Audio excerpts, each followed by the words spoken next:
All right, Stormless. I got you. Yep. Oh, there we go. His sweet dulcet tones on audio. We're saying thank you to Dexon because he raided with his 30 extra viewers. All right, guys. They're doing map veto and battle group ban right now. So I'm going to add commands to Twitch while they're taking care of that to make sure that we can all see which maps we're on. Stormless, how you feeling, dude? I know it's afternoon for you guys, right? It is indeed, yeah. Well, before I say anything, I just want to say thank you, Dexon, because that seems to be what everyone's saying at the moment. Thank I'm you, good. Reiner. Yeah, it's a nice hot day here and perfect weather to be inside casting Company of Heroes. Oh my! So it's hot in the UK too, because it is crazy hot on the East Coast. Yeah, we've had like super hot weather, then super rainy, cold weather, and now it's back hot again. So yeah, good times. Nice. Oh, and so let's see. Stormless sounds broken. Okay, Stormless, say a few more things. It might have been because I was tabbing in and out of Company of Heroes here. Yeah, no worries. So yeah, I'll just talk a little bit. Hello, everyone. Good to be back and casting the semi-finals with Shark, which I'm very, very much looking forward to. We've got great teams playing today. I've managed to cast a few of them across the earlier games in the tournament. And yeah, very, very exciting. I believe they're doing their bans at the moment. Is this enough talking for you? Or? Yeah. Feedback from the chat. Is the audio okay? And then I'm just going to try to keep track here. So we've got our map picks. So game 1 and game 2 will be on Elst Outskirts. Games 3 and 4 will be on Campbell's Convoy. And game 5 will be Operation Eindhoven. So we're right into the classic set of Company of Heroes 3 2v2 maps. None of the new stuff, nothing super crazy. Campbell's Convoy, actually, Elst Outskirts, I like this map. We had a couple of games on it earlier, and it's a very like brawly map, which makes for very, very fun casting, in my opinion. And then they're doing their battle group bans now. Any thoughts on the map picks from you? So sorry, I missed the first two that you said. So did you say Campbell's Convoy, Elst, and Eindhoven? Did you say? Yeah, so Eindhoven's the ace game. We're going to start on Elst. Yeah. I mean, to be honest, the one that strikes me a little bit as odd is the Campbell's Convoy one, because I feel like you can have some really bad early games on Campbell's Convoy where you're sort of, especially if you're playing from the sort of northern side, and if your opponents sort of like rush the fuel on that side, you can have some pretty difficult openings on that map. So it's an interesting one. Obviously, players must feel confident on that map and everything, which is great. But I've seen that map produce some difficult to watch games on occasions. So fingers crossed we don't witness that.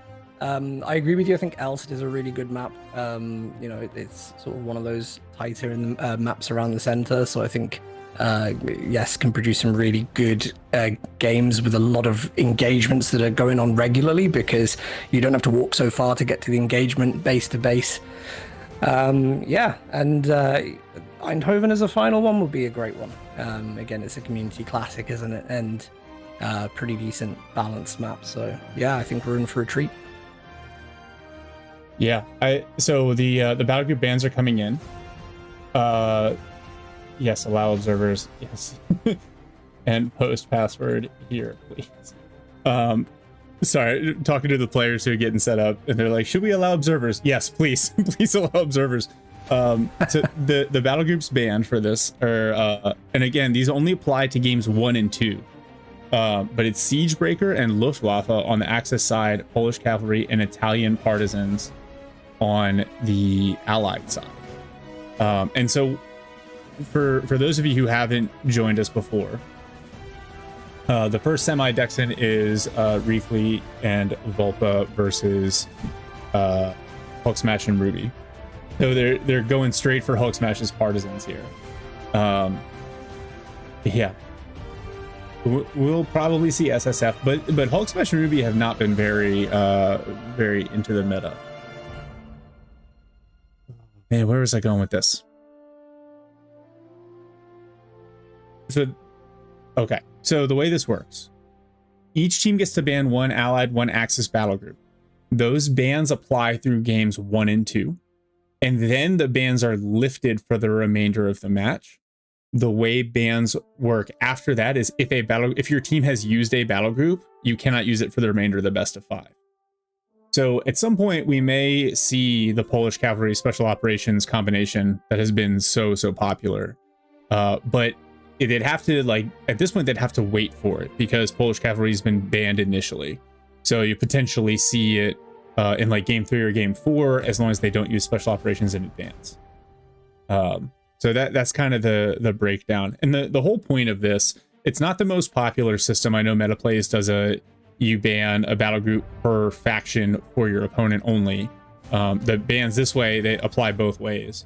But the way I did this, or the reason that I did this, is I really wanted to encourage some battle group diversity. So you'll never see a team play the same strategy twice, which forces a little bit of dexterity and also helps kind of reveal some, what's the hidden meta that you don't always see.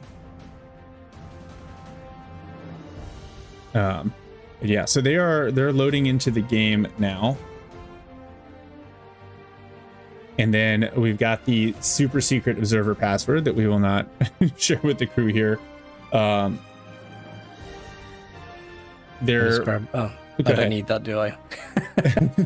No, we're party. Yep. We're in the lobby. So they're normally on a 5-minute. Oh no, password is password.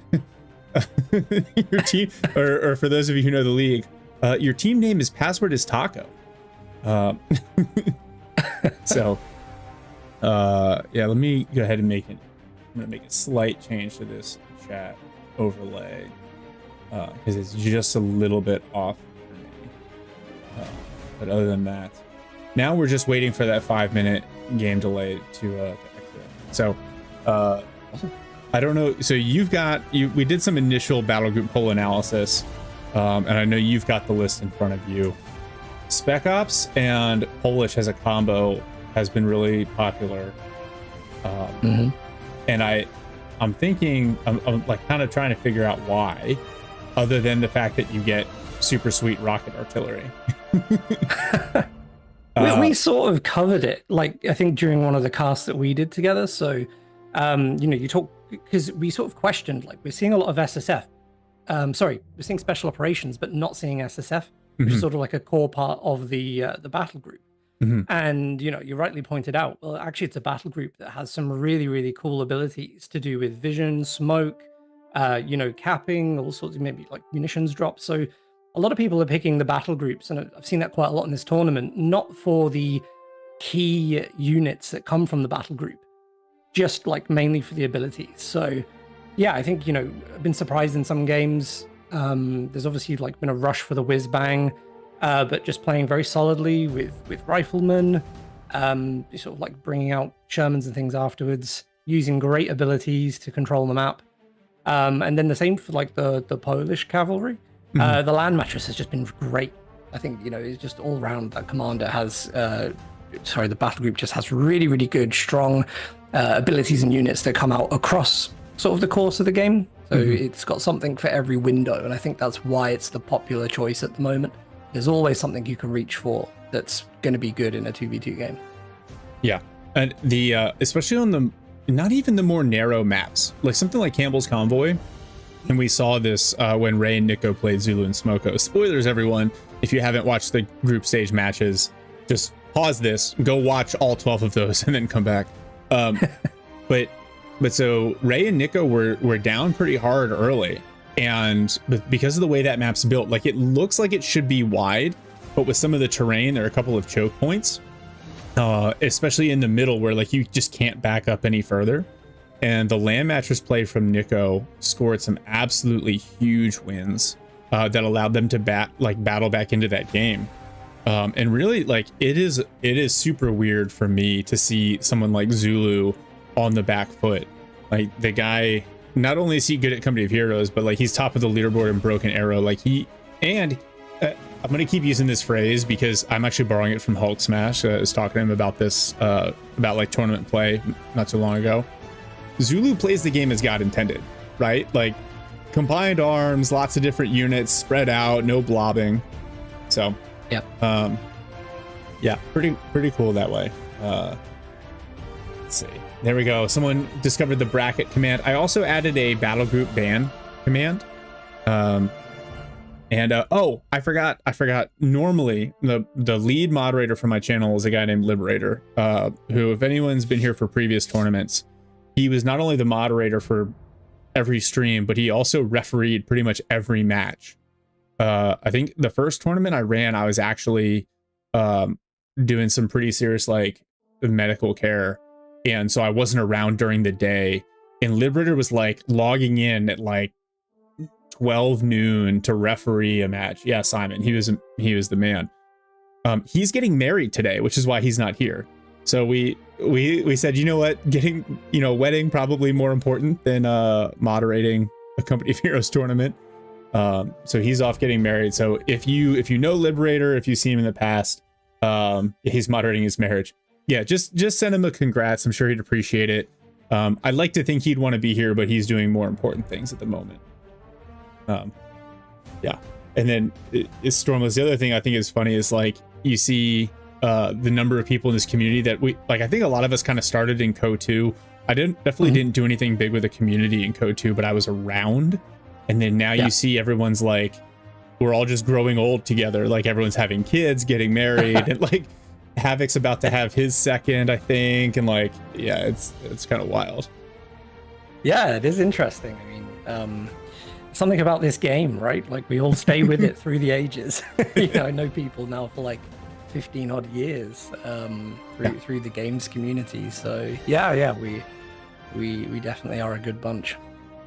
Yeah. And then, whole body, hell yeah. Starting a hype train, which is fun. Oh, I'm pumped for this first game to get started. They are setting up the lobby now. There'll be a short observer delay. And then I'm interested in seeing what they end up picking here, because they banned Italian partisans for HulkSMASH. I love watching Hulk play because he always uses stuff that's fun and off meta. So he ran Italian partisans on Pacino farmlands. I think banning it for Elst Outskirts is probably really smart with all the buildings and ways for him to abuse that. And then that really, like, I don't know that it's going to be all that relevant on Campbell's Convoy. So the only way that Hulk would really be able to use it would be in game 5 on Eindhoven. Even then, I don't think there's like 2 garrisons, tiny garrisons in the middle on Eindhoven. So I think really smart choice from Reakly and Vulpa to basically make sure he doesn't have that available to him. Yeah, when we actually saw it used in some of like game 13 that's on there, where we saw it on Pacino farmlands, and what was really cool about that was actually using he was getting the supply income through the smuggling routes. Mm-hmm. So actually, like, there's going to be certain maps, and obviously you talk about Campbell's Convoy, and also Elst, really, like there's edges of that map that people very rarely go on. But you could drop, like sort of a partisan tunnel there and do smuggling routes, and very few people would come across it. And I think that was what was so good in some of the games that we saw where he did use partisans. Like, it was so effective and no one saw it. Mm-hmm. So, perhaps they're also a bit fearful of that because, you don't know, because he was hiding that battle group so well when he played it. Mm-hmm. You couldn't tell from the build that it was partisans. And then it's like, well, you sort of know if it's in his loadout. You're just going to have to waste a bit of time going around the edge of the map with a unit. So let's just clear that whole palaver out of the way now by banning it. I think it's funny, and I'm sure it's just a skill issue, but I feel like when my opponent is using partisans, I can never find their tunnels. But when I have tunnel networks, they get found and destroyed immediately. So right, yeah. I think that's everyone's experience in Company of Heroes is like, well, when they do it, it's brilliant. When I tried it, it was terrible. Same thing with me and Coastals. Oh, all right. So the game is up. We're logging into it right now. Fun fact: if you are ever casting a game together, all right. So we're in. I'm going to go ahead and just pause it for a second when we get set up. But if you're ever casting a game with someone else or watching a replay, and you're not in observer mode where you're tied together, if you use tac map, it causes a little bit of a delay, which over the course of a match will cause you to get out of sync. Just a fun caster fact there. But all right, we've got game one loaded. As well, I repeat, I wish you told me that before. I know. Before we did all those casts. I know. I'm so sorry. I'm so sorry. I failed you. All right. Yeah, we're loaded up in game one here. So let's make sure. Let's throw in the right overlay. All right, we've got the CoH3 stats overlay. Do we have the game? There we go. All right, game's live. I have game audio. I have Stormless audio. All right, everyone, let's do it. Semifinal one, game one, and we are just going to dive right in, starting with HulkSMASH and Ruby, the WSF enjoyers here. Ruby in blue. He's got advanced infantry, special operations, and airborne in his deck going to barracks. And then HulkSMASH in teal, free French, advanced infantry, and special operations in his deck.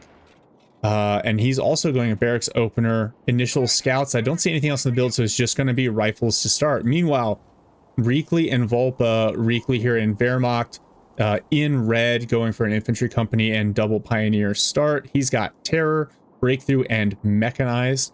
And Vulpa immediately locking in battlefield espionage with the siphon beacons, playing Dak in purple, getting some Panzer Grenadiers out.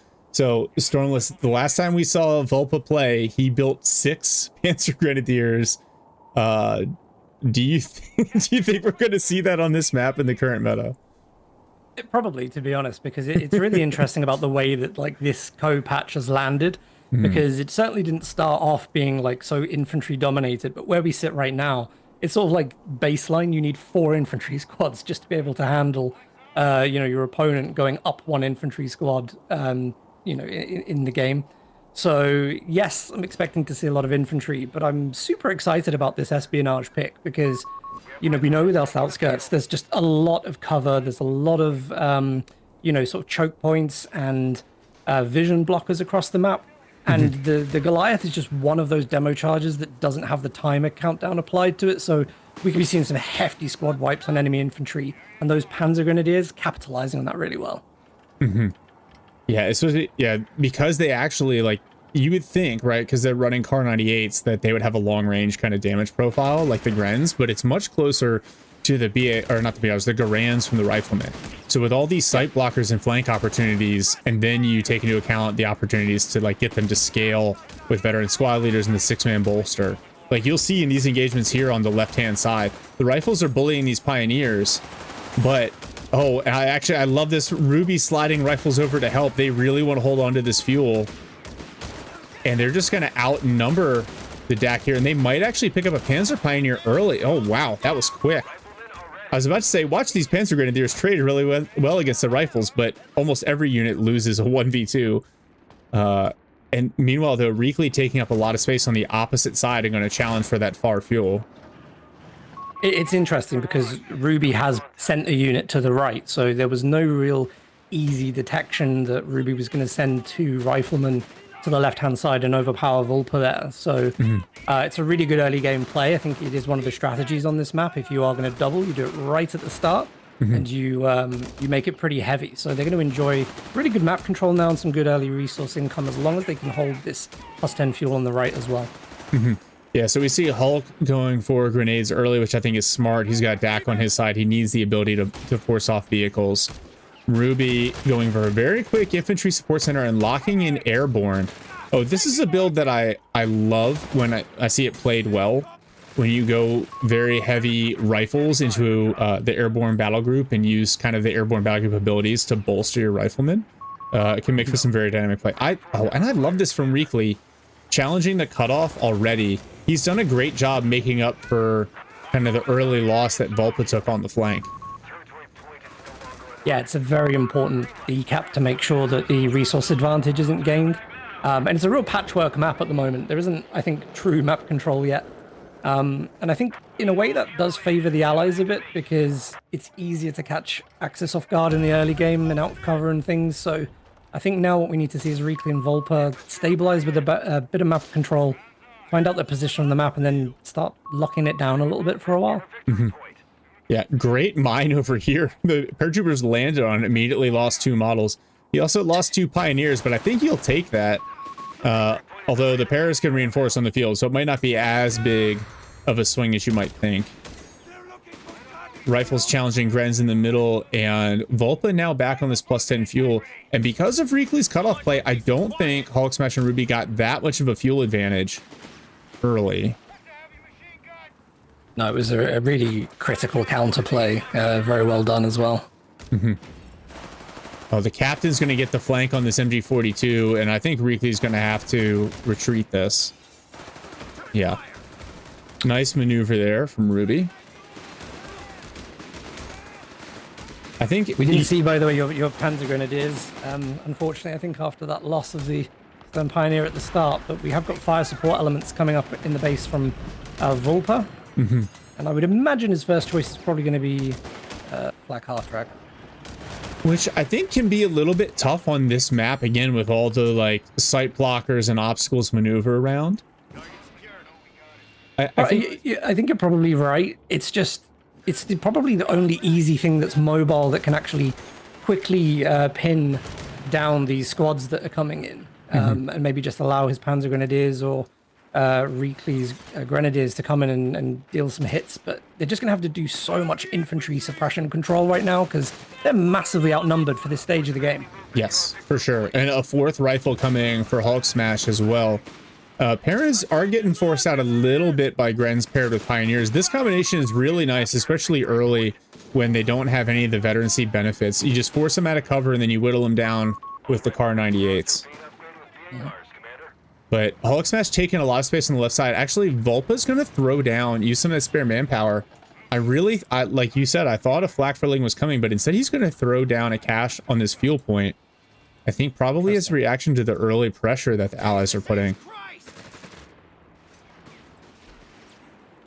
Reakly doing... It's a very interesting choice. Yeah, I just said very interesting choice. Absolutely probably born in the fact of, the territory that they've got in the field at the moment. Mm-hmm. I do think, Reakly's doing very well. I get the impression he's maybe trying to play a little bit further up the field to sort of guide HulkSMASH and Ruby away from the left side so that Vulpa can get a footing again, which would be really nice if he is trying to do that because it would just give a little bit of breathing space to get the territory back. Just have to be very careful that he doesn't get cut off on the retreat path because you see now Ruby and HulkSMASH moving over, hoping to catch something on the retreat. Yeah. No sweepers out for the US team, and Reakly's abusing that. They're about to hit another mine here. Meanwhile, Vulpa has gone for a 4th Panzer Grenadier and is taking space on the left-hand side, so HulkSMASH now has to divide his attention. Reakly on the cutoff. I love the use of the scout with the stealth reconnaissance. I think it's an underrated ability, especially at lower levels. Just being able to kind of spot out enemy units without them knowing you're there, without even having to be in cover. Oh, nice dodge on the grenade. Good recovery from HulkSMASH to get back on that cutoff, but now he's got to deal with Vulpa and this elite force of DAC infantry. Now with the 5th Panzer Grenadier in the build. Ruby getting a 4th rifle. Oh, the paras are for Zooks. Okay. I do like the triple Zook para squad. They're not really good for much else, but they do have the utility of a number of grenades. The grenade, the satchel charge, and the 3 Zooks plus the para health pool makes them really hardy in the late game. Yeah, I've actually always been a fan of the bazooka upgrade on paratroopers when you're playing with riflemen because you do just get a pretty decent infantry and anti-vehicle early game off of it. So yeah, I don't mind that choice at all. No, I think it's one of those things. It's like a really synergistic build and exactly what you'd expect to see from a team like HulkSMASH and Ruby. All right, now Ruby swinging over, gonna force a big retreat from Vulpa now that BARs have popped. Yeah, this is a really good choice. And again, you see like the combining of power spikes, right? So Ruby playing heavily into the infantry with barred up rifles and Zook paras. And HulkSMASH has a half track up, but I imagine Hulk's going to go tier 4 first. Although the Axis have both of the fuels at this point. Oh, there's a 6th Panzer Grenadier. You're really not sensing that there was any lack of map control from Axis in the early game, were you? They seem to be doing just fine. Oh yeah, yeah. They're doing a good job pressing through the middle here. Ruby's going to cap this +10 fuel again, but yeah, Allies a lot of infantry back for healing, and the cutoff play from Reakly continues to be really, really good. Yeah, in Saldino, at least they're not just in a death ball of Panzer Grenadiers. He's got them spread out. He's using cover. What's really interesting right now is the income of fuel for Axis. So it has actually just dropped to 28, but it was on 35 a second ago. So a really, really strong fuel income compared to the +13 that the Allies are getting. And if this isn't rectified soon, this is going to be a huge advantage for Axis. Yeah, and especially because these infantry are going to scale really, really well without using a lot of fuel. So if Vulpa transitions hard into some of the heavier armor available to him, that could potentially be problematic for this lighter infantry heavy build from the Allies.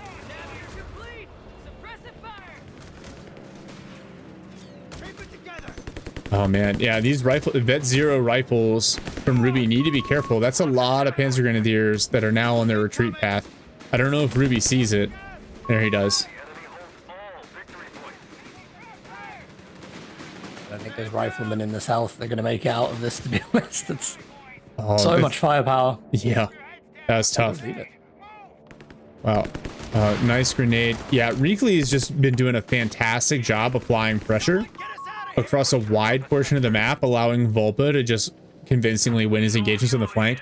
Now with the med truck forward too, Vulpa's gonna be able to maintain that field presence.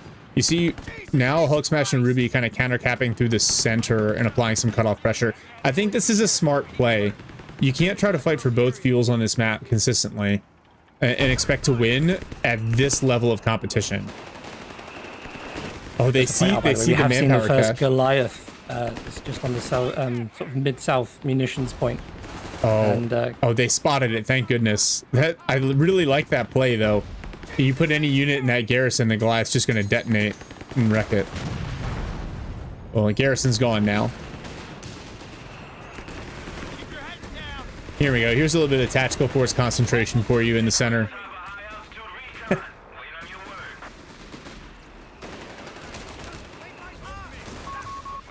This is just where we are with Company of Heroes at the moment. This is the norm, and it definitely does present a challenge of how we're going to get past these 3 Panzer Grenadiers. Now, I'll be very interested to see what HulkSMASH is going for. I've not seen Tank Depot in base yet, so I think it's just a result of the fuel that they've lost throughout the game so far. So they've got to come up with a strategy quick to contain this, because this is starting to snowball quite heavily in Axis' favor. Yeah, KD's still relatively even, but it's going to get worse as some of the upgrades hit for Vulpa. He's got the bolster. No veteran squad leaders yet. Ooh, HulkSMASH lost his scout on the flank to Reakly. Ruby's got 5 rifle squads, and then the paras. Hulk has 4 rifles, getting some MGs. He got a mortar, which I think it will be also useful kind of in the long run. But yeah, they've got to hold on here until they've got to get some fuel control. And I'm just going to say as well, the loss of that recon squad is also massive for HulkSMASH, because it's one of the few units that's going to be able to confidently scout for Goliaths, especially with flares sort of fired into the fog of war. So without that, it's also a bit risky pushing these, I want to call it tactical control groups of riflemen up the map. yeah, this is, I like that he's side-teched into MGs to try to manage the blobs. Yep. But yeah, the fuel control's a problem because he doesn't have his tier 4 yet. He's not necessarily close as he's getting some upgrades. He's not necessarily even close to getting tier 4, and then even then, just because you have it doesn't mean you can build. You still need like 100 fuel, 90 fuel for a Sherman, 100 or 105 for a bulldozer. 110 for the Char, if I remember correctly. I think they could play the same strategy and get an OP cash up on the +10 fuel their side just to sort of help a little bit. But again, no one has an engineer on the field on Allies right now that can do this. Again, causing a bit more problems there. We did just see, by the way, Demolition's package come in for HulkSMASH, so it'll be interesting to see where he's going to use this to try and counter what's on the field currently. Yeah, and with 4 rifle squads, the howitzer takes or the GMC takes a big hit from the incendiary AT gun, Pack 38, but looks like it's going to escape. Some weird pathing there. Ruby going for advanced logistics. I'm worried now that they're not going to have, with all the investment into the infantry, that they're not going to have what they need when the first, like this Panzer IV hits the field for Reakly, who I think actually destroyed his own cache. Oh, nice pickup on the Funk Panzerwagen from the paratroopers.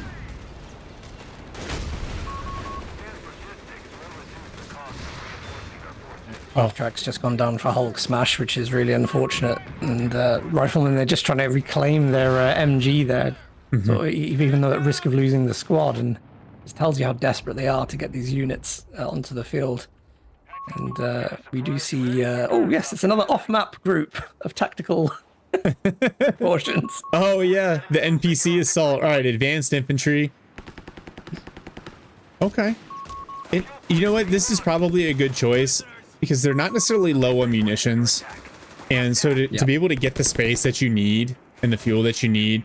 I'm trying to check to see if anyone's gone for the improved rockets. Ruby has not, neither has HulkSMASH. For that para squad, it doesn't improve your penetration, but it does improve your damage. And so having that, and then for the NPC assault as well. Can we see the fuel difference for the teams? Where is that? Not from this overlay. There we go. Plus 10, the cache knocked out by the NPC assault here. Oh, and these Panzer guns actually taking a bunch of damage. Reakly now capping up the right-hand side and doing a bunch of healing. More mines going down. Still no minesweepers for the US team. Well, this game is far from over in any sense, and what's really interesting is you're still seeing allies with the strong VP lead here. So whilst they've had a very, very tough sort of entrance into the mid game, they've done really, really well to hold VP controls and give them that time to let the units vet up, to get the counters they need on the field. So sorry, I just watched an AT gun set off a mine and kill 3 pioneers or 2 pioneers. All right. No, that's a really good point. Yeah, VP is still relatively even, although the KD is starting to get wider in the Axis favor here.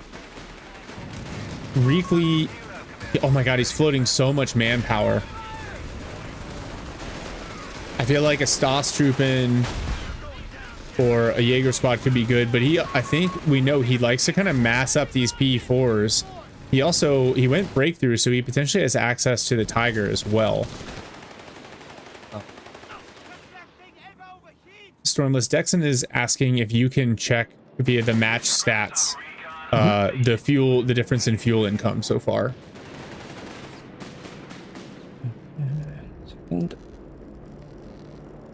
A little bit of salvage going on in this half track to get these P-Grens an upgraded US weapon.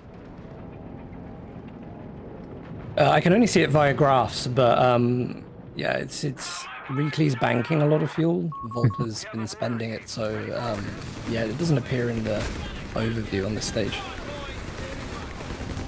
Total figures, I mean.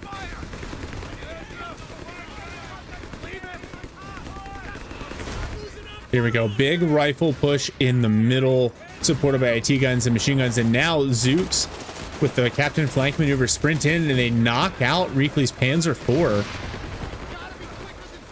Very nice pickup there.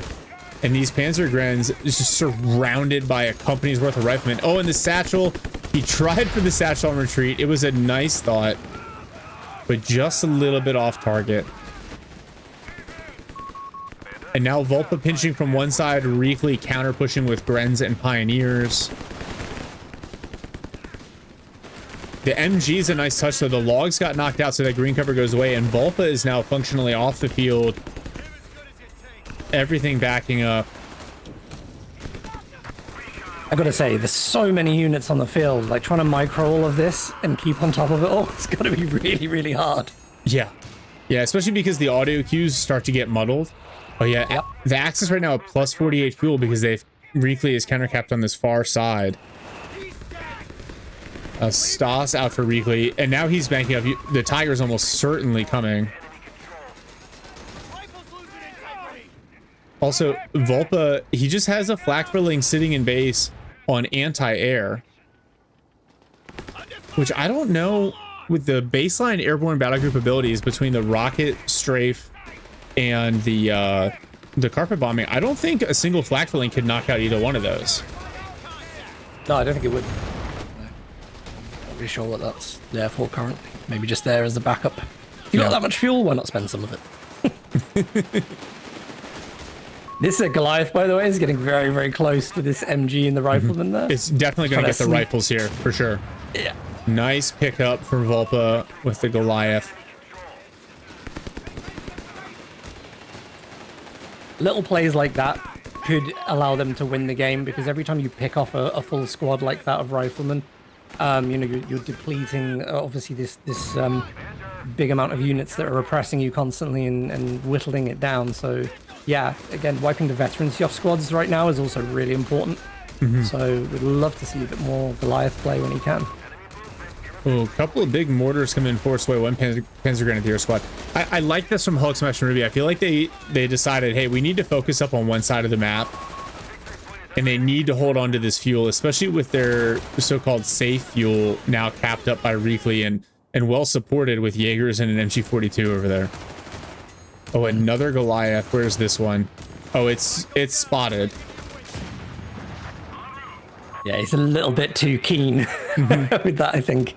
Probably better when it's been waiting in defense. He knows that they're going to push really hard into this area of the map, so why drive it into them? Just wait for them to sort of walk around the corner with a few squads and get maximum output from it. Yeah, there are so many cool spots on this map. 100%, yeah. And it's creative. I mean, they're obviously trying to slow this allied blob down through mines and things like that, just to allow whatever infantry is there or the scout car to do a little bit of damage. But this is like wave defense. They just keep coming. It's like orcs in Middle Earth. Yeah, the wah button. All these rifles. Oh my gosh. That grenade. Oh, that grenade hurts. That's another dead rifle. Right? Right? Yeah, that's a dead rifle squad. So that's 2 down for HulkSMASH. He's immediately rebuilding another. What do we have here? You got to have a Tiger coming soon for Reakly. Vulpa continuing to push with just this wave of Panzer Grenadiers. Oh, this is the NPC assault. So this is just yet another wave attack that they can cast at their enemy. It's really, really brutal. Ruby's mortar's just getting caught off guard. Yeah, needs to be careful again as Vulpa gets back on the map. But yeah, I think Armored Reserves is just now being teched up by Vulpa. So, yep, potentially we are looking at Tiger into the build soon.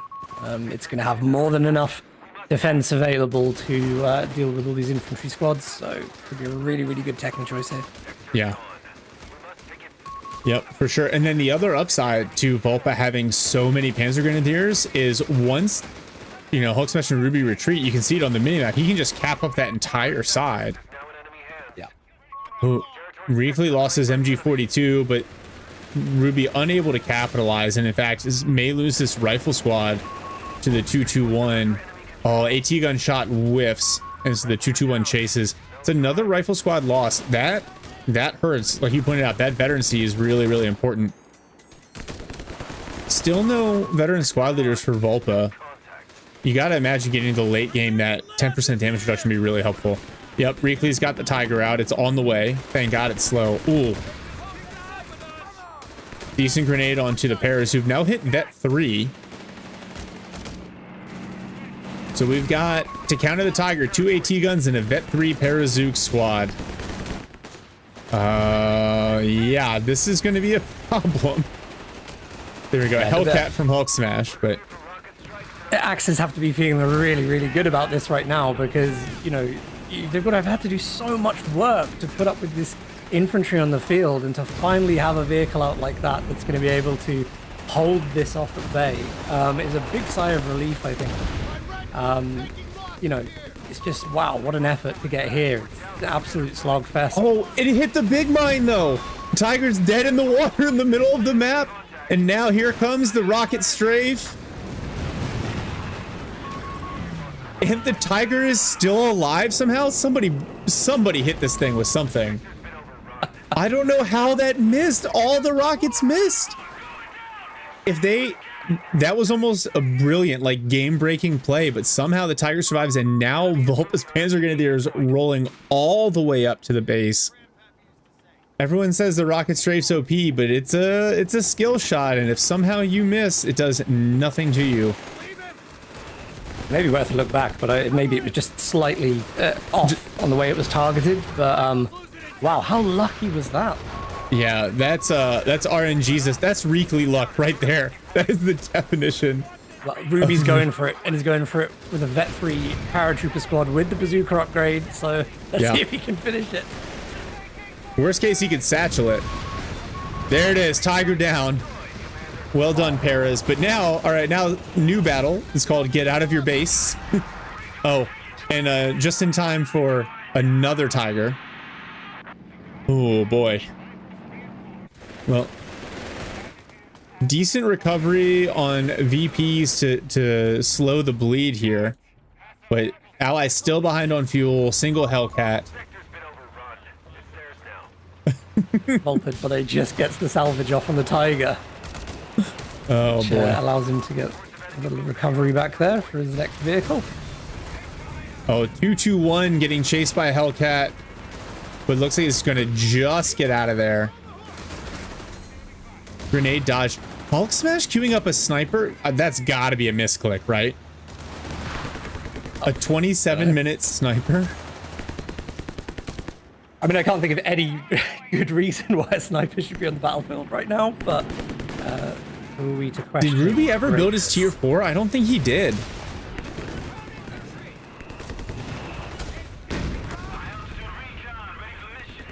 No, actually, if you're really thinking about that, like, I think the whole purpose of this play that they've got is to overwhelm the opponent sort of like mid-early game. So, you know, you build it up, take full map control, maybe force a surrender or just totally deny resources to your opponent, but they just weren't able to do it. And then the strategy, in a way, is falling apart, but they're still handling the game really well. Yeah, they're good at playing the long game. But this is just tough because all these DAC Panzer Grenadier squads are going to continue to vet up, and they're just going to win engagements against the rifles. The sniper, someone said, sniper is good. It'll allow them to get after the Panzer Grenadiers a little bit. Yeah, but they have LMGs that they shoot on the move. So if the sniper's not microed meticulously, it will get burned down the second it shoots. Oh, Goliath going for the MG here. And that's a dead machine gun team. Nice Goliath play from Vulpa. Tiger shot onto that Vet 3 rifle squad. Devastating. Forces them away immediately. And even the other problem with these Panzer Grenadiers is they all have snares. So the Hellcats have to respect them as well. They can't just dive. They're so fragile to try to dive that Tiger.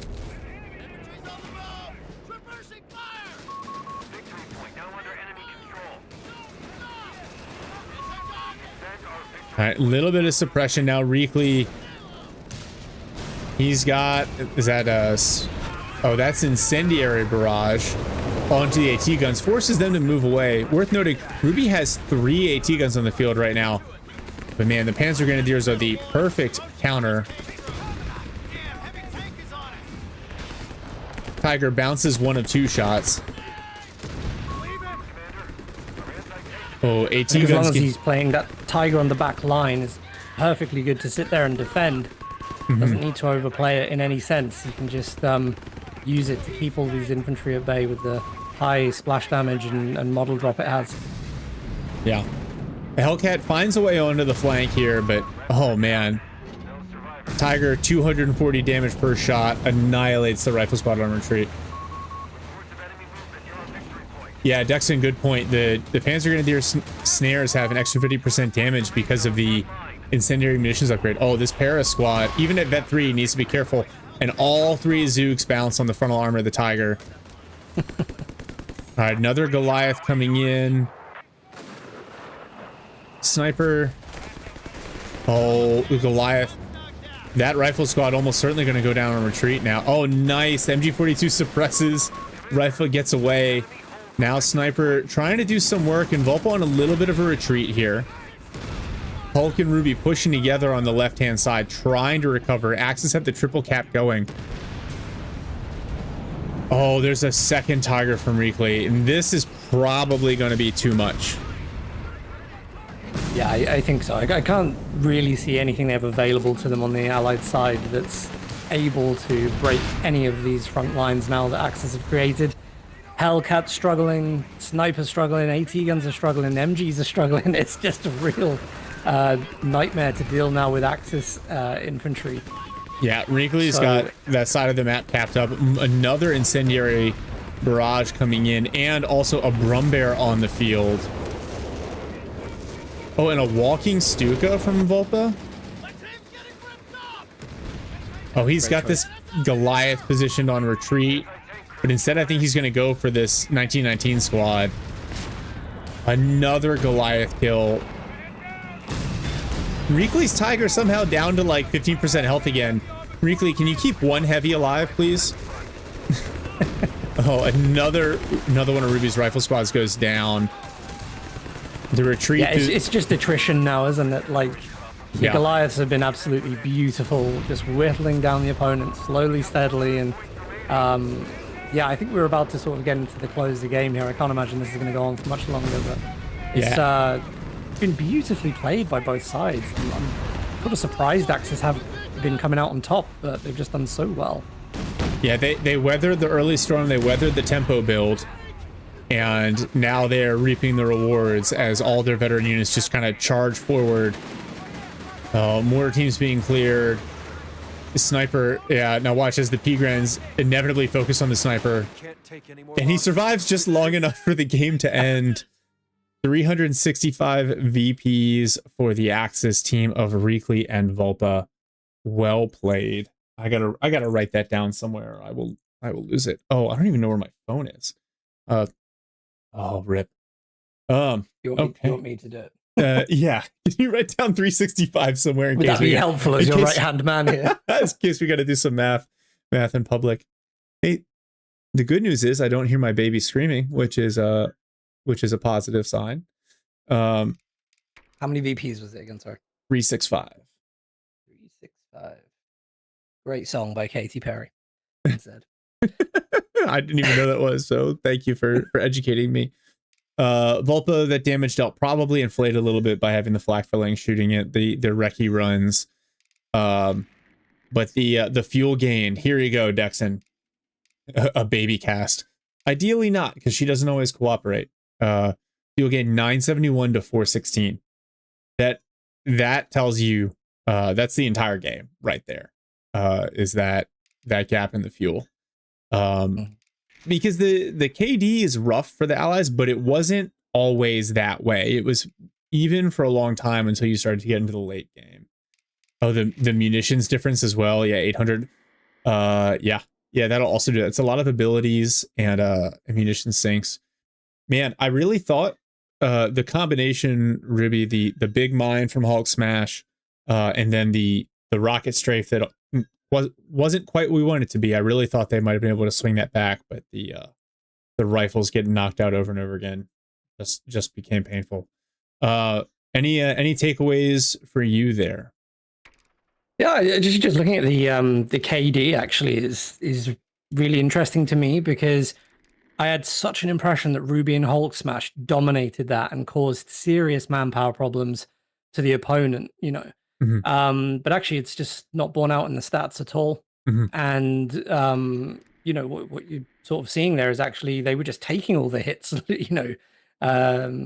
So yeah, really interesting. You know, that strategy has great map control, really great sort of like early game power to mid game power, and very oppressive. Mm-hmm. But to play it against players that could handle that, I think was the downfall. Yeah. Because then they just couldn't really bring anything that they needed out later on in the game. So Yeah, I was just very surprised actually that the KDs was so negative for the allied teams at the end. But Yeah, fantastic game. To your point, I feel like it's almost like you're trading manpower for map control. And if you don't have dominant map control, then you're just bleeding and delaying everything else. I like that HulkSMASH went for the MGs kind of towards the later part of the game. I kind of wonder, because Ruby went kind of the late choice for airborne, had the airdroppable MG, if there was maybe a time earlier on in the game Ruby could have dropped a 1919 team onto that left side where HulkSMASH was primarily playing to help manage the Panzer Grenadiers a little bit. Because eventually they're going to get veterancy, they're going to become Terminators, but if you can just keep them from overwhelming the rifles, if you can suppress them, force them to spend time off the field, then you can take up that space. But minor things here. I like the thought from Ruby to get to go Paris for the Zooks. I feel like that's great mid game, but not having the fuel to get tier 4 at the end was really, really rough. Ideally, you'd want something like, a bulldozer and a couple of Hellcats to push off, whether it's the Tiger and the bulldozer to help manage the infantry. Like a bulldozer would have done work against 6 Panzer Grenadiers, but you would have needed it. It's hard, isn't it? Because then it still would have fallen down against this sort of double Tiger late game that was coming in. And yeah, it's one of those things. I feel like if you miscalculate this strategy around 10 minutes into the game, that's sort of like you've locked yourself into a problem there. They actually play the infantry only build very, very well, and probably having that Vet 3 Bazooka on the paratroopers, gives them a little bit of that ability to hold off, like we saw with the Panzer IV. That sort of kill on the Tiger when it was snared. I think like that allows them to play that infantry build and still have a few units there that can sort of pack that punch. But you just can't deal with late game DAC infantry if you let them get it. Without a unit like the bulldozer, really.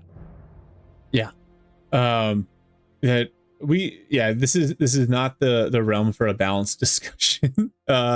We can have that potentially later, but they are loading into game 2 right now, so we're going to take a quick break because allow them to establish the observer delay, and then we'll get to see HulkSMASH and Ruby play the Axis side here. So stick with us, we'll be right back.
All right, welcome back.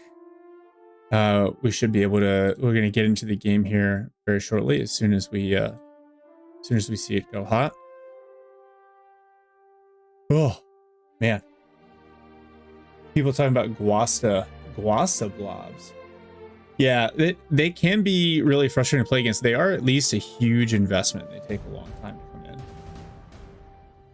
Okay, so this is why it's not up yet. Vulpa had internet issues. They're gonna reset the game. Fair enough. Yep.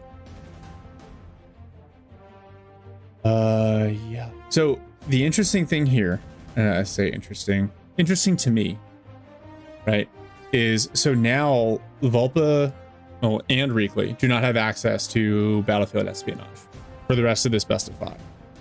Yep. So it's kind of a shame because I thought the Goliath play was pretty cool.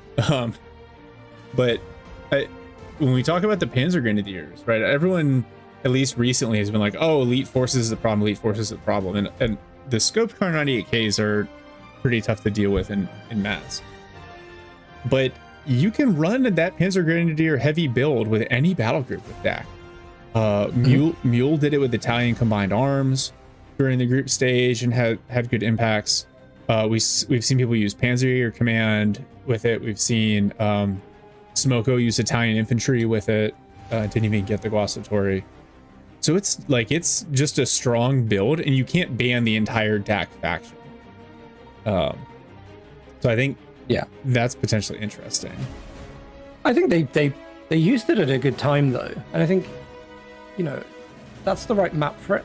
It's a great map. There's tons of cover to hide a Goliath in. There's loads of places you can stealth there, drop siphon beacons if you want effectively. It's good all around.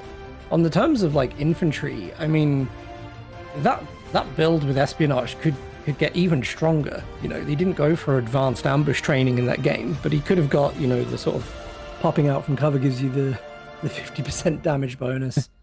Or rather, sorry, up to 50% damage bonus. So I mean, it's like it can be even stronger than that. And it is a tough build to play against when it gets rolling. Mm-hmm. So yeah, just I don't know. I don't mind the pick though.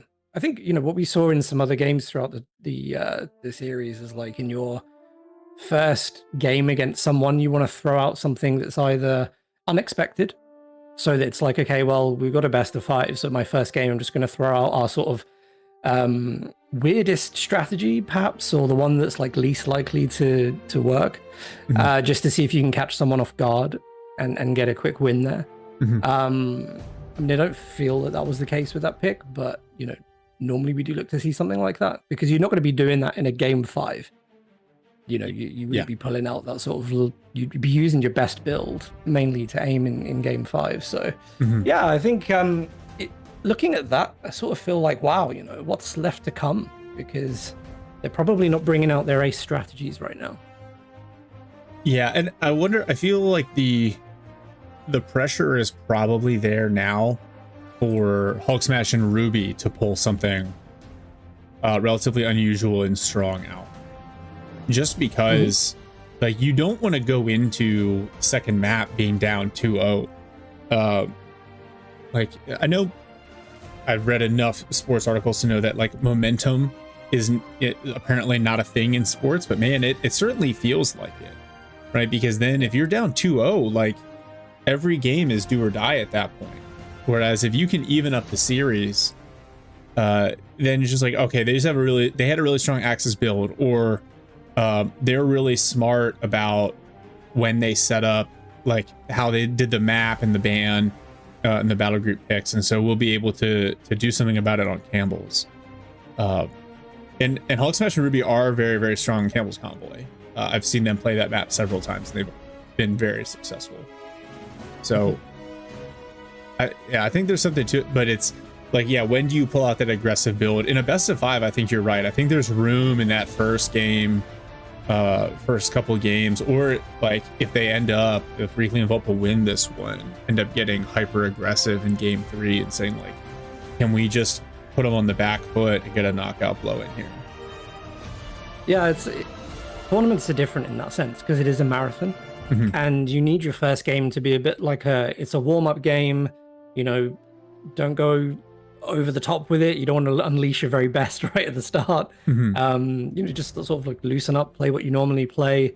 You know, I hope they don't feel the pressure now to overcomplicate things.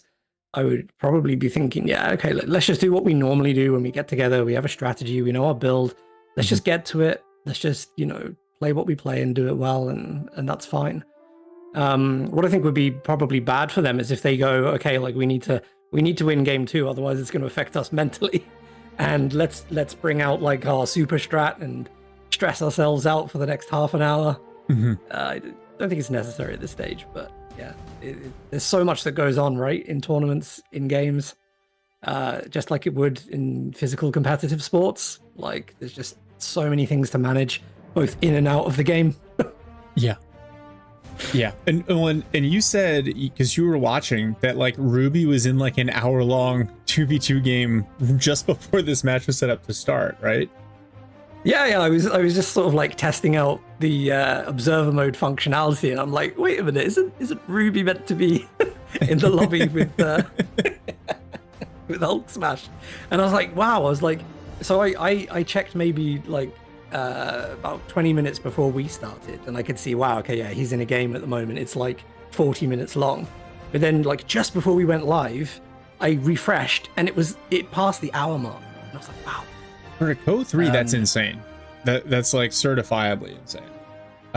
Yeah. And it usually only happens on maps where the VPs are stacked up like Torrente or Twin Beaches, where on one side the VPs are stacked vertically, so you can almost always have at least one VP. Yep. And so you never get on the triple cap, but like, oh yeah. That I don't have, my brain stops working after a while, as anyone who's ever observed me will notice. So if you're in like a super long game, like I can't imagine playing an hour-long game and then rolling straight into a tournament, and then playing a best of 5, followed by potentially another best of 5 tomorrow if they win. Yep. Yeah, it's hard to hold the focus, actually. And sort of like back in when I was casting a lot during Company of Heroes 2, and I was quite close with a lot of the players, especially people like Love Nest and Jezelyn and what have you, and like talking to them a lot about the games. And you know, I've seen players like Love Nest in the past do like a best of 7, and I'm like, how the hell do you do that for 7 games? You know, it's tough. And you know, even he was saying like, look, when we get games and they go to like 50 minutes and you make a mistake, it's so crushing, because the whole game is about building up veterancy on these units. And when you lose something that's like Vet 3, especially if it's like a vehicle and it's like a single power unit, like it's so, you know, you could rebuild it. You know that you could make this last another 20 minutes, you know, but it's like, sometimes you just think, you know what, let's just end this game, cool down and prepare myself for the next one, and I'll have a better one on the next one, rather than trying to win a game that's just going to absolutely suck the life out of me for another 20 minutes. So yeah, it was really interesting, like always to hear the thoughts of top players and tournament players on, you know, what they're doing at these times. And again, like for Company of Heroes 3, I don't think there's going to be as much, say, like tournament level experience with that. So, you know, because it's not happening as regularly at the moment, some of these players who haven't been through that experience before, like probably will be experiencing it or managing it for the first time, or, you know, along that process of doing that. So yeah. All right, we are in. I know a couple of people were asking, when's the game going to start? So Vulpa had some connection issues, but we are up and live. So I'm going to swap over to overlay here. I'm sorry to say, I wasn't in your party when you loaded in. Do you want me to? Yeah, here, I'll back out and we'll get back into this. So sure. Let's see.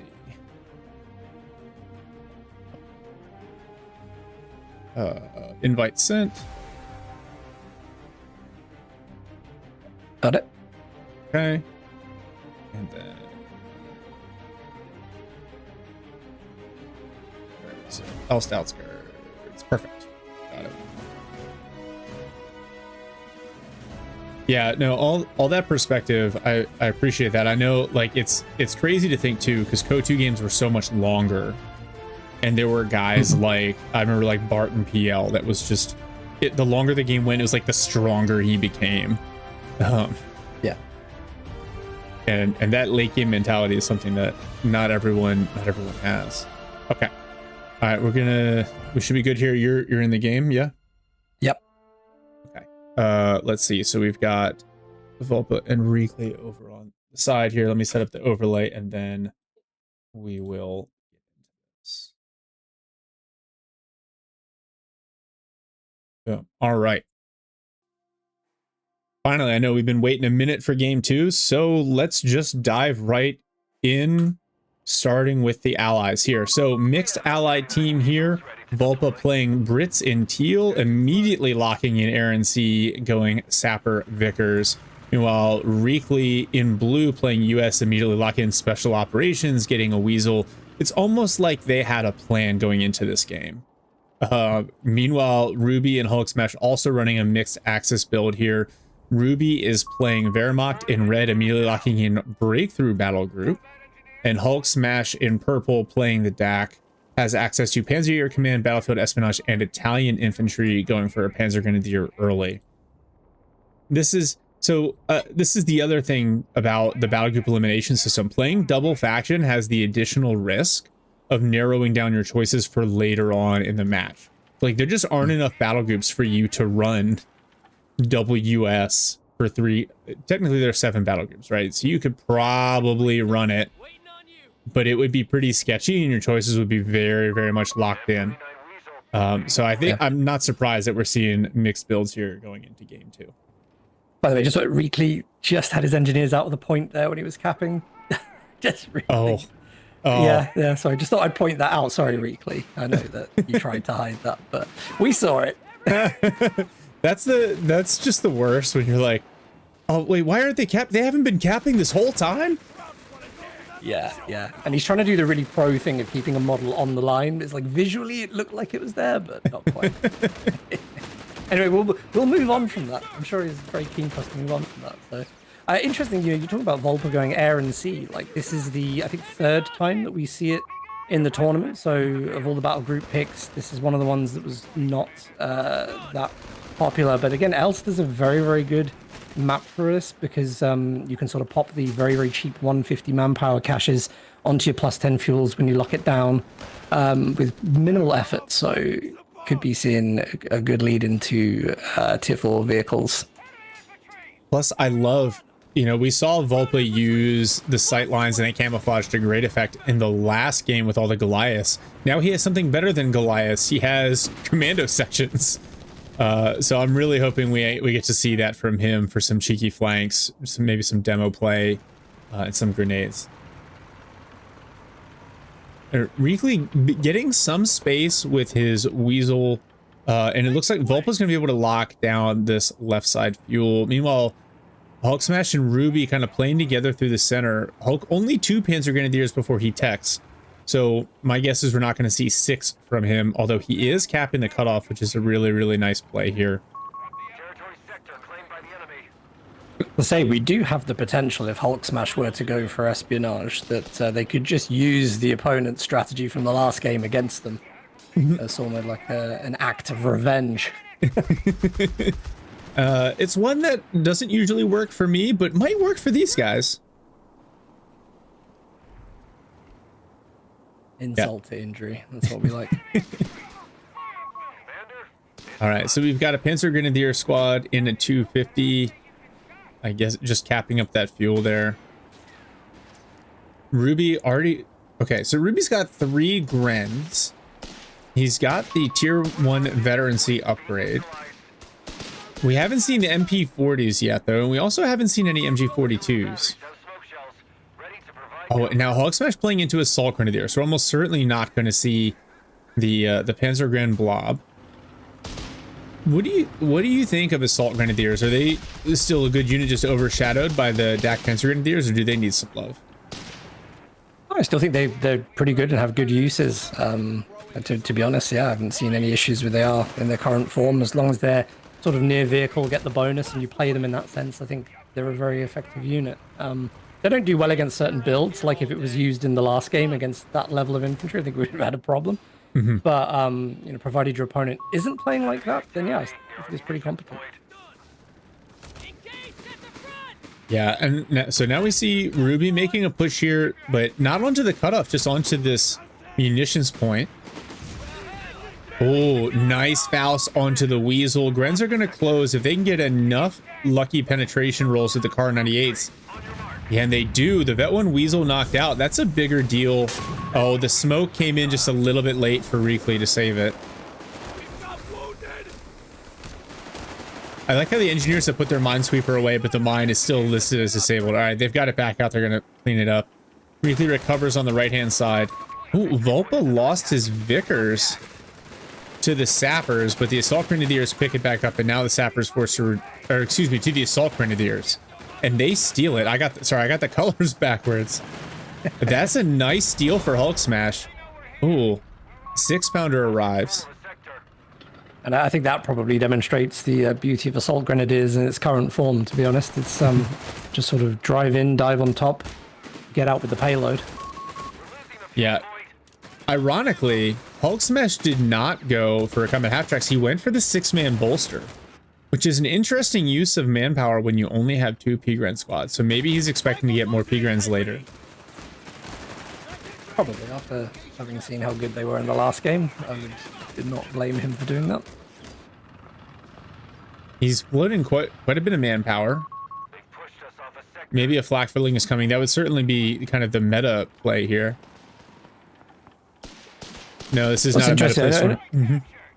Sorry, yeah, just, you know, we were talking about the lack of an MG earlier, and there is a build that I've seen floating around sort of to counter the large infantry presence in the game, which relies on having multiple pioneers for vision and building multiple MG42s. But I think perhaps here they may have assessed that there isn't as much infantry coming out on the field as what we saw in the previous game. Therefore, do we want to go for that build? We're just happy to just play like this. And there just isn't the amount of infantry we saw last game for this time in the game.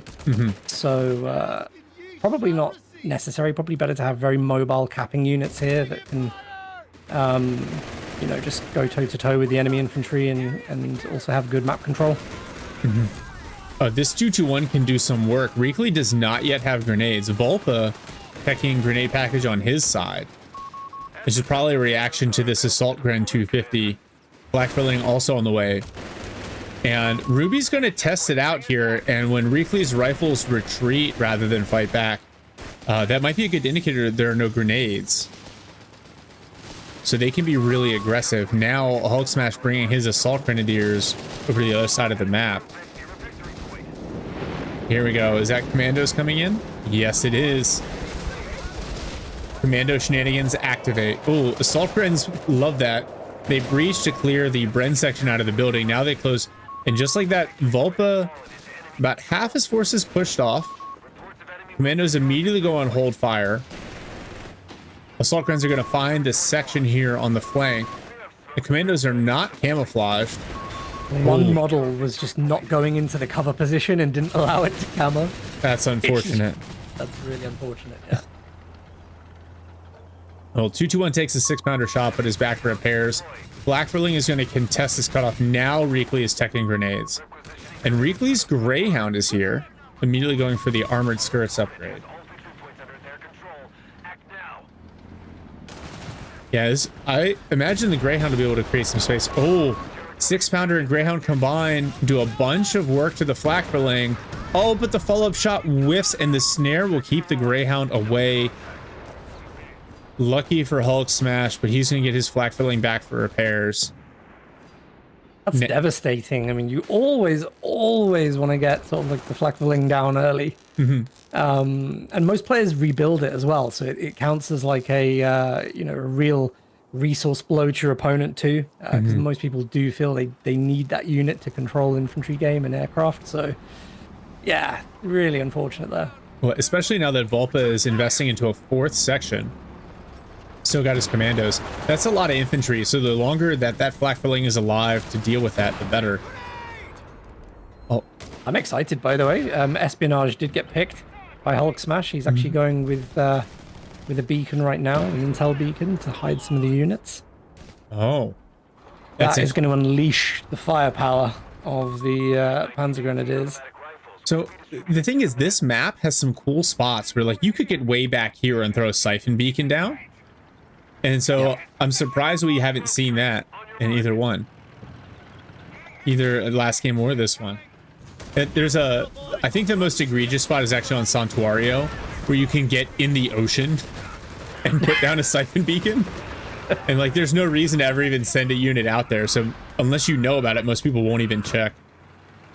Yeah, this map is equally like that though. If you go right to the edge of this map, there are places you just don't ever see players playing on. Very, very rare. So it's perfect for things like that. The 6-pounder cleans up a 250, and now the commando section's on their way in to challenge the Panzer Grenadiers. The Assault Gren's just trying to hold off the larger assault. Commandos take a lot of damage from the P-Grens before they force the retreat. Oh, this is a bad retreat. Oh, HulkSMASH, I think he saw it too late. You can see he was in his battle group choices, and those Assault Grens get gunned down by commandos.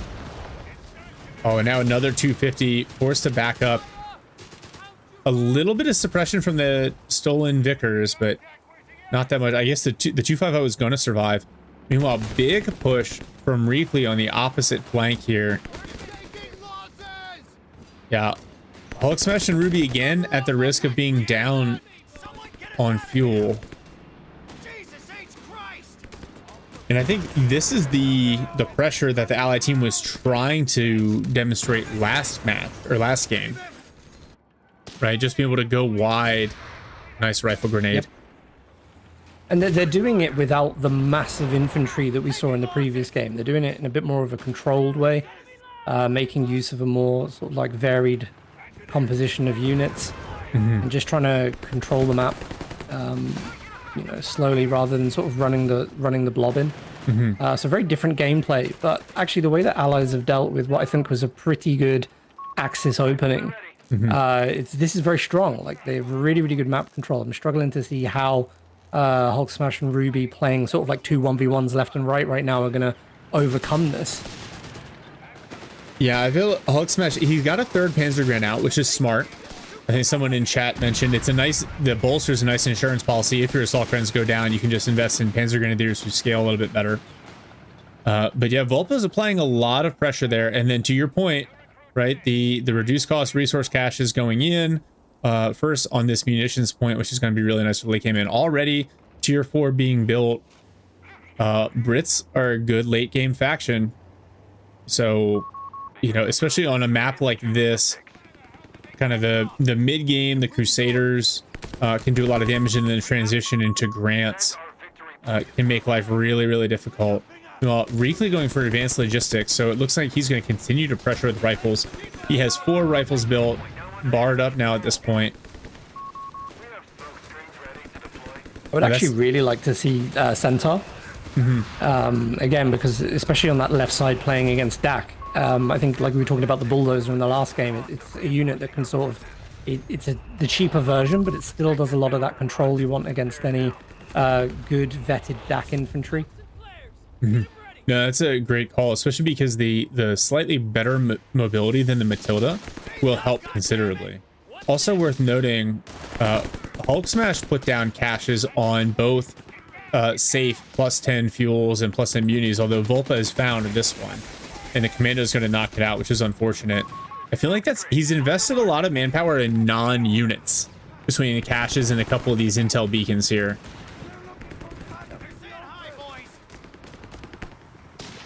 Potentially just... Yeah, you can sort of see the strategy there. They're trying to really dominate the +10 fuel, sort of lock it down, keep it, but then HulkSMASH wants to go over and help Ruby get sort of like mid and top. So yeah, I think they're trying to make that work, and if Vulpa sort of knows that, he'll apply a lot more pressure now to the fuel on the left, so that HulkSMASH doesn't feel that he can, you know, bring his units into the center. It might just distract the opponents long enough to keep this resource drain going on. Yeah, and so Reakly and Vulpa have been fantastic at taking space that's available to them, and I think some of that comes with, like, they really trust that the other player can handle the brief 2v1, which is why you see them being so aggressive and I think so successful on the flanks. Oh, the 2-2-1 with the Panzerbuchse goes in for the Greyhound, but the M1 AT gun forces it away. Ruby getting some Stas trooping out. So I think HulkSMASH and Ruby, I think they're playing for the late game at this point. It feels like they're like, hey, last game we tried to play for early advantage. Oh, Reakly lost the Greyhound to the 2-2-1 and the Pack 38. Nice pickup. It does feel like though that the Axis team is like, yeah, we need to play a little bit more late game focused, and they're actually ceding a lot of ground right now, which isn't great, but they already have some of their late game units arriving that'll hopefully be able to deal with some of this allied infantry. Although HulkSMASH, I think the flak filling suppression is just going to save that Panzer Grenadier squad. Actually, I really love that decision. At least I'm assuming this is why he did. He delayed the retreat of that P-Grand squad because they were in green cover until the flak filling could get set up and suppress the infantry section and then trigger the retreat. Because if he'd retreated in the open, it would have been over. And holy caches, you see Vulpa just put down 2 more of the auto build caches. I think you called it. You hit the nail on the head as soon as you saw the battle group pick. Yeah, it's what, 150 manpower and you just click it. I mean, it's such a great thing to play on a map like this. And actually it's going to be Crusader that's coming out of tier 4 first. Equally good. I wonder what he's going to use it for. Like, what is there really at the moment to dive? Maybe the black half track, but it's pretty well protected. Yeah, interesting on that choice actually. I'm not sure what the idea is there currently. Oh, this Jaeger and Stas Trooping squad get pinched by multiple rifle squads and forced to back out. HulkSMASH, his flak filling arrives to try to help. Nice dodge on the grenade. Ruby is going to recover this fuel on the opposite side. And I think it's hilarious. HulkSMASH has now put an MG34 up to cover the fuel on the back flank. It's like, I'm sick of this. And the commandos are going to go for it anyway. Let's see if they spot the machine gun and get a cheeky flank on.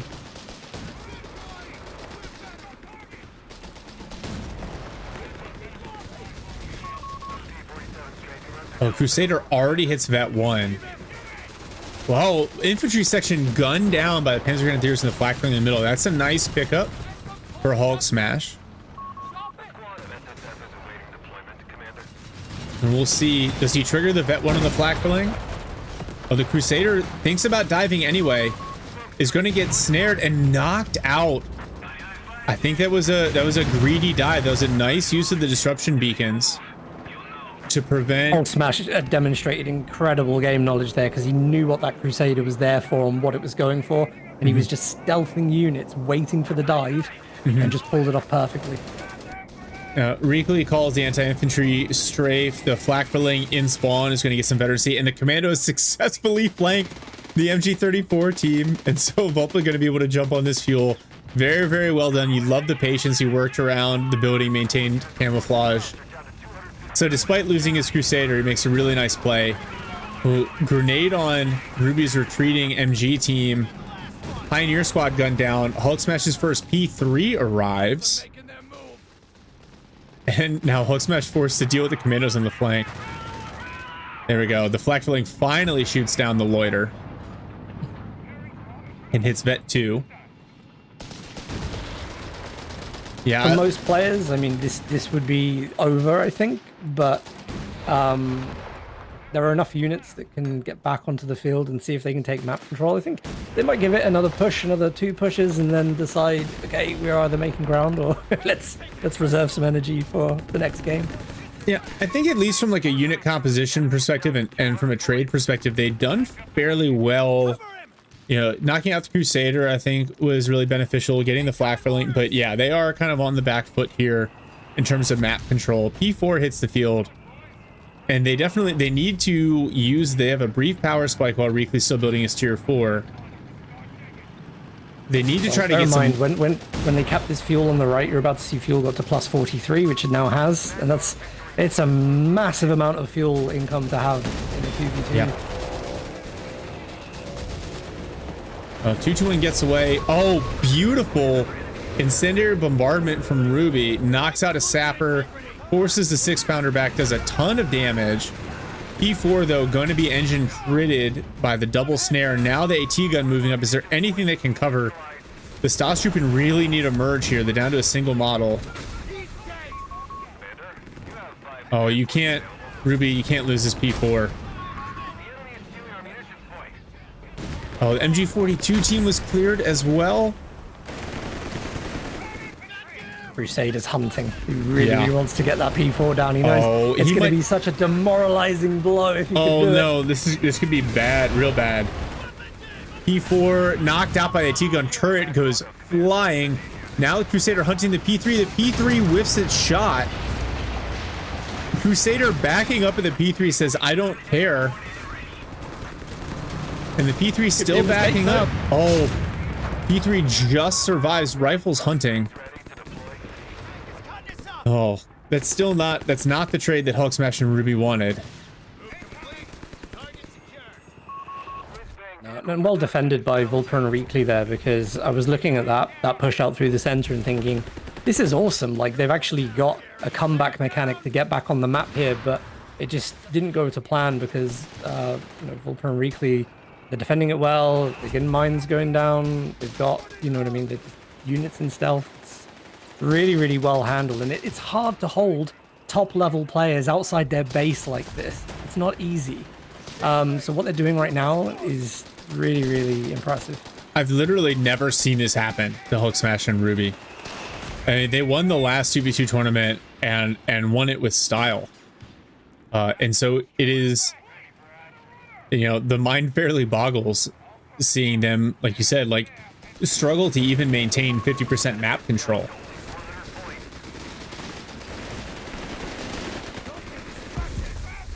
Just dropped below 100 VPs now, and that tick is going down really, really fast. Yeah. They have a lot of work to do with very, very little time to pull it off. And having 3 squads retreat like this, Ruby is going to be devastating.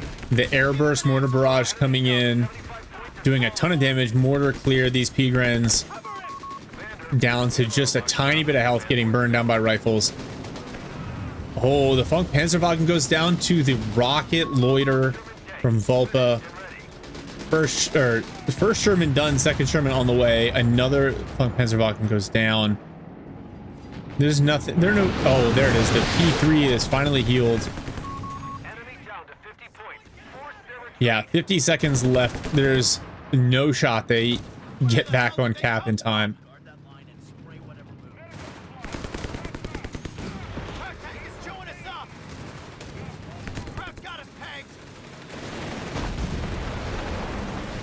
Yeah, Reakly's first Sherman arrives. P3 is there, but there's so much support for the Sherman. AT gun, rifle, scout, machine gun. And now P3 getting chipped at by the 6-pounder on the flank. And it looks like HulkSMASH and Ruby are going to fight this one to the end, but they are 12 seconds out here. And so Reakly and Vulpa going to get a 2-0 lead on the reigning champions. I'll ask for more than that. Yeah. Fantastic Very well played. Start. Yeah. That's superb. Yeah. Yeah, it would have been nice to see, sorry, I'm reading the chat. Would have been nice to see the Centaur, but that's a very quick game too. And again, I'm a little surprised. It was just I think for me, it was just the fuel control. Again, like the inability. Let's take a look at the stats here. Fuel 635 to 400, not as bad as the first game, but man, Vulpa using the stealth units to just constantly harass on that flank. The commandos doing commando things out there in the woods, flanking machine guns, capping points, just causing mayhem, allowing the mainline army to just kind of carry the day. Really, really, really well played. I don't know. What do you think, Stormless? Yeah, they controlled the map pretty well. And I think, again, it just says a lot about where we are in Company Heroes 3 at the moment. Even with a massive fuel lead like that, you don't necessarily see players opting to go for heavy vehicle builds. Like right now, the games, it feels like it's obviously dominated a lot by infantry engagements because you can cap the map, because you can, deal manpower damage and, be very, very effective with that style of play. And they've played 2 very, very strong infantry games in a row. In a way, it's like the territory I feel is like it's a secondary thing right now. It's like, we'll take it because it's there, but actually I can go and play my best infantry build and it works really, really well in the hands of these players. Yeah, it's just been absolutely dominant. And someone brought up in chat, maybe Hulk and Ruby haven't practiced this map very much.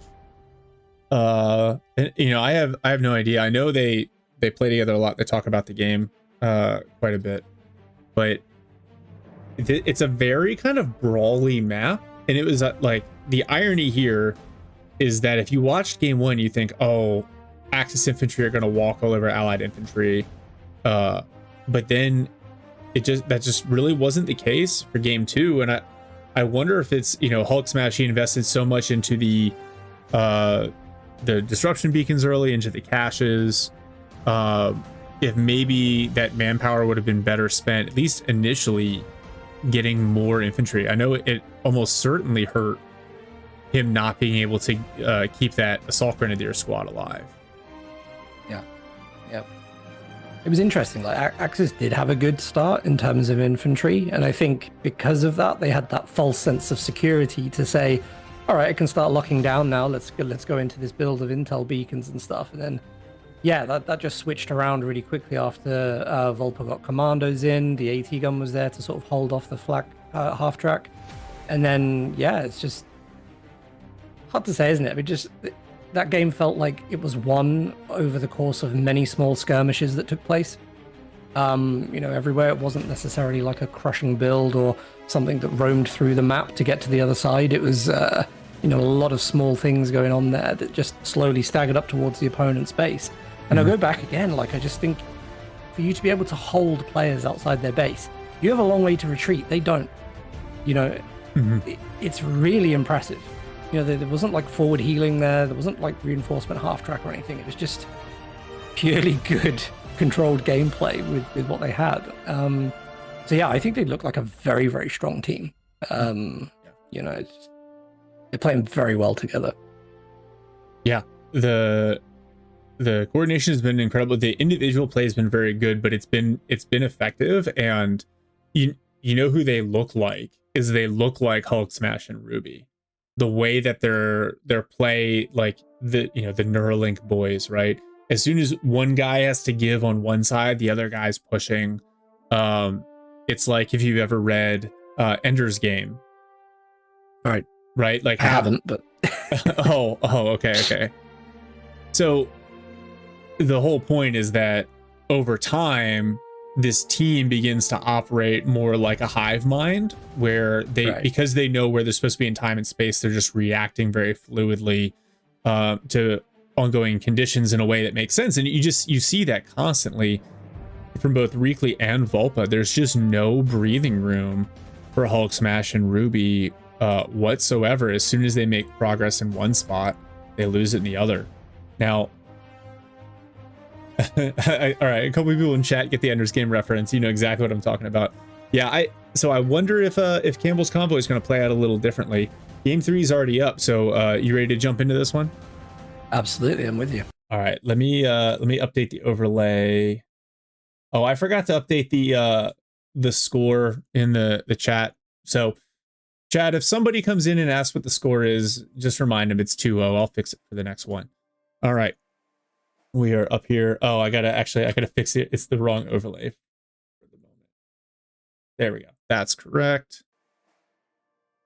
All right, we're here in Campbell's Convoy. All right, let's just dive right. I love that I don't have to count in for this because I can just hit unpause, and here we go. So HulkSMASH and Ruby, Campbell's Convoy, they're playing allies, right? So you've got Ruby in blue playing UKF, and HulkSMASH here. I almost said in red, but he's in teal. Playing U.S. forces. So he's got Free French Italian Partisans and Special Operations. So they haven't used any of those battle groups yet, and Italian Partisans no longer banned because we're in game 3. Ruby has Australian Defense, Polish Cavalry, and Heavy Armor. That's right, Polish Cavalry no longer banned. We'll almost certainly see that. Vulpa here playing DAC in red, going Armored Support immediately, and Reakly playing Wehrmacht in purple with Terror, Italian Coastal, and Mechanize available. Worth noting, Luftwaffe and Siegebreaker no longer banned. So the only rule now is you can't use a battle group that has been previously used by your team. I think I'm going to go out on a limb here and say that HulkSMASH is probably not going to choose Partisans. But I do think that HulkSMASH and Ruby will be able to put up a better fight on this map because it's just it plays a little bit tighter and a little bit more open in the middle than Elst Outskirts. It should allow them to fight better together and prevent Reakly and Vulpa from playing these like laney 1v1s where they just kind of outmatch Hulk and Ruby individually. Yeah, I don't think this particular map does well when your team separates to the two 1v1s. It does do well when you're in the middle. You're constantly putting pressure where we're seeing Ruby do it now on that +10 fuel point, or vice versa if you're playing from the other side. And then you sort of have occasional skirmishes on the outskirts for the extra VPs. That seems to work pretty well as a strategy on this map. I would like to also just pull out a little theory there, actually talking about your battle group bans and things. There's, perhaps the reason that Ruby and HulkSMASH, really struggled was because they were just really good bans from the opponents. This would sort of play out now in this game, if that is the case, where they can sort of get back into something they're more familiar with, perhaps a strategy they know really well that we've seen them do really well within the tournament so far.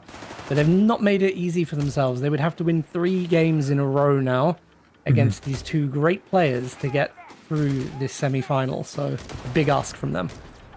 Yeah, and I know we all love seeing series go full length, so the only thing we can really do right now is root for HulkSMASH and Ruby to win these next 2 games so we can get a game 5. Because more games is always better than fewer games.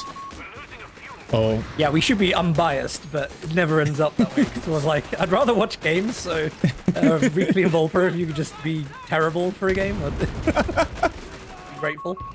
I always end up rooting for the team with fewer wins just because I want to see more pre-competitive heroes. Ruby, what is this? I'm sorry, I just noticed 3 Vickers. And a Dingo. I also think it's interesting. Ruby is now lined up against Vulpa. Previously, the last 2 games, it was HulkSMASH lined up against Vulpa. So I wonder if that was intentional. But 3 Vickers. That's a lot. They do good damage, but depending on the choice here from Vulpa, if we see only 2 Panzer Grenadiers so far, armored support going for the veteran gunners, so the coax damage, I predict we're going to see a very mechanized build from Vulpa in this game just based on the choices now. Which 3 Vickers will not do anything to an 8-rod rolling around on the flank. Yeah, it feels a bit risky to do this early on, because if the opponent spots it, it's like, well, I could easily counter 3 Vickers, and that's going to be really painful for you. I may even take some for myself. We saw that in the last game with Assault Grenadiers and how potently they could do that. So that's going to be discovered now, and then we're going to see, will Vulpa cancel this 3rd Panzer Grenadier, or is he going to stick and commit? Initial suppression was good, but the Vickers did almost no damage to the 250. And that's because Vulpa is upgraded combat half-tracks, as the Dingo is also finding out here as its health gets whittled away. Oh no, the 2509 pops, perfect timing. Dingo smoked, and Ruby is just realizing, yeah, this is not the ideal build. Immediately going Aussies and getting a 2-pounder. That feels like a smart choice. Oh, that was a panic pick. That was a, oh my god. Yes. What have I done? Yeah. Although the World War I style Vickers defensive line here so far paying dividends, doing good damage to the Grens, holding off the 2509. Oh, Ruby also going for Stewarts. I love that pick as a counter to Dak. HulkSMASH locking in special operations, getting that Vet 1 Weasel with Pack Howitzer. We've seen him do this before, and this is smart. Kettenkrad goes down to the Weasel. Very nice pickup. So despite losing the Dingo, HulkSMASH and Ruby in a slightly better position now. Oh, and Reakly just forced all the way back. Sick name for a band, 3 Vickers and a Dingo. It's a a bit of a mistake from Reakly to lose that, because it also gives the veterancy to the Weasel, which allows it to go for signal layer. In fact, is he going for it? Because he's not applying it to the fuel there. So because he got the Weasel with the pack howitzer, it actually comes in at vet 1. Okay, right. Sorry, I missed the pack howitzer. My bad. No, you're good. He's just done this before. The only reason I was prepared for this eventuality. Oh, rifles hit a mine there. Nice. Kettenkrad getting some veterancy in the afterlife. That mine strike. Oh, this push here from Vulpa. 2 509 and 3 Panzer Grenadiers with the combined arms movement speed buffs. And they're on a deep flank. Ruby is not quite ready for it. 2-pounder is in the middle, could rotate. Oh, and yeah, just like that, sappers and Vickers on retreat.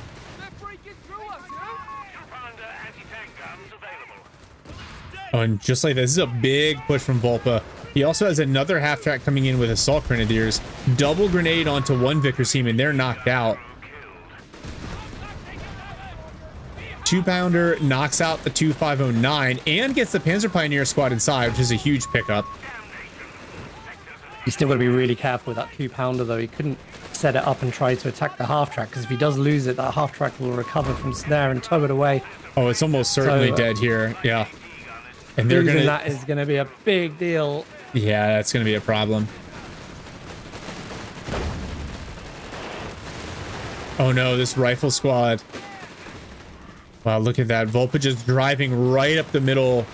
Panzer Grenadiers and Assault Grenadiers, everything getting mowed down. Oh, thank you for the raid, Achilles. We've got now Greyhound coming out, but some big losses with eyes, and the Stewart here. And they're splitting up. Or, excuse me, the Weasel and the Stewart are splitting up. The Stewart looks like he's going to try to abuse some of these long retreat paths briefly, but let's see, did Vulpa go VSL? No, he actually went emergency repair kits. So no damage reduction on these Panzer Grenadiers. And we'll see how far Ruby chases. The worst Stewart gunner of all time, though, shooting the rocks in front of him rather than the enemy infantry. Reakly's got a nice position to come out of, though. I mean, there's no real like pushing infantry at all from Ruby. It's all support weapons in the Stewart, and obviously we said about the Stewart, it's not having the best of times performing against the infantry here. So it's a difficult build from him. It's hyper defensive. He's relying a lot from HulkSMASH right now to do a lot of the territory pushing work. Nevertheless, I think actually if they do get together here, they have enough in terms of the support weapons to take and hold territory. So it's crucial they do that right now and build up some resources. Yeah. Greyhound hits a mine, so it's off the field for repairs briefly. The Stewart, though, with the Tank Commander upgrade, which the accuracy buff and applying to these Vickers is going to make that that damage profile even more aggressive. Now, Pack 38 here, and the 2-pounder, stolen 2-pounder is still in base. Oh, no, I'm sorry, it's actually out here. Why did I think it was in base? I'm dumb. Oh, Assault Gren half-track gets knocked out, but they do force the Vickers away as a separate 2-pounder. Oh, Pack Howitzer hits coming in big. Nice smoke from Vulpa onto the Stewart.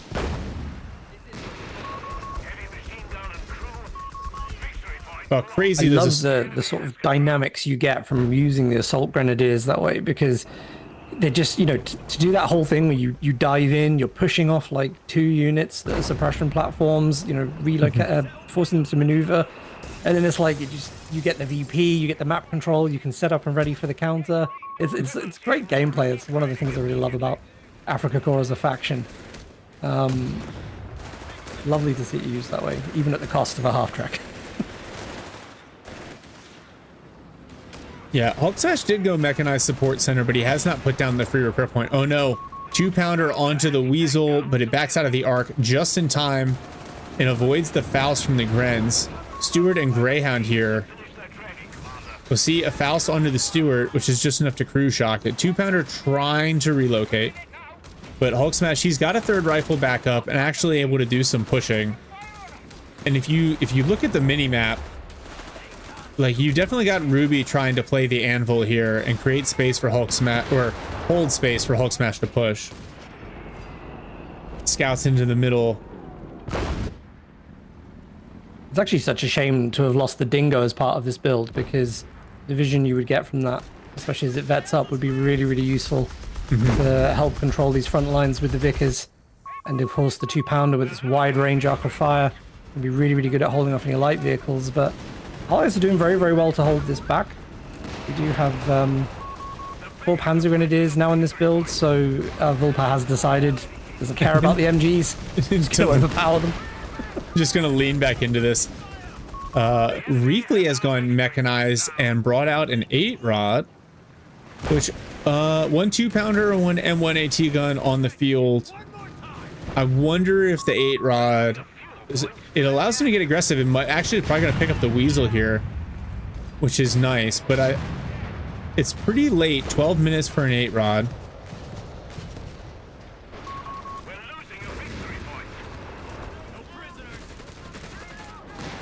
Wow, this Stuart just can't kill a thing as assault friends run right through its cannon.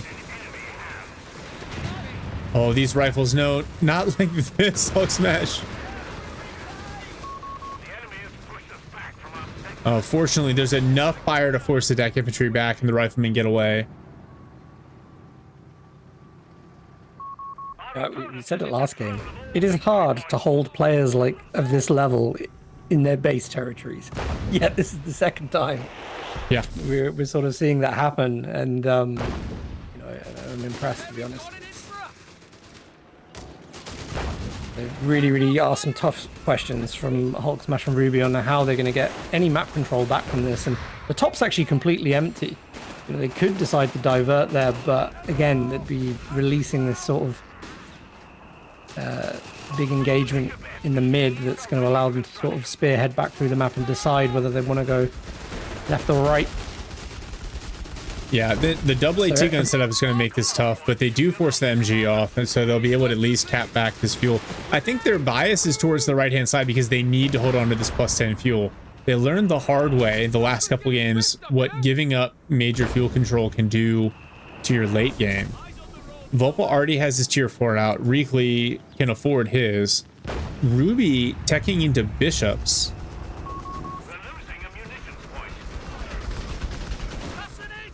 And they've just really got to, like, they've got to make the bishops do work. They have to get in, they have to make some impact plays, clear some team weapons, help get some wipes, which is really hard against players of this caliber. Well, there we go. There's the first one. 221 scout car goes down. The 2-pounder M1 AT gun combo. The buffs from the Stuart helping the Vickers in the middle force away this defensive position from Vulpa. So nice start for HulkSMASH and Ruby. I do love as well this Vickers that's been on focused gunnery for a lot of the game. It's almost like a little Vickers sniper, just trying to pick off things as they come through the fog of war charging at them. Yeah, certainly, like, it's an off-meta approach using Vickers as your main line. Ruby seems to be making it work. Another 2-pounder out. At some point, he's going to have to transition into some heavier AT. First P3 is on the way, and with Reakly, he's got access to Panthers as well, mechanized build. Nice smoke. Ruby reads the incoming grenade assault perfectly. Gets the sappers through the smoke, but they are still forced away.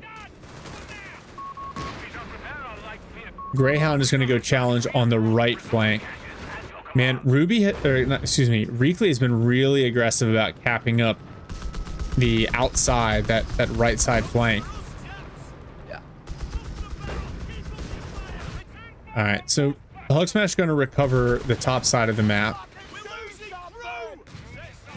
And is teching tier 4 now, but still behind on fuel. And here's Reakly throwing more grenadiers on this +10 fuel point.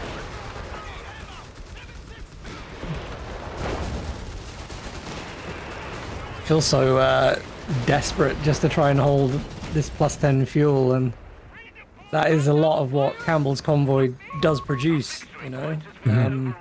A lot of this sort of focus around that mid area, and one of the players is normally having to defend that vehemently. But yeah, I'm just, you know, looking at Ruby, this is a total support build. It's like there is nothing normal that you would see from Brit play here. You know, no mainline infantry, just, yeah, like, I'd be really surprised to see what the very late game is to this build and where that goes.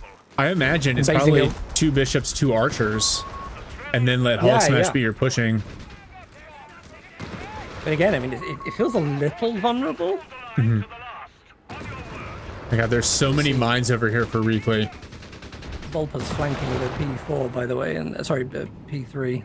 Oh. Devastating for that bishop. Oh no. Everything's out of position. Vulpa being sneaky on a map where you're not supposed to be sneaky. SSF Commandos get a couple of hits in, but one more shot. And that's a dead bishop. Oh, that hurts. And that P3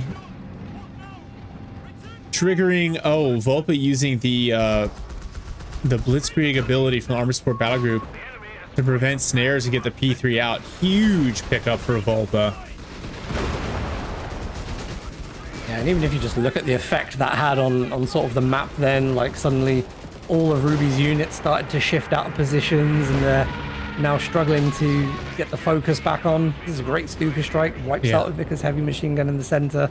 And also kept basically made sure that Assault Grenadier squad survived. They're down on 0 health. But the last man's going to get away.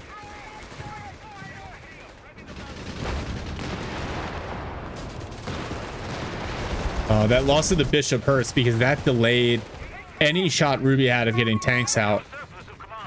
Here we see M1AT gun going to try to get in. Oh, it set off the mine. Oh, but he popped smoke and the AT gun was on attack move. So it backs up and backs up, and there's nothing here to finish this 8-rod. Unfortunate. Now Greyhound comes over, takes a couple of hits from the stolen 2-pounder. Ruby's coming in though from the mid, absolutely sensing blood there and trying to get around the back of the 2-pounder. Yeah, on hold fire too.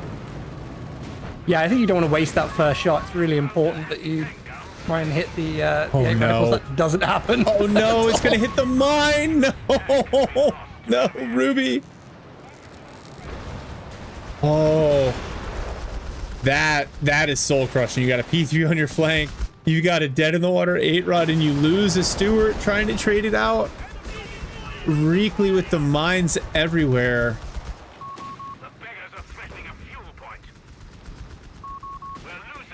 The funny thing is the KD looks even, but it has not felt even at all.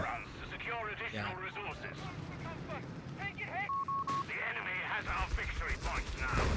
Map control, just so good. I'm just looking at Vulpa and his on the survival package on his Panzer 3 there, of course, so he can now actually use that to not just harass the flank, but to cap pull it off up. Great moves like against the bishop, but he can also get territory control there as well. It's yeah, whole playstyle is like, you know, a snake just coiling around its opponent, strangling it, suffocating it slowly. It's beautiful. Oh, and they just can't even kill this 8-rod. It took 3 hits and got away. Yeah, and a Pack Howie shot, I think, at the end there as well. Yeah.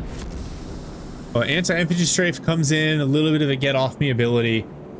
But this is not looking great for HulkSMASH and Ruby, who need to win this game to stay in the tournament. Second P3 on the way, P4 out for Reakly. Stolen 2-pounder doing some work to the Greyhound. Sappers dodge a grenade. They're gonna at least get on the center VP here and cut down the bleed a little bit. Oh no, Ruby going for another Stewart. Oh, the bridging units this late in the game are tough.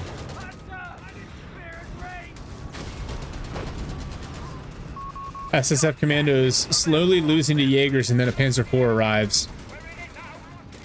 I don't like these 2-pounders clumped up like this because Vulpa does have that Stuka dive bomb and it comes in real fast. Yeah. So it may not be the best idea to keep them as soon as up together like this. You gotta imagine, as soon as you see them set up, there it is. Yep. I think they're gonna dodge it just in time. Oof. I think it's exactly like you say. He wants to sort of like get the P4 in there, watch them set up, and then drop it. Would be sort of like the perfect way to counter that. But looks like we're seeing the Stuarts just going to sort of like roam around with these 2-pounders and try and deal with the P3s there. It's such an interesting playstyle. Oh, tread breaker. And they get the P3. Nice combo. All right. Yeah, the Stuart has done nothing to the infantry. That's your point. The final will be tomorrow. We have another semifinal a little bit later today. Yeah, this Stuart is getting really, really good vision for the 2-pounders, and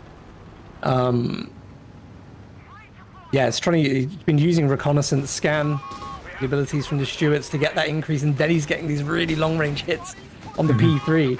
So this, I mean, it's interesting, right? It's like, it's totally non-meta, but there is something to this strategy that Ruby knows.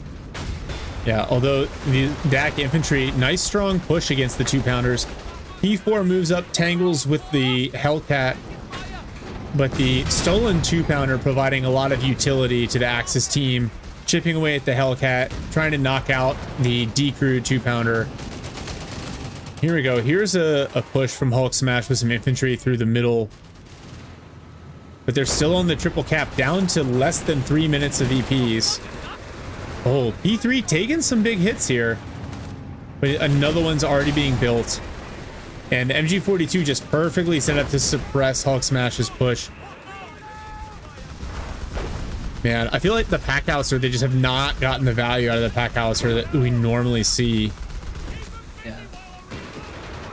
Jaeger I don't know that P3 is a good idea here for Vulpa. Like, I sort of feel like this thing that Ruby's doing with the 2-pounders is actually competently dealing with the P3s, so that may need to be switched if they're going to keep hold of the map control. But now HulkSMASH and Ruby make their play for the VPs. They've taken the top. They now have a decent amount of units to control the center. It's just, to me, it's all about where these 2-pounders go. If they can just keep picking off the P4s like that, there's no armor skirts on for Reakly yet, so, you know, still weak in terms of the penetrating shots. Could see some interesting turnaround. Yeah, Vulpa's already back on that North VP. The allies need to get some big hits in, and quickly. Starting with this 8 rod, more like 8 lives. This thing has gotten away on 5. I know that was terrible. It's gotten away on like 5 health points so many times now, and they just can't clean it up.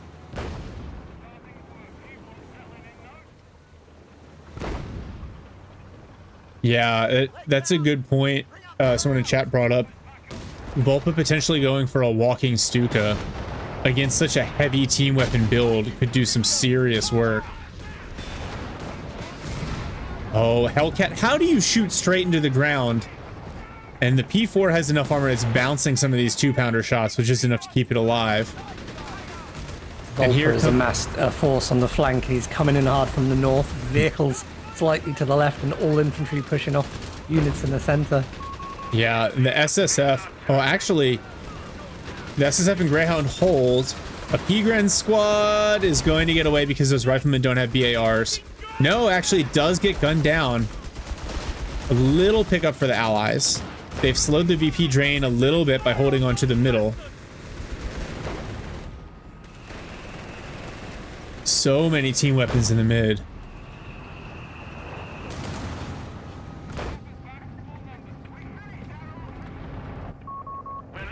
No Minesweeper out for the allies, which I feel like, oh no, the Stuart getting ganged up on by 2 P3s, 6-pounder in support. That's not going to be enough. Blitzkrieg ability popped, and that's another dead Stuart. P4 and 8-rod pushing on the opposite flank. And I think the allies, it looked like they might be able to crawl it back, but Reakly and Vulpa say, no, we want to end this right now.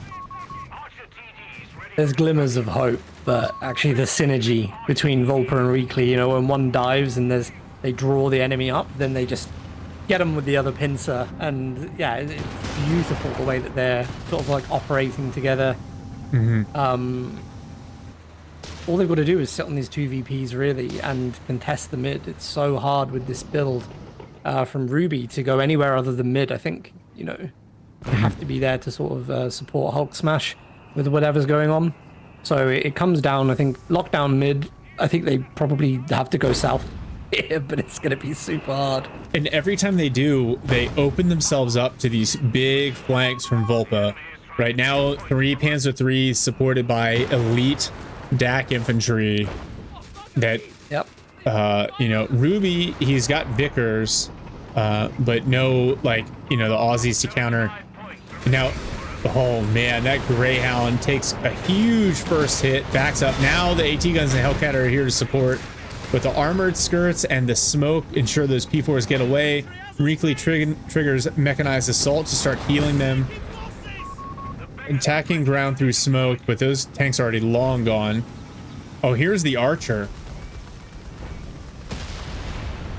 Still attacking ground. Archer did get a hit off on the P4 there, but yeah, smoke was basically essentially the thing that saved them. I don't understand why the Hellcat's not shooting. Now the 2-pounder is going to be able to knock it out. Whizbang comes in the center, does knock out a Panzer Grenadier squad, but Hellcat destroyed by the 2-pounder and then hits a mine for good measure. Vulpa's got a P3 brigade coming in from the top. Yeah, and then another dive bomb. Now, yeah, the 3 P3s here. The Archer. Oh, it's rear armor built. Well, the 2-pounders, 6-pounder knock out 1 P3. And instead they're chasing the Whizbang. They're ignoring the Archer. Whizbang goes down. Archer very slowly rotating. Knocks out another P3. The Archer goes down. But there's just no way. There's no way back from here. Nope.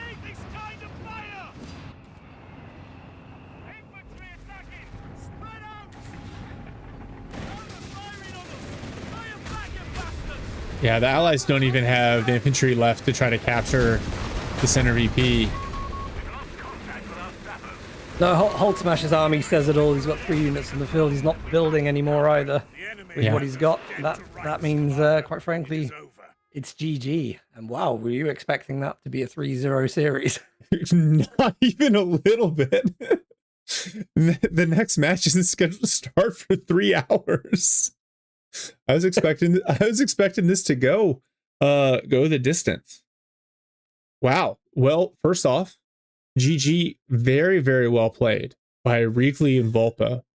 Overwhelming, really, from start to finish.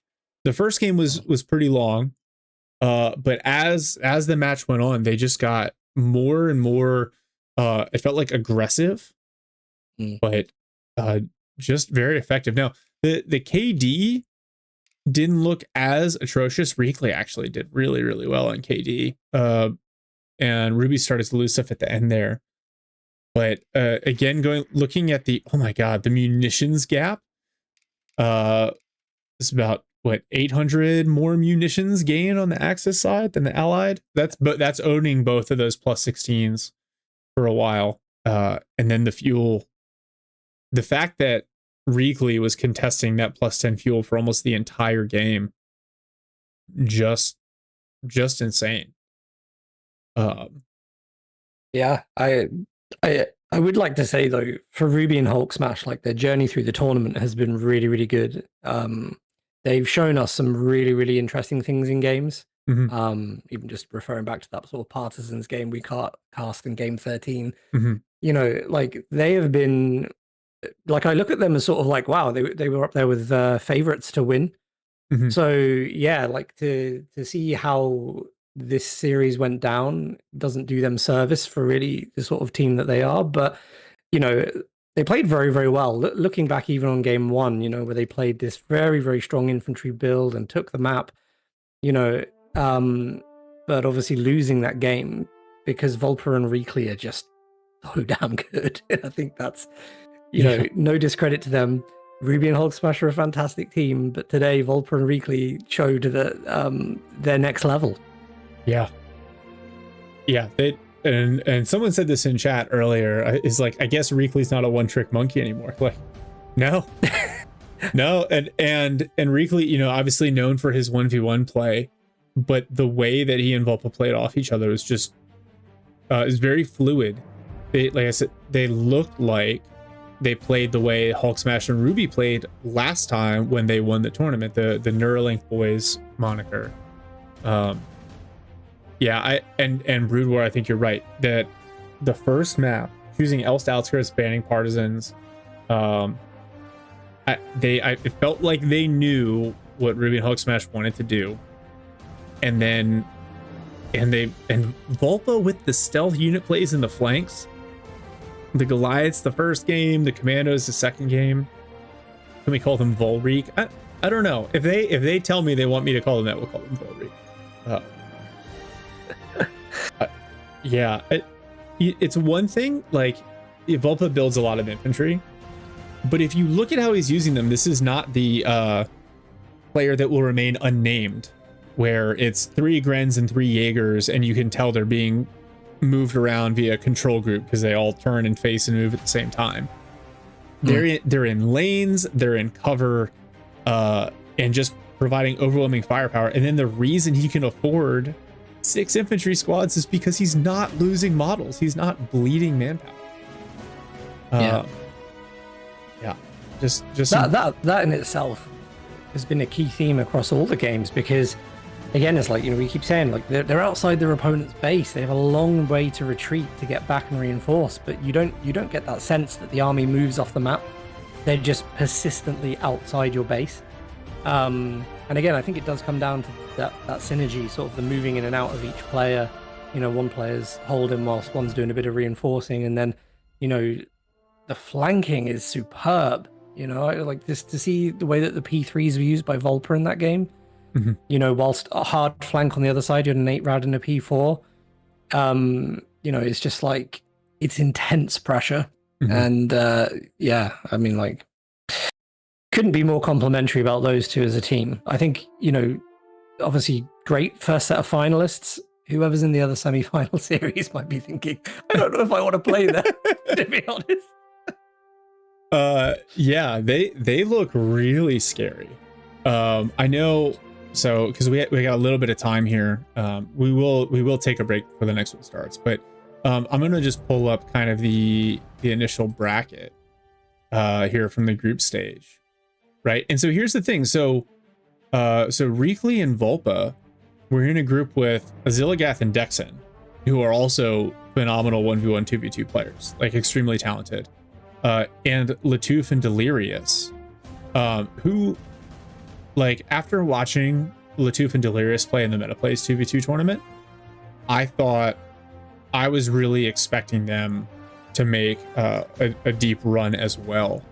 And for them to go through, here, I'm trying to pull up the actual updated graphic, but for them to go through and 4-0 that group stage was pretty impressive. And they ended up, you know, they're the number 2 seed coming into the semifinals. And it turns out to not have been a mistake. HulkSMASH and Ruby, the match you're talking about with the Kaiser team, Tushkan and Pervitin, they, you know, played them to a draw, and then ended up winning their group based on VPs. So, sorry, I have to address something in chat. So, Cromwell was a big organizer of the tournament, which is why his logo is in the background graphic. On the thumbnail, I still have Stormless's graphic, but maybe, you know what? Yeah, I can do that. This should be easy enough. I'm just gonna say this. I'm not fast. Don't worry. No. We will fix this. I can fix this in real time because I have time now. It's better if I'm Splendid Cromwell, because then if I do anything wrong, I don't take the hit for it. If you say anything, oh, it's not a media file. If you say anything you're not supposed to, then we'll be okay. Sorry. Yeah. Oh, well, now you can talk to the chat for a second while I fix this. Crazy oversight. No, don't worry about it. It's fine. Yeah. Yeah, just looking at the group stage results as well. In that group C, obviously the HulkSMASH and Ruby we've just cast who came through that group, but it was pretty tight. It was the tightest group, I think, in terms of the VP calculation at the end. Really enjoyed the games that we cast earlier in the series from Tushkin and Pervitin, another very sort of like competent team. I think what's interesting in sort of some of the other groups is there have been like quite large VP differences. Specifically looking at Group D with Smoker and Zulu against sort of the VPs for Ray and Nicko. They're going to be very, very interesting to watch because Nicko, who I sort of mainly know as Nagano from CoH3 back in the day, played in the best 2v2 team that I'm aware of across the franchise, which was Gold Path 2. And his 2v2 game sense, I mean, obviously I know he's not playing with, Nagano with Serrano and Scott she used to play with, but I've actually seen him play with Ray before, and that's a really, really good team right there. So again, I think, and I'm not making any predictions, forgive me, I'm not going to say anything, but like if you ended up with a final with Ray, Nicko, Reakly, Vulpa, like that does seem like that would be a pretty good matchup. Personally, I've not watched any games so far from HeartlessJager and VonManteuffel, so casting them is going to be sort of like a first time view for me, which would be really interesting as well. Yeah, they also talk about another tough group. Darth Mialius and Tony Montana, who are a fantastic team and at the top of the auto match leaderboard for 2v2, and then Nub and Mule, who like Mule and Farage won the very first 2v2 tournament, and Nub is also well known for being a talented and off-metal 1v1 2v2 player. So like a lot of talent in that group. So for HeartlessJager and VonManteuffel to come through that, and they 2-0'd Darth Mialius and Tony Montana, which was wild. Some really creative builds. If you guys haven't seen that match, I would go back and watch that as well. Thank you, Alvadi. I appreciate you with the subs. And Reakly got a sub after he's done playing his match, comes in, joins, and gets a sub from Alvadi. I've been excited like to get some of these guys and these teams in here that I've seen play intermittently, but they've shown like some really unique builds, good flexibility, and again, despite the like quantity of infantry that we've seen, it hasn't been the like tactical force concentration that you kind of see at like the mid to high 2v2 level on auto. So yeah, we're seeing the higher quality play for sure. That sort of thing shouldn't work at top level in general. Which I think we do see. Like there are some pretty good counterplays, and of course, like your top level, because it is hard to pull that off to counter what is currently meta in the game. But it does, when you're at this level and you're playing in a tournament, it's also risky to play that kind of meta because you know that people have been practicing the counters to it and can actually execute it. So yeah. Well, what we're gonna do, because we have a little bit more time than planned, but I don't want to vary from the scheduled time. So we've got 2.5 hours before the next series will start. What we're gonna do, we're gonna put up some of the best group stage matches. So actually, I've got queued up. The first one is gonna be HulkSMASH and Ruby against Pushkan and Pervit, which Stormless you casted with me, with some of the best CoH3 I've ever seen. So we'll put that up in the stream. So for those of you, there'll be an overlay, so it'll say that it's a replay and it's not the current one. It shouldn't be a surprise to anyone. And then we will come back here about 15 minutes prior to the start of the next series, which will be at 1900 UTC.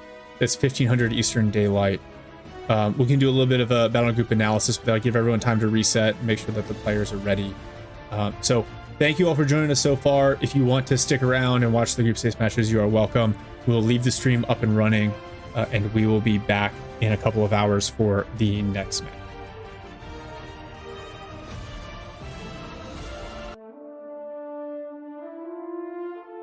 Look, I'm just going to be real. In the past, I have laughed when people have put stuff like insane game in the title of their videos. This is insane. This is a fantastic series. It's between HulkSMASH and Ruby, the team that won the last 2v2 tournament, and Tushkan and Pervitin, a fantastic team on both the auto match ladder and in tournament play. Co-caster is Stormless. Enjoy. All right, so we've got HulkSMASH and Ruby, the winning team from the last 2v2 tournament, here playing their first match. WSF build, Ruby in blue, HulkSMASH in teal. Ruby locking special operations, HulkSMASH immediately locking Italian partisans. All right, so we're going to see some off-meta stuff here for sure. Their opponents, the Kaiser team, Pervitin here in red playing DAC, Elite Forces, Panzer Command, and Armored Support available to him, and Tushkan in purple playing Wehrmacht, Terror, Mechanized, and Luftwaffe available on his side.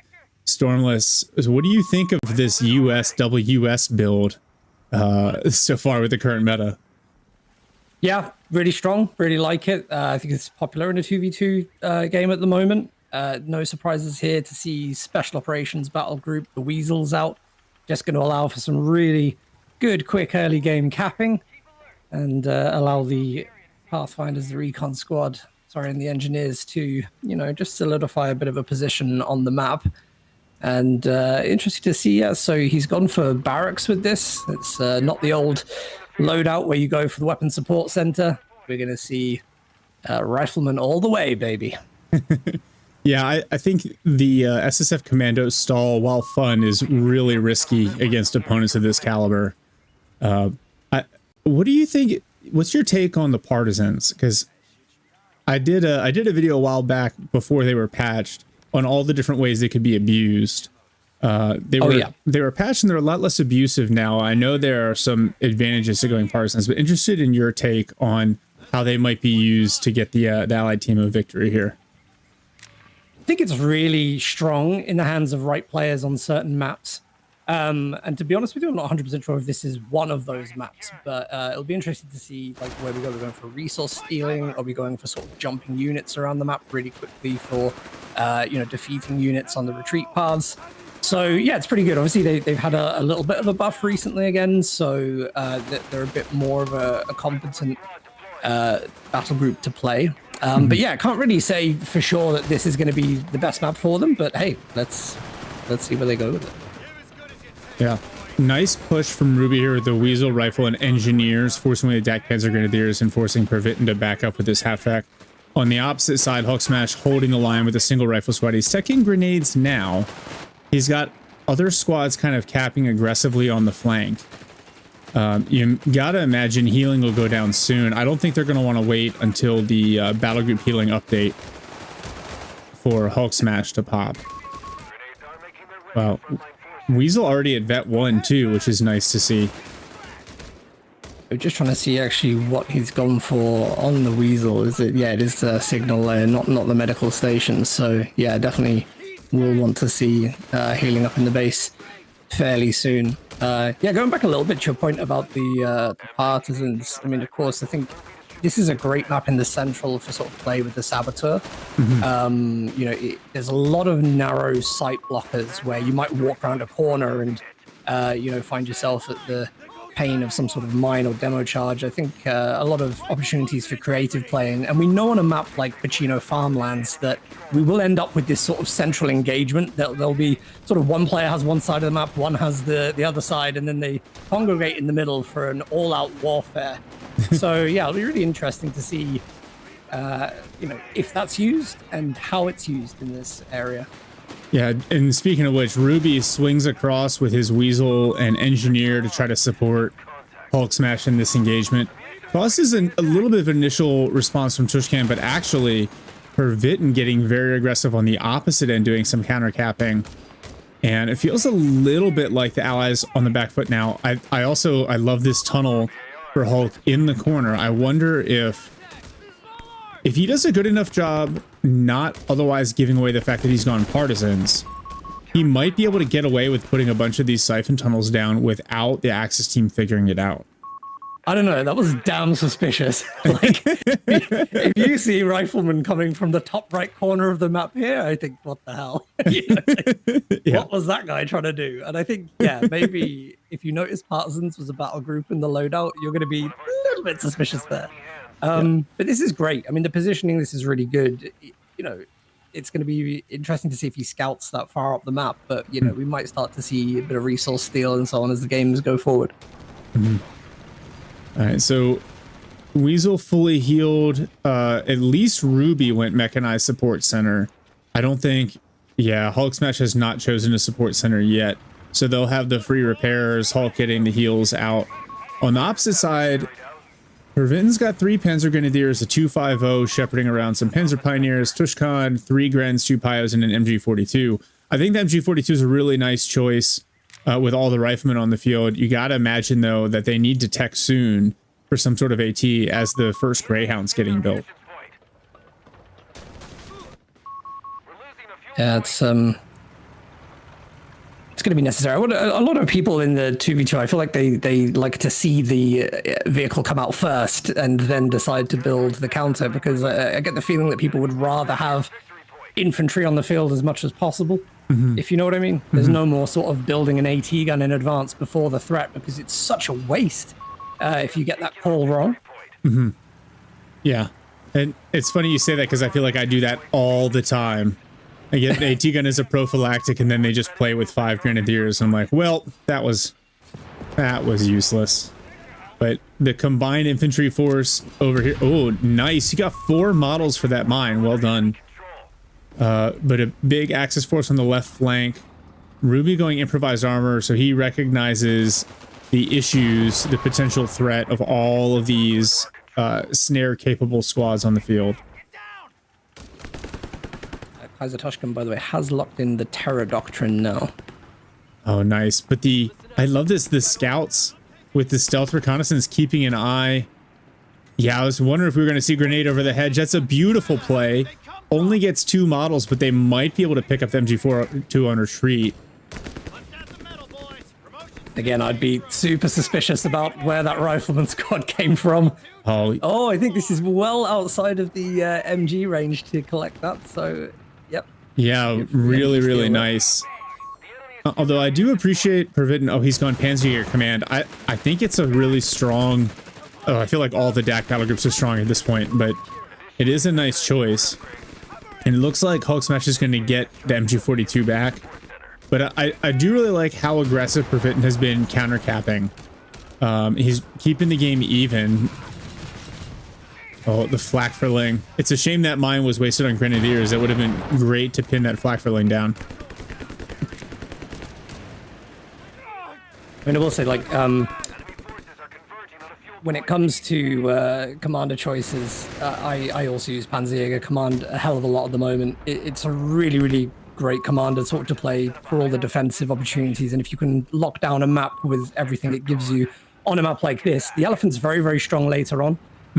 Especially if I'd be very interested in what sort of teching he does to complement it. I was just about to say, like, I'd love to see Smoke Package, because the 20% speed it gives the Elephant makes it really, really strong at maneuvering the field. But he's actually gone for the veteran squad leaders on this, so he really is going for a heavy infantry build.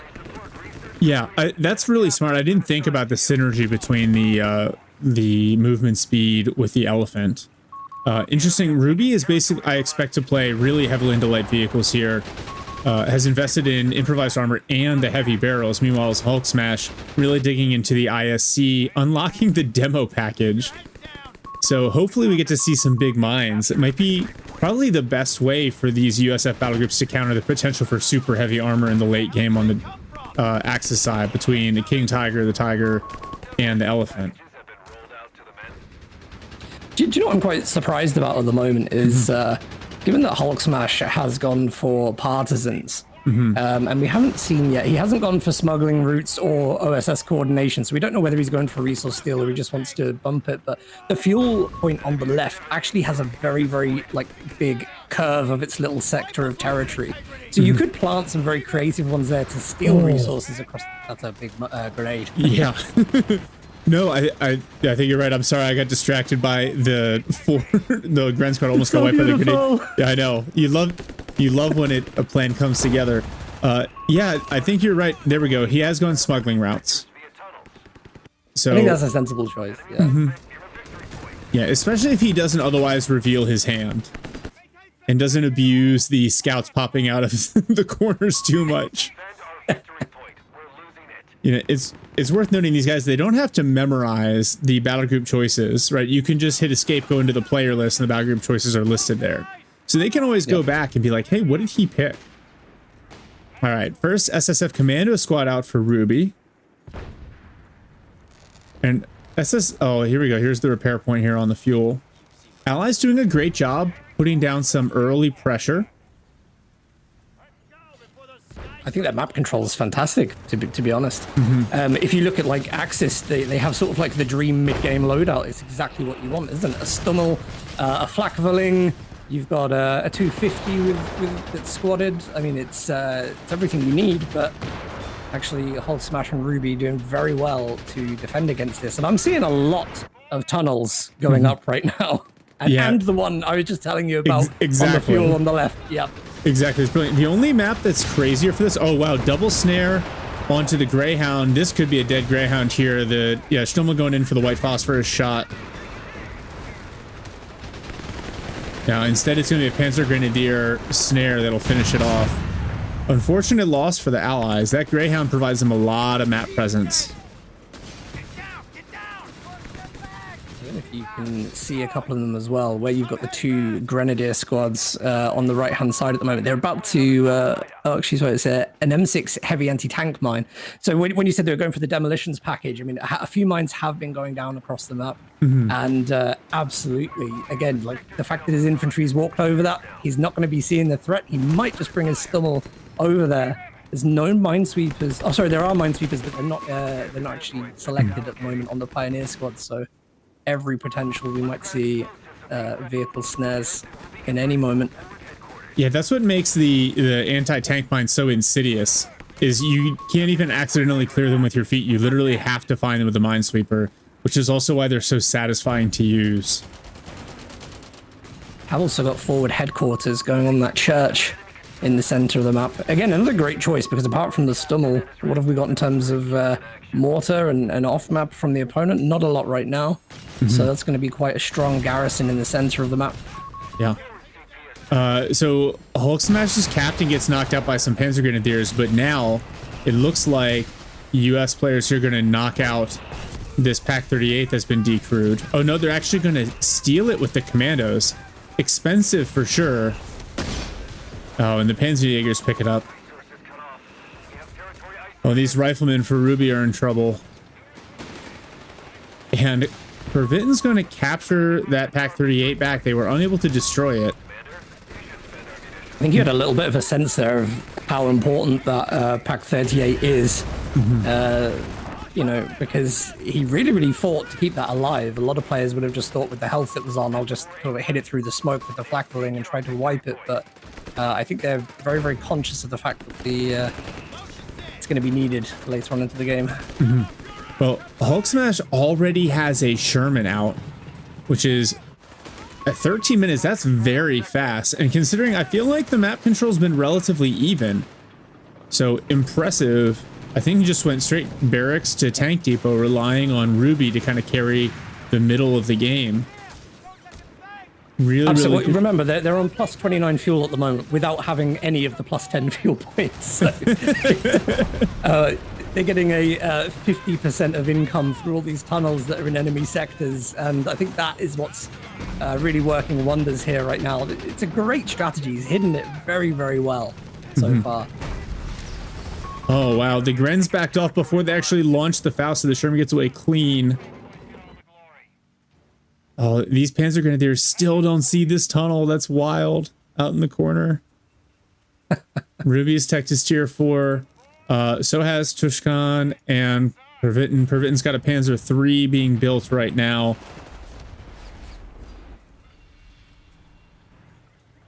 Yeah, I have a feeling, you know, VP slightly in the Allies' favor, but I have a feeling this is going to be one of those games that goes the distance. Neither team has a decisive advantage so far, and the Allies typically have good early tempo, but sometimes suffer in the late game, so this game could still go either way.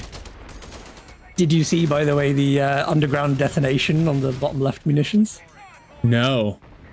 He tried to use it against the squad that was decapping there, but Pervitin didn't fall for it.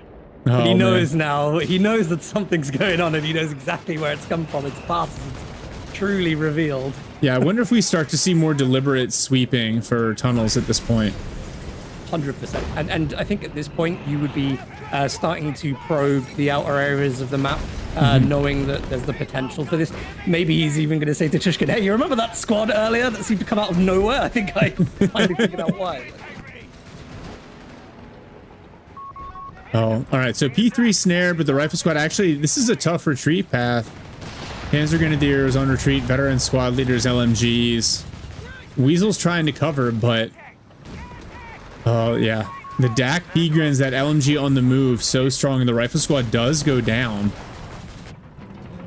Although HulkSMASH has done a great job on the opposite flank with his Sherman and his rifles. Now he has a Hellcat coming out, as does Ruby.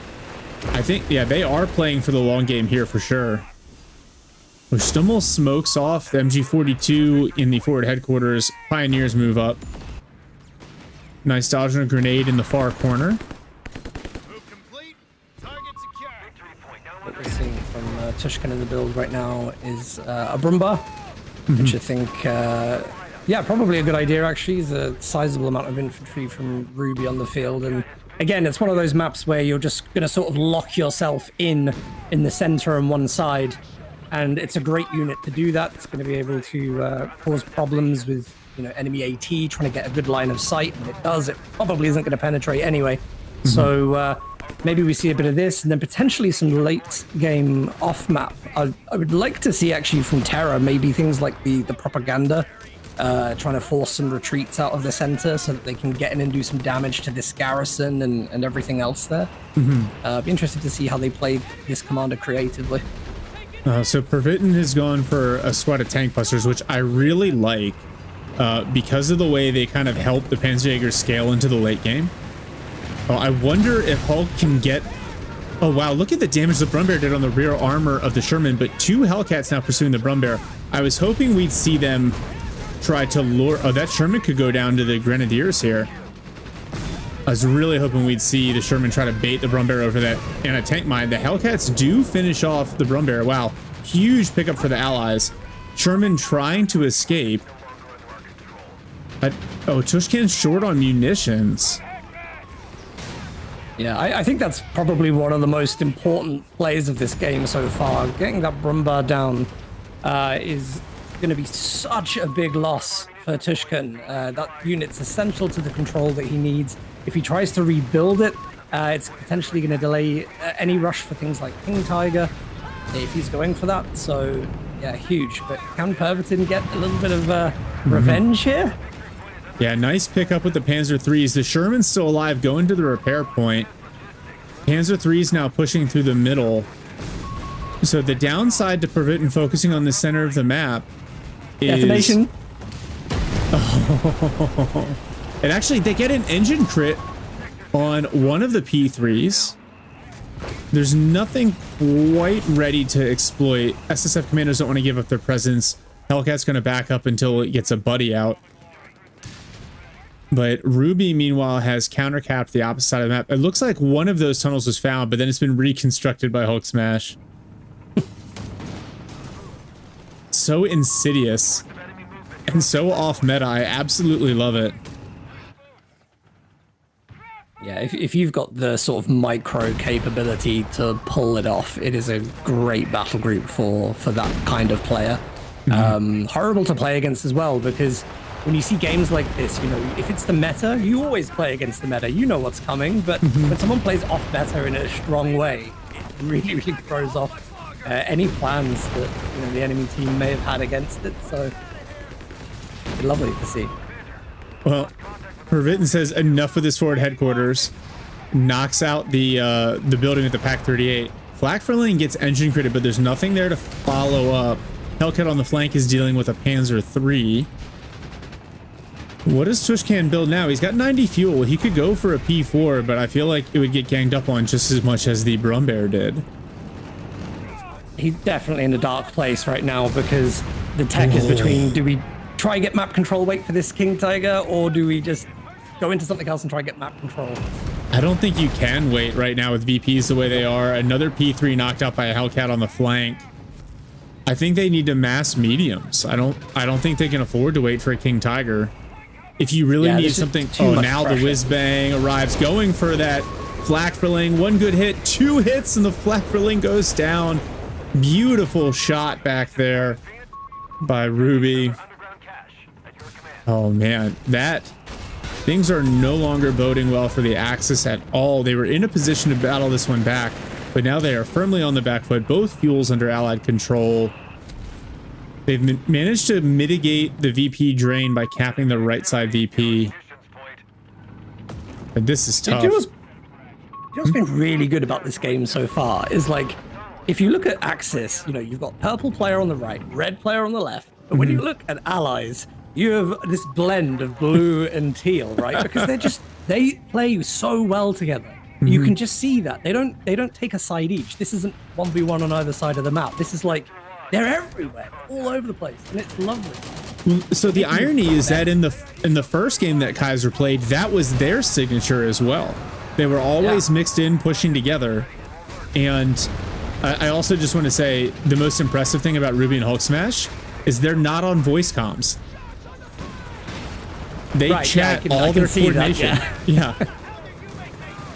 But talking to HulkSMASH, he said he and Ruby talk about this game constantly in their off time. And so they're just reading each other's minds here. Okay, Hellcat diving for the Stummel, finds a Pak-40 and a Panzer IV, so it's going to have to immediately back off. But Ruby's Hellcat on the flank gets a side hit in. Oh, is that Ultra ability? I think that is. So that's how they can see in the rear there. HulkSMASH has enabled that special reconnaissance ability. Man, HulkSMASH really using the partisan battle group to its maximum potential. Yeah, this is an absolute masterclass for this battle group, and another forward headquarters going down on a strong building in the center. This one also probably the most protected building against the 2 AT guns there. But it does seem like Pervitin's found his groove, and he is making an advance on the left right now. He's got a pretty strong pushing army, and he does have an opportunity. He could go in there with Panzer III, but it does get snared. Yeah, it hits that mine. One of the AT guns going to be cleared. Worth noting also, look at Ruby's build. 2 rifles, SSF Commandos, mortar, machine gun, engineer, scout, weasel, Hellcat, Sherman, whiz-bang. The most he has of any unit are 2 rifles, which you can forgive him because you kind of need him in the beginning of the game, but really, really balanced build, and every unit being used like a scalpel and exactly the required. And now look, the Allied medium push. 2 Shermans, 2 Hellcats. Oh, this Hellcat may go down, but I'm going to avoid the attack ground from the Pak-38 through smoke.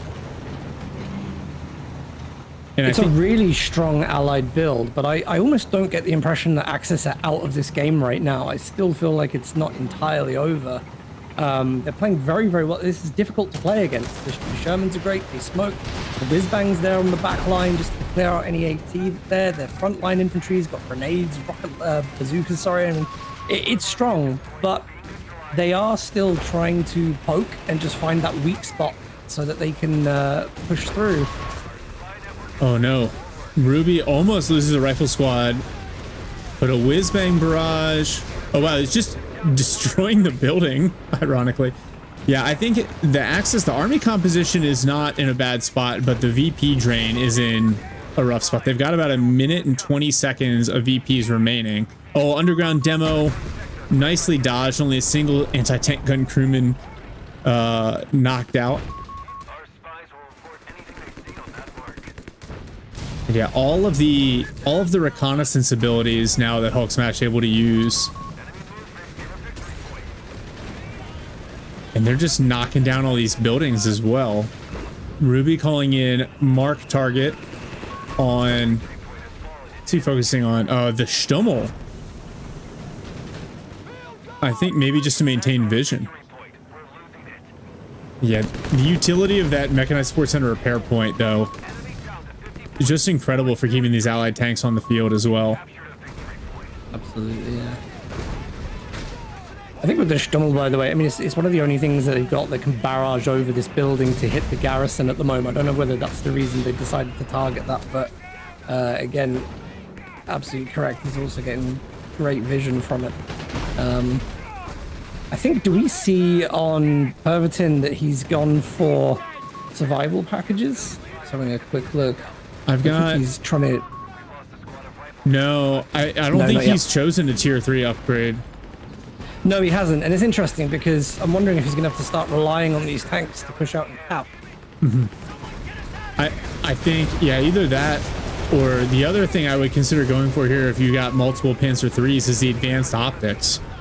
Because you're not worried about the heavy armor, but the advanced optics will help you do more damage to the allied infantry. Oh, SSF Commandos on the rear armor of this P3. He doesn't have the improved rockets. Oh, and the P3 bounces the last bazooka. Those commandos are going to have to retreat, and now this could be very painful if the P3s choose to pursue. So, oh, beautiful mine, one P3 engine critted. And now Ruby's armored force comes over to try to punish. And that's going to be it. The HulkSMASH and Ruby take game 1 with a dual US build. You called it, Stormless. I was really, really impressive display from Ruby and HulkSMASH there. And we get to see off meta, which is always fun and hyper respectable. Yeah. I forget who said it, but like, you know, guys playing the game as God intended, right? Balanced unit builds using off, you know, creative battle group abilities. And even like, it's not like the Kaiser team were being meta slaves at all either, right? You saw HulkSMASH Command, you saw Terror, which I love the Terror build against WS. The ambush MG42s are nice. The Panzer Grenadiers with the Contempt for the Weak, really strong. It's a shame that we didn't get to see any of the late game abilities. I feel like they were down pretty bad on munitions at some point. Yeah, that was probably the hardest part, because when you look at Kaiser's build, I mean, Terror, yes, we didn't see anything that we thought we would see in terms of like the forced retreat mechanisms of propaganda or slowing of infantry from the Jericho. But then, you know, Pervitin, what did we see from his commander, his battle group at all? I mean, tank busters, yeah. It really felt like none of that got used. And it's a real shame because, maybe an elephant there could have been really good, but, you know, you felt that pressure. He had to go for the Panzer IIIs to sort of control the infantry from the opponent. And, it's a tough one. But I feel like maybe they just got out-strategized in terms of battle group picks there. Yeah, I think you're exactly right. That's probably what decided the match, whether it was a matter of munitions. All right, actually, I think it is. So I pulled up the resource page here. So HulkSMASH and Ruby outgained Pervitin and Tushkan on fuel by about 200. They outgained them on munitions by 500, literally doubled their munitions income over the course of the game. Oh. And that is what is allowing these guys to spam all these battle group abilities and preventing the Kaiser team from doing the same. Actually, like it's kind of incredible. And if you think about Pervitin with his choices, veteran squad leaders, LMGs on the P-Grens, 3 P-Gren squads at 90 a pop, tank buster conversion, that's 90. That's 360 munitions right there of the 513 he got all game. It's no wonder that we didn't see butterfly bombs. We didn't see crew shock tactics. We didn't see the heavy mines available to him with the battle group. Pretty incredible resource domination across the map for Ruby and HulkSMASH. In this tournament, anytime there's been like a split or a 1-to-1 matchup, it's always been the Axis side winning both games. So really impressive for Ruby and HulkSMASH to show up in the very first game as allies and take it home in such a convincing manner. Yeah, it's a, you know, we said a bit about that being like a masterclass, and you know, I'm reminded of something that you said during the previous cast that we did together, right, against Stana and Newman Bra, that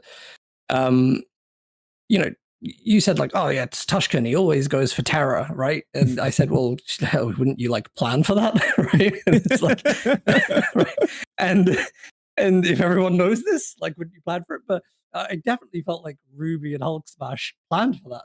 They sort of knew the counters. Like, you could sense it when we watched this recon squad, right? Like stealth up to the MG. You know, they had the rifleman on the back line to throw that grenade over the hedgerow. I'm like, it's so. I almost felt like, yeah, they almost know what's going to happen. They know where the flow of the game's going. But then the optimization of everything is really impressive. So it's like you say, right, let's drop these tunnels. When they're all secure, like then we're going to get, you know, smuggling routes, get extra resources in, demolitions package really early off of the, you know, the upgrade center, so that, again, just like all of his units could do something.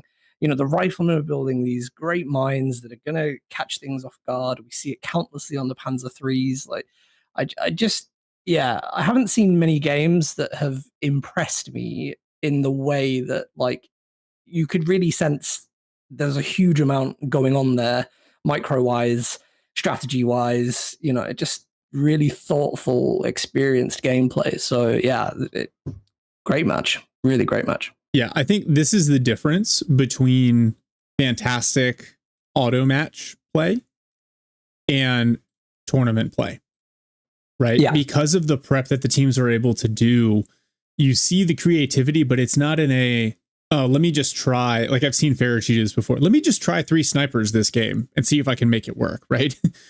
Yeah. Like, these guys aren't screwing around with partisans. They're doing it for a very specific reason, to counter the way they expect their opponents to play, and it is really, really fantastic to watch. So I'm pumped. That was a fantastic game one. I cannot wait to see how the Kaiser team responds here. All right, so the Kaiser team here playing the allies at the south, the bottom of the screen. Tushkan in red playing USF, immediately locking in special operations. His teammate Pervitin playing Brits, so no WUSF on their side. In purple with the Poles, the Aussies, and the Indian artillery battle groups available. Meanwhile, HulkSMASH and Ruby. Ruby is here in teal playing DAC. He's got elite forces, Italian combined arms, and Italian infantry. And HulkSMASH playing Wehrmacht with Siegebreaker, Luftwaffe, and mechanized. Of note, I didn't realize this until we cast this.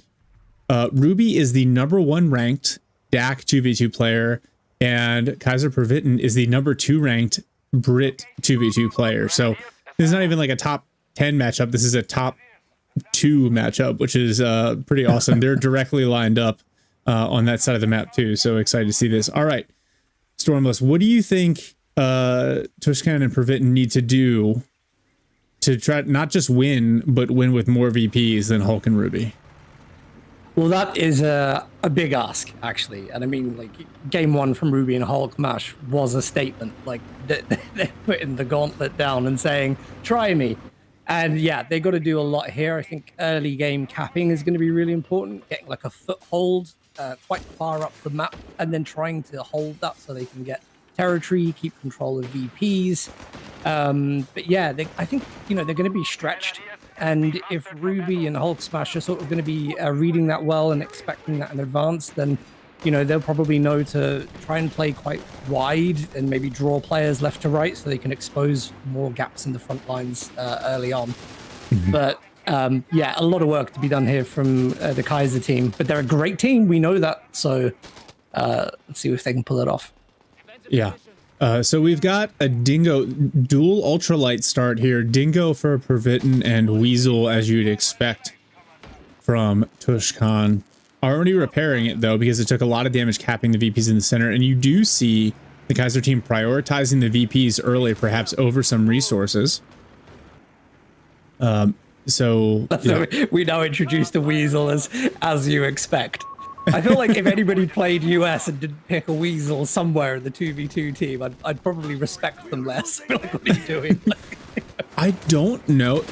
I'm trying to think of a match in this tournament where there hasn't at least been one US player running special ops in the Weasel, and I cannot remember one for the life of me. Which tells you something about the meta, which is one of the reasons we play this tournament. Is there's a meta, and then there are, you know, viable options, and then there's what everyone else does. Absolutely, yeah. I mean, a signal layer is good, right? But I mean, like, I feel like if you have to lose territory, right? And then you get it back, and then you use signal layer. Like, you don't want to lose territory here, guys, because Ruby and HulkSMASH are going to destroy you. So, yeah, bold strategy, Cotton. Let's see how it works out for him. But the Weasel's already vet one. No, I think you know what? I actually don't know this off the top of my head, so forgive me, everyone. But I believe the Weasel has slightly better armor than the Jeep, although the Jeep has better mobility. I found the Jeep, at least in 1v1s, really, really valuable. Thank you to Steve and JF for demonstrating that over and over and over again. But I think that's maybe what they're looking for, is slightly more durability, but that ultra light ability to pressure, the ability to cap at vet 0, super valuable. Also worth noting, Ruby went for Italian combined arms, but is not playing with the Bersaglieri. We've seen Mule do this multiple times because that left-hand side of the battle group gets significant buffs to the Panzer Grenadiers if you don't buff the Bersaglieri. So I think with the state that the DAC Panzer Grenadiers are in, and the capping and recon buffs available to Panzer Grenadiers, this is also an interesting choice that is thankfully not Elite Forces skirmisher package blobs. yeah, absolutely. Worth noting that, I mean, you will need a vehicle at some point to keep them to get the full effects of all those buffs. So, but he's just notified his teammate he's getting a flak in 2 minutes. So, just in chat. Oh. So I know you probably can't see that. I'm sort of getting a bit of advanced intel here. We call that cheating in casting business. I'm gonna say that, and then in 2 minutes' time, I'm gonna look great. You shouldn't have told me, because you're right. I can't see all of the chat because of the layout that I use. But it is funny to see Ruby and HulkSMASH coordinating, especially via chat. Not in Ruby's native tongue, which always impresses me. All right, so HulkSMASH has gone Panzer Grenadier Company. He's also gone Siege Breaker and unlocked Clearing Gear. So my guess is we'll see some Panzer Grenadiers here. The upgrade that they get from the Clearing Gear battle group selection is a smoke grenade, which I really, really like. I don't play Wehrmacht all that often, but when I do, that is, I think, one of my favorite choices from this particular battle group. Oh, I think they went med station for the Weasel. Kaiser Tushkan did. The rifles were healing up there. That's right. I think that's the better thing to do, actually. That's going to help you a bit more with holding frontline territory in cover positions over signal layer. So, yes, yeah, you can see it's healing again currently. Yeah, that's smart, especially when they know they need to maintain lots of frontline pressure, lots of VP presence. They're doing well so far. They've got 2 of the 3 VPs still at 555. It's worth noting, we don't count this as like wins and losses. Like, it's not like, oh, if they give up more than 400 VPs or whatever it was in the game 1, it counts as a loss for them. But that VP total will be helpful, especially if HulkSMASH and Ruby also play very well against UMB and Stana when determining who wins the group. I know I've kind of cast Group D as the group of death because it has Ray and Nicko, Smoko and Zulu, and Pax Ajax and Lady Ritsu. But this is another extremely, extremely difficult group to get out of with these 3 teams. Here we go. Humber from Pervitin. He's locked in Polish Cavalry. Another one of the battle groups that we've seen constantly in this and that's a very good pick for a map like this because, you know, like we were talking about in the previous game, it tends to be that at some point someone loses one of the 2 sides and then they focus in the middle, but the land mattress is fantastic area denial. So definitely expect to see that. Beautiful push from Tushkan here, essentially routing HulkSMASH. Although the Weasel gets Fausted, is there any chance for the 251 to follow up. It doesn't look like it. Actually smoked off by the... Oh, that's the special ops smoke barrage. So the Weasel's going to get away. Humber and Greyhound now trying to catch this Stummel out. It's going to get snared by Tushkan's Rifleman. And just like that, HulkSMASH is on the ropes. Oh, he's going timing of that. Go ahead. Timing of that was great because actually he just managed to get grenade tech up in time to pop that grenade on the half track. So very, very good that he made that push at the time that he did. Interesting to see how Ruby's going to respond to this because Ruby is so far away from this engagement. He can't do anything to support. To your point from the last match, you see red and purple fighting together in the middle. And you see kind of Ruby out here on his own on the flank. He's like, well, I've got the right side locked up. You actually see him apologizing in the chat. Not his fault. But this is, I think this is a risky build here from HulkSMASH going for the Flampanzerwagen. No, it's not. What is this? Flame half track? Whatever. It's the 251 Flampanzerwagen. Is it? Oh no, it immediately hits a mine and a 6-pounder setup. Oh no. That is a terrible turn of events for HulkSMASH. Well, if that didn't convince you to buy the DLC, I don't know what would. Oh my gosh. Wow. And now Ruby and HulkSMASH, despite a really nice game one, on the back foot, trying to recover on the back of some beautiful play by the Kaiser team here. And Pervitin's got his Polish Lancers out now as well, who once they vet up are a decent counter to the DAC play available to Ruby. I think what's really important here is about how they now apply this pressure with the advantage they have, because Ruby's going to want to try and lock down as much as possible and just allow his teammate to get some units back onto the field, but they need to be aggressive, they need to be precise here, get the territory advantage for Kaiser team, and then just really capitalize on the advantage they've got here. They've got a great VP lead going on right now, and if they can hold that, it's very positive for them. Yeah, two major engagements right now, one on the right flank as Pervitin tries to roll back Ruby, and then over here in the middle, Tushkan assaulting this position for HulkSMASH, who's doubling down and going for another flame half track. Wow. I was about to ask you if you what you thought the approach should be, but it looks like he is going to play bridging units for a while and maybe try to hold it down so Ruby can tech to more late game capabilities via DAC. But I don't think it's the worst idea, because if they can get good defensively, then I like that they have a build. They probably have a like an army loadout that they optimally want to get to, and if this is part of it, they need to get it back. So it'll be very good in the center still. It'll be able to help with the building control around that central VP, so it could still be a pivotal unit. I just want to point out, by the way, that Ruby didn't actually go for that left side tech tree on combined arms yet. He's gone for the Italian Semavente from the Italian arm of the side. So, but we don't necessarily see that. So I'm wondering if he's just trying to climb to either strafing run or the Carro Armato. The Semavente, I think, is a unit that's probably slept on. We've seen it a couple times in this tournament. Not only is it just like a better version of the US 75 GMC, but its barrage ability, the rounds fire very quickly. It's fantastic at clearing team weapons. Yeah. So I would not be surprised to see that. And actually, Ruby teching tier 4, so he'll have plenty of CPs to use here shortly.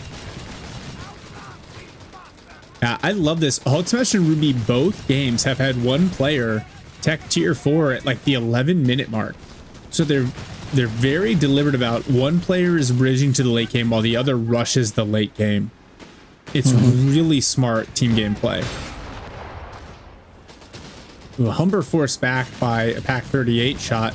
Lancer suppressed by the Flakverling. Ruby doing a fantastic job over here. 6-pounder hits the Flakverling. At Vet 1, though, it's a little bit tankier and doesn't have to worry quite as much. Ooh, Dingo knocked out by Pack 38. I've never been able to hit a Dingo with a Pack 38 shot. It always misses somehow. So Ruby must be doing something right over there. I think he's probably going to buy a lottery ticket after this game if you get RNG like that, quite frankly. But speaking of which, that rifle squad from Tushkan, only health damage, no models lost to the flame half track, but man, each model's at about 3 hit points. I've been watching this flame half track, you know, whilst you were commenting in the north, and you know, given that we've already seen one of these go down to an early mine, he's very, very, I want to say careless. Can you say that about someone who plays as well as this? But you know, he's got no minesweepers around here. He's just using it, you know what I mean, fearlessly. And I have to say, if he'd hit a mine at any point, this Greyhound would have been all over it. Yeah. Well, and actually, I can't believe that a half track full of jellied gasoline can take 2 anti-tank gunshots and not explode violently. I'm just almost looking at the aesthetics. I'm pretty sure that one of the headlamps took the AT shell, and that was it. So I don't want to sound cynical, but I would bet that in patch like 2.5 or 2.6, suddenly the health for the flame half track will get nerfed, and Relic will be like, "Oh yeah, sorry, it was overtuned on launch." The Flakvilling, by the way, narrowly misses one of the AT shells. Then that's a great hit on the Greyhound, though. Really, really good. He's got vision from Ruby to support with that. So amazing. But the siege bunker just got revealed. The siege bunker, very, very strong. And actually, I love the placement behind the hedgerow. That's going to make owning the middle very difficult for the allies. Huge that the Greyhound was knocked out. It's really nice pickup for the Axis team. He's gone Pact of... Is that Pact of Steel? It is. That only affects Italian armor, but he didn't choose the Caro. Maybe I'm confused. Yeah, so that one's going to reduce all light vehicles by 15%, but yeah, does the Stuka count? It's a light vehicle, so potentially he's just going to go for tons of Stukas and get the rate of fire increase from Siege Gun. That'd be hilarious. I would not be surprised to hear that was a misclick. Really? Yeah, the artillery coverability is so good. Wow, Pervitten's already got a Matilda out and teching armored vehicle training, which will immediately get put to the test with 2 Pack 40s here. He's going to smoke it off and back away, which is smart. Oh. Tushkan is lost. What ability was that? Big artillery call in. Forgive my ignorance, but the mortar team is gone and the mortar's been destroyed in the process. But it'll make you feel better. HulkSMASH now has his minesweepers with his flame half track. Ruby has completed dominance over the right hand side, is now pushing into the middle. Looks like the Axis are going to get a triple cap here on, at least briefly. Yeah, Pervitten has unlocked the tulips and the land mattress, so no Panzerbane rockets. And I think the land mattress has got to come out soon because it's going to be really hard to get through the center. And also the choice of a Matilda, this is a unit that sort of has to hang around mid now because it's just not really fast enough to, you know, to control the flanks of the map. They just, you know, Kaiser's given up on the right side completely whilst all this is going on. Oh man, I was really hoping we'd see a tulip come in from Pervitten onto that Flakvilling. Had it very, very close, but I guess he couldn't get the aim time off and smartly backs the Humber away before it gets knocked out itself. Well, Ruby lost a 250 with Assault Cren's on the flank while they're trying to be aggressively countercap. And Assault Cren's actually force away the Polish Lancers. Oh no, but in the process he loses an infantry section. I think a combination of the Flame Half-Track and the Panzer Grenadiers. HulkSMASH with Stosstroopin now pushing up in the mid. And this Flame Half-Track. Oh my god. That MG just melted. Oh my goodness. And that is a whiz-bang. I feel like you can really see there why he invested in that unit for a second time. Because of the power you can get short, you know, quick decision making. It's just very, very good. Dive in there and clear everything out. Yeah. I'm surprised, by the way, the Stuka is not getting into the rage of Siege Camp for the rate of fire boost, and I just find that really surprising. Yeah, it's just kind of chilling outside. Would he bring it back? He brought it back to... Where is it? Alright. Oh, yeah, he's just leaving it sitting there. That's a rare misplay from HulkSMASH and Ruby. Yeah, that flame half-track paying dividends. It does so much damage to units here in the middle. And God forbid they enter a garrison. The potential for manpower bleed is huge. HulkSMASH also floating... Oh, we're going to see a Stormtiger. That's the only explanation. Most I think the Humber may be going down here, potentially rear armor shot. Yeah. Yep. And now strafing run coming in on the AT gun. Oh, somehow the AT gun survives and Matilda back on Skosh health. Man, HulkSMASH and Ruby have really battled back. And they're applying a ton of pressure to the Kaiser team. More whiz bang. Oh, a direct hit on the flame half track. Some good hits on the Saustruppen, but a lot of bruising, no bleeding, which is unfortunate. We really, really want to see that Flammpanzerwagen get to Vet 3, by the way, because it's going to get plus 80 health and 15% damage, plus 20% speed. I mean, that's going to be a real killer. All right, Sturmtiger being built. Looks like a repair bunker. Oh, they considered putting a repair bunker down and then for some reason elected against it. Maybe to prioritize the Sturmtiger. But actually, the Allies have done a great job weathering the storm. They're capping the center right now. They're ahead on KD. You know what's really, have you seen the cache that's been put down on the manpower point as well? That's brilliant. It's pretty safe. And it's going to pay, especially as this game goes long. We're already at the 20-minute mark. It will pay for itself. You don't often see, you know, people go for the strategic manpower points over, say, like fuel and munitions. No, I think it's smart. It's great. Like you said, very, very safe to build it there too. Well, and when you have to run, you know, because it's worth noting the Allied infantry typically don't scale as efficiently as the Axis do, especially against Stormtrooper and DAC Panzer Grenadiers. So having that additional manpower income to compensate for the bleed can be really helpful. All right, walking Stuka barrage coming in. Looking for the AT gun behind the church. Unfortunately, not going to hit, and that's another problem. If you invest heavily into the walking Stuka, which it is an investment, it costs as much as a tank. If you can't make it pay for itself relatively early, that can sometimes cause like a power lull. A second whiz bang for Tushkan. Ooh, Grenadier squad wiped out. HulkSMASH continues to suffer some pretty, you know, frustrating casualties. Oh. Well, Sturmtiger is coming in, so let's see if he can re-inflict some of that pain. And it looks like Tushkan dodges it just in time. But compared to CoH3 2, the Sturmtiger reloads pretty easily. Oh, yeah. Pretty quickly, no risk of abandon. Oh, all right, the Polish Reakly ability coming in. This could actually be huge. Oh, but Ruby has his flak filling in base set in anti-air mode, which is really smart.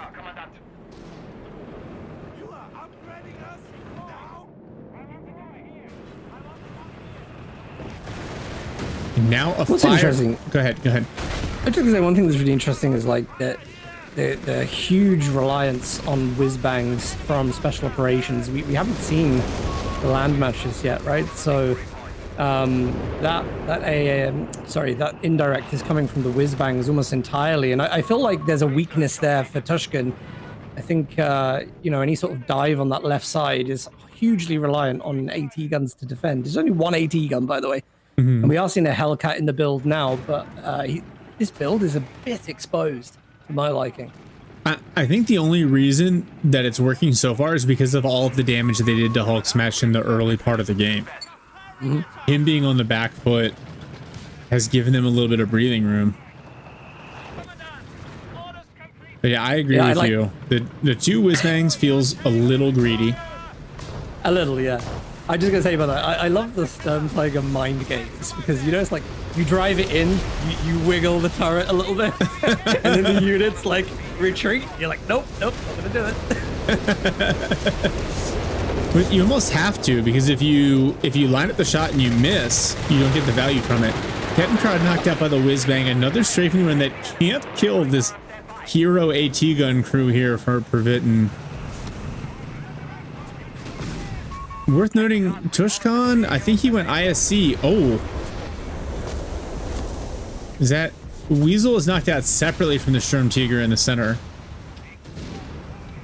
But because Tushkan went ISC, we actually don't see the free repair center, which, you know, is, I think, scales better into the late game than ISC does. Another whiz-bang barrage here, focusing on the Pack 40 wall. One will be cleared. These buildings in the middle have been leveled. This is World War I style chaos. Rifleman with a flamethrower.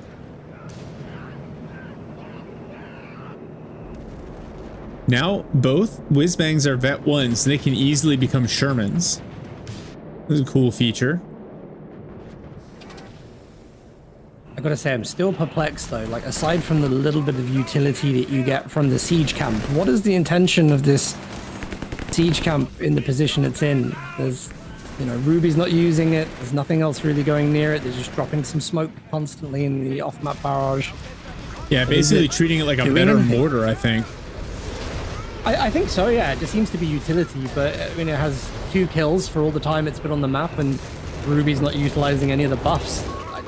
I'm not sure what's going on there. Yeah, the other thing, Ruby keeps trying to use the walking Stuka. Oh my god, HulkSMASH has lost another Kettenkrad. Ruby keeps trying to use the walking Stuka to kill the whiz-bang, which I know the walking Stuka does good damage to armored vehicles, but I don't know if that's the best use for the walking Stuka. Oh my god, somehow the rifle squad survives in middle with a Sturmtiger shot. The sound effect from that is fantastic. Oh yeah, always. Yeah, Stuka's a bit of a weird one here. Like, you need to get the veterancy on it as well for rate of fire too. So, yeah, not 100% sure, but hey, this is the pressure of high-level strategy games. Not everything has to make sense. Sometimes it just can't. Yeah, and so I think the Allies have done a fantastic job weathering the storm so far. Still in the VP lead. This Firefly already at Vet 1 did a good job forcing the Sturmtiger back. But there is a repair bunker in the rear, which I think is really smart.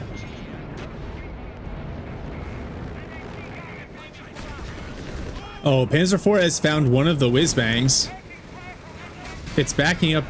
There are 2 Hellcats. Oh, I wonder if he's trying to bait him in. Tushkan with 2 Hellcats.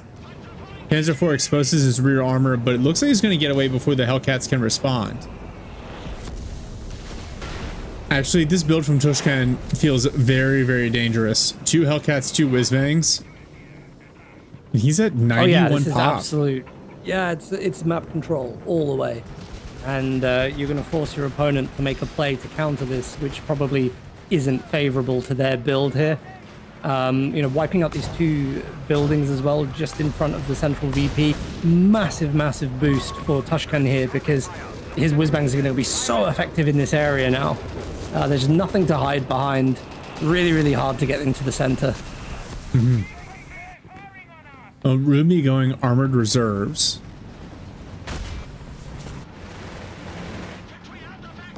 Oh, Tushkan did lose a rifle squad to the Panzer IV and Vet 3 Flame Half-Track. Sturmtiger. Oh no, Hellcats have caught out the Panzer IV. Sturmtiger trying to line up a shot, but the P4 will go down. Pack 40 in position, knocks out one of the Hellcats. Whiz-bang barrage forces back the Sturmtiger. It's back for repairs. On the opposite flank, Ruby pushing. Minesweeping with his feet a little bit. Panzer III trying to push. Oh, the land mattress has been decrewed. It looks like it's going to get knocked out. Recrewed briefly by an infantry section. Whizbang trying to cover, but the Panzerjäger's almost certainly going to sacrifice themselves to make sure that the lane mattress goes down. And they take some big hits, but they'll get back safely. This is a massive moment for Ruby and HulkSMASH, just to get that territory back and get that pressure on with a triple cap. I think that's a huge play. How did they manage to find a gap in the line here? I don't know, but they've capitalized on it so well. Mm-hmm. So it's funny, HulkSMASH, his Stosstroopin had picked up 1 BAR, but there's another one on the ground. They're maxed out on weapon slots. So I feel like he just needs to pick up another Stosstroopin squad just so he can steal that extra BAR.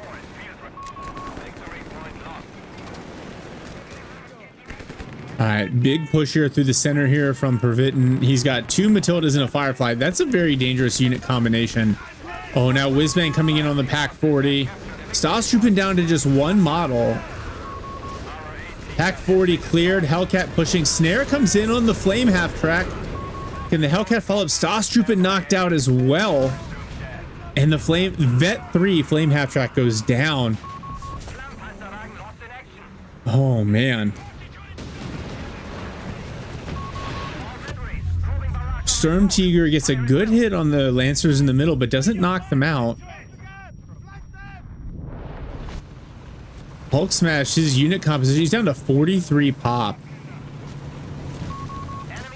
It's really tough on him. You feel like since the early game, you know, he's had a rough game, and he's been trying to get back in. Ruby's been holding, but they've struggled. They've definitely struggled.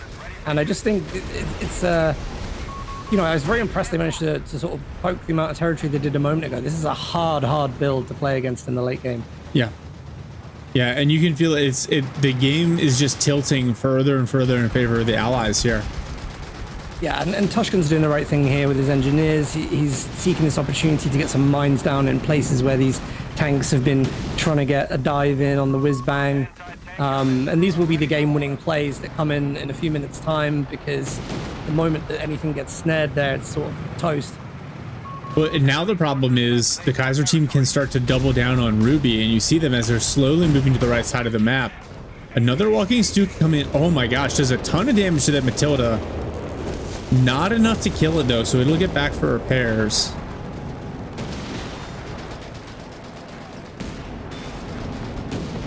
Oh man, that Panzer III for Ruby barely gets away.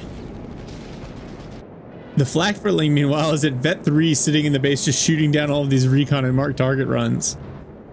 I do just want to call out something, by the way, that I always find really top-level play in this is when that Panzer III was driving away, he switches on the hold fire mode so it doesn't sort of fire back and reveal itself, which is you know, really important to make sure that you don't take that last hit from the AT gun. So lovely, you know, top-level micro for even this stage of the game. Yeah. And these Whizbangs starting to pay dividends, clearing another Pack 40 crew. Poor HulkSMASH. The Stormtiger needs to get a big hit in here. It gets snared. Wow. Wow, the friendly fire? Those Panzer Grenadiers get out? Oh, it doesn't matter. The Stormtiger gets knocked out by Firefly, Hellcat, and Sherman. They cleared a rifle squad, but I don't think it's going to be worth it. Now Panzer IV getting chased down. Pack 38 in the rear challenges the Firefly slightly, but a Panzer IV knocked out. Panzer III triggers his Vet 1 ability, trying to push the Allied armor away, but not in a good position. And now they're clearing out the repair bunker. Worth noting, they also destroyed that siege bunker a couple minutes ago. HulkSMASH down to 12 unit pop. And now the Allies on the triple cap. Wow, what an impressive turn of events.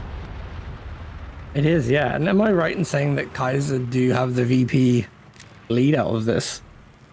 I'll be honest with you, I had planned on picking up the VP total in post, so I don't remember what they had at the end of game one. Caught you out there, didn't they? Oh my gosh. Lazy caster. Well, I don't know either, so. But still, I mean, yeah, this is an impressive lead. You know, you said at the start they needed to pull off some sort of huge VP lead. It's been brilliant. Like, they had the right idea from the start. Get out on the map, find a way to hold it. The build has been great. It's such a good map control build. They've made it really hard for HulkSMASH and Ruby. I feel like we're starting to see the end of this game pop out now. Yeah, they just don't have, at this point, they don't have the unit composition to deal with what's on the field. Even if they try to double up one of the players, especially Pervitin, his unit composition is so challenging to deal with. 2 Matildas, 1 Firefly a second in the build, and Polish Lancers that are now vetted up. Yeah. And now the Whizbang comes over those Pack 38s, forced to dodge. 1 cleared by the Matilda. Yeah, it's not just the loss of an AT gun, it's the loss of the veterancy that comes with it that's really painful. Panzer IV finds a Whizbang, but Riflemen sprint in to throw a snare. Oh, fortunately for the P4, the Firefly hits. Oh, it doesn't matter. The P4 is gonna get popped anyway. Turret explodes. Oh, the Walking Stuka goes down as well. Hellcat snared, but that's gonna be it. And wow, a 1-to-1 split that did not disappoint. I noted it this time, 406 victory points for the Kaiser team. Wow, what a game. That was fantastic. Yeah, again, and it just shows, right, like the mentality and the comeback of Kaiser, because you have a first game, you know, against the top team that is that difficult, and you've got to have all the strength in the world to come back into game 2, stick to your guns and be like, okay, let's make this happen. It was a big ask and they've absolutely met it. Well, we're yet to see if they've met it, haven't we? Because we don't fully know on the VP count who's got that yet. But yeah, just really, really strong game from them. Very impressed. You know, this whole series has been really, really top level. And I sort of said to you, right, just when we had a little break a moment ago, like I don't see this sort of CoH3 a lot, you know, this sort of high level play like this. And I think this tournament's really bringing out some interesting things in this game. Oh yeah. And what is blowing my mind right now, looking at the end match stats, the allied team with a positive KD. You literally never see that, right? Especially in the current meta, it's usually as DAC, if you don't at least have like a 1.3 to 1, you can't win. But for the allies to both be above 1 is incredible.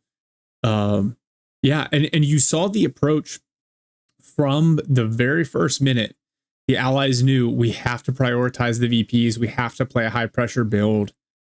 And then as they got some early wins, especially against HulkSMASH, right? Poor guy, like we've all had those games where a couple things go your way or don't go your way. You hit a mine that you didn't expect to be there, and you just start to kind of get shoved back a little bit. They did a great job of not overextending. Pervitin in particular, the double Matilda with the Firefly, the transition as he lost a section or two to the Polish Lancers. Really, really smart play to help them hold on, continue to kind of like take advantage of whatever mistakes HulkSMASH and Ruby make, which are few and far between, and continue to drive the VPs in their favor. I can't say enough about the way that that the Kaiser team played game 2. It's fantastic. Yeah, it's very smart. And I hope it wouldn't be the wrong thing to say, but because, you know, I tend to focus more on the positives of a game rather than negatives, but I really felt like HulkSMASH struggled in that match. You know, from the start. And like I said, you can sort of see things in the way that he played, because once we saw things like the Flammenpanzerwagen go down in, you know, the early game, and then he rebuilds. But then when he's playing it without minesweepers, having already like stumbled into a mine with the first one. And, you know, there's a sense of sort of urgency there. And then I feel like, you know, we almost see that with the special operations battle group, you know, they were going for a certain build. The build has holes in it. You know, I get that Whizbang is highly penetrating rockets, possibly more tuned than they should be. You know, but like, you know, there was definite gaps in sort of like AT. You could have done a lot more with the flame half track. So, but it's that crushing sort of early game that stalled that, and he just. You know, Ruby did very, very well. They played very, very patiently when HulkSMASH, you know, did get on the back foot a bit, and he waited for the unit choice, going into the Sturmtiger. But I think, the Sturmtiger ended up being the wrong choice there because it's a gamble. You're either going to blow up like 3 squads and the game's over instantly, or, you're going to have that whole thing where it's like, okay, I fired one shot, it missed, I've got to pull it back off the field. I have nothing else to do. I can't do anything. I have no other vehicles. It's really, really hard. And I think HulkSMASH's decisions on tech and unit choice there on the back foot were probably one of the things that led to their undoing. Yeah, it's rare that you see that from someone who is so deliberate and calculated about his game and his build orders. But I agree with you completely. I think maybe a swap out for Siege Leader on a Brumbear rather than the Sturmtiger, with the combination of infantry and team weapons there, or even Siege Leader on like a Stug G to push away the allied vehicles and then allow you to get that, What up, everyone? Shark here. We are back in Group A, right? Darth, Mealius, and Tony Montana taking on HeartlessJager and VonManteuffel. And Darth and Tony have a decent advantage coming into this game, but this is still a decider match. It can still go either way. And depending on how the games and VPs shake out, either one of these teams can make it into the semifinals with their play today. Casting this one with me is the rather splendid Cromwell. Yes, we found him. He was hiding from us, but he is back to provide his wisdom and hot takes on everything. And that's it. Let's get into this one. All right. So over here on the right side of the map, which I rotate the map. If you don't rotate the map and you play default view, you're weird. I'm just calling it. In teal, we've got HeartlessJager. It's a dual USF combo. His teammate VonManteuffel in blue, who's going airborne into a weapon support center build. Jaeger looks like he's going for a barracks and a rifleman. Opposite them, dual DAC in red. Tony Montana going Kriegsmarine. First Kriegsmarine, and his teammate Darth Mealius in purple, who has Elite Forces Armored Support and Panzerjäger Command. I'm positive we'll at least see 3 Panzer Grenadiers in this build. Casting this one with me is the rather splendid Cromwell. That's right, he's alive. I haven't just been keeping him in my basement for name, image, and likeness purposes. Jamie, great to have you, man. You were telling me before this how much you like this map. What do you like about Pisa Central? I like the +10 that has the sandbags around it next to the trucks and the large building, the ungarrisoned one. That's I like this bit for there's so much green cover that's within bounding distance for keeping your camo units camoed, so you can get some sneaky beaky stuff going on. But my favorite part is just the middle. I love the long stretch of the railways. It's perfect for like 17-pounder play or the big flak plate, 88s. So I'm enjoying it. I like the dynamics of it. I like how wide it is as well. I think you can do some interesting stuff with some light vehicles. Yeah, I've been enjoying it. It's a decent map. Yeah, it's extremely high resource, which I think especially for casting makes for more fun gameplay. You not have these long stretches where people are trying to tech or and then you have all the munitions to allow you to get use a bunch of abilities, which I think makes things more fun. Tony Montana here with his Kriegs half track, just rolling around in the back line of VonManteuffel, HeartlessJager, causing some problems. Very strong. Very, very strong. Yeah, and I still think giving all the Axis units SCG-44s is a little silly, but I do like the balance of the Kriegsmarine being strong offensive, but not being able to repair the half track. So it does allow for a little bit of counterplay. They have to kind of kite like this because they can't just like park behind a building and repair real quick without getting a Pioneer. Yeah. Also, I feel like this is a consequence going double USA because there's no dingo to help you fight off the 250 in like a really like conventional way. So you have to sort of just play around the 250 a little bit. Yeah. Yeah, Jaeger has heavy weapons, special operations, airborne in his build. He obviously can't choose airborne at this point. Special operations with the Weasel, it's not as good as a Dingo. It has a little bit more late game utility or mid game utility, I suppose, and flexibility because of the capping. But actually, I really like this. You see the US team kind of anchored around this +10 fuel point. VonManteuffel doing a little bit of counter capping the opposite +10. Oh, that rifle, it's a late retreat, but it looks like they'll get away. And you see the importance of these +10 fuel points in the early portion of the game. And HeartlessJager bleeding quite a bit as he's just trying to manage the threat to this field point. Ooh. Yeah.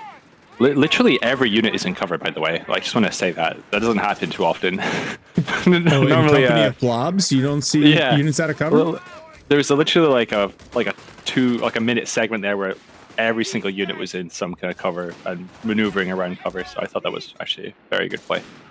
Yeah, I mean, at this level, like that's how you manage the engagements and get them to a point where you can, like, you balance stuff in your favor. Yeah, and that's the thing. Yellow cover really underwhelming. I know these traders, it's like 360-degree cover, but it just does not hold up to green cover. I'm so sorry. Where did we just miss the 250 death? Where is it? I caught it. It's up on the northern fuel point. Pathfinder's got it. I think it was never repaired, and so it got burned down by the A1 carbines. Which is weird because you feel like the Pathfinders would be the most vulnerable to the 250 with the Kriegsmarine inside. There you go. Yeah. But other than that, map's mostly evenly split, slightly in the Axis favor, but Jaeger now recovering the southern portion. We see a paratrooper squad come in the middle here. I love paratroopers. Ooh, first Kriegsmariner cache as well. In a good safe spot, protecting the cutoff. Yeah. Especially with the airborne battle group, even if it's not near support center. I think I saw HeartlessJager went mechanized. Having the ability to get those flak terms out is really nice. Getting into the late game against some of the air heavy abilities. I know you go.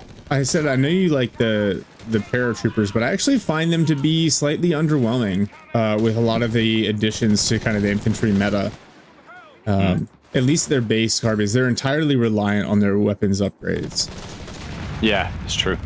It's not my favorite iteration of paratroopers in Company Heroes, but I do have a soft spot for them. Yeah. I think CoH3 2 paratroopers are my favorite because they're so modular.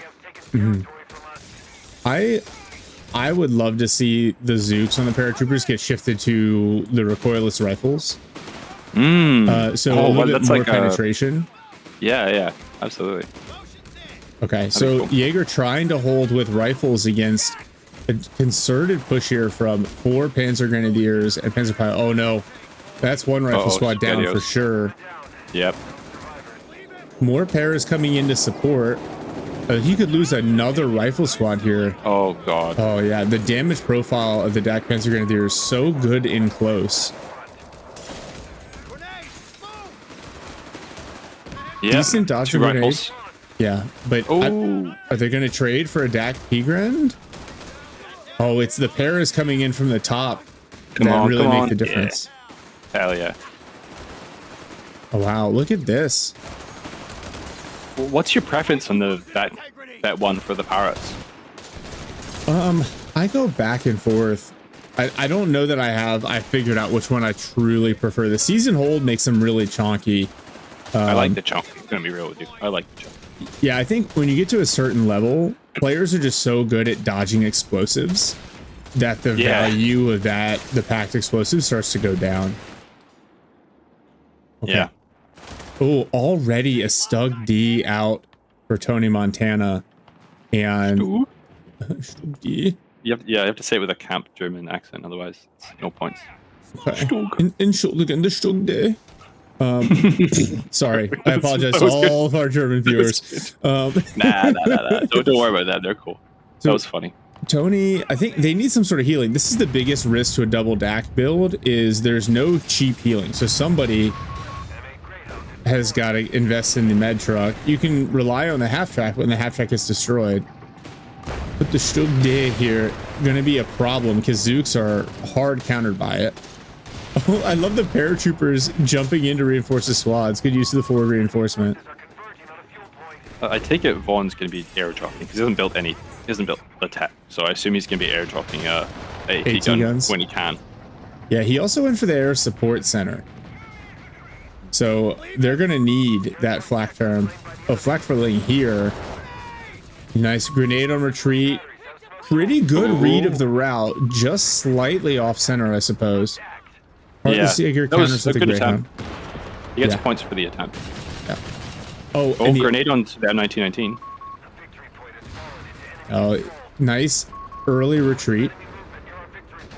So Jaeger's going special operations, but prioritize the SSF commandos.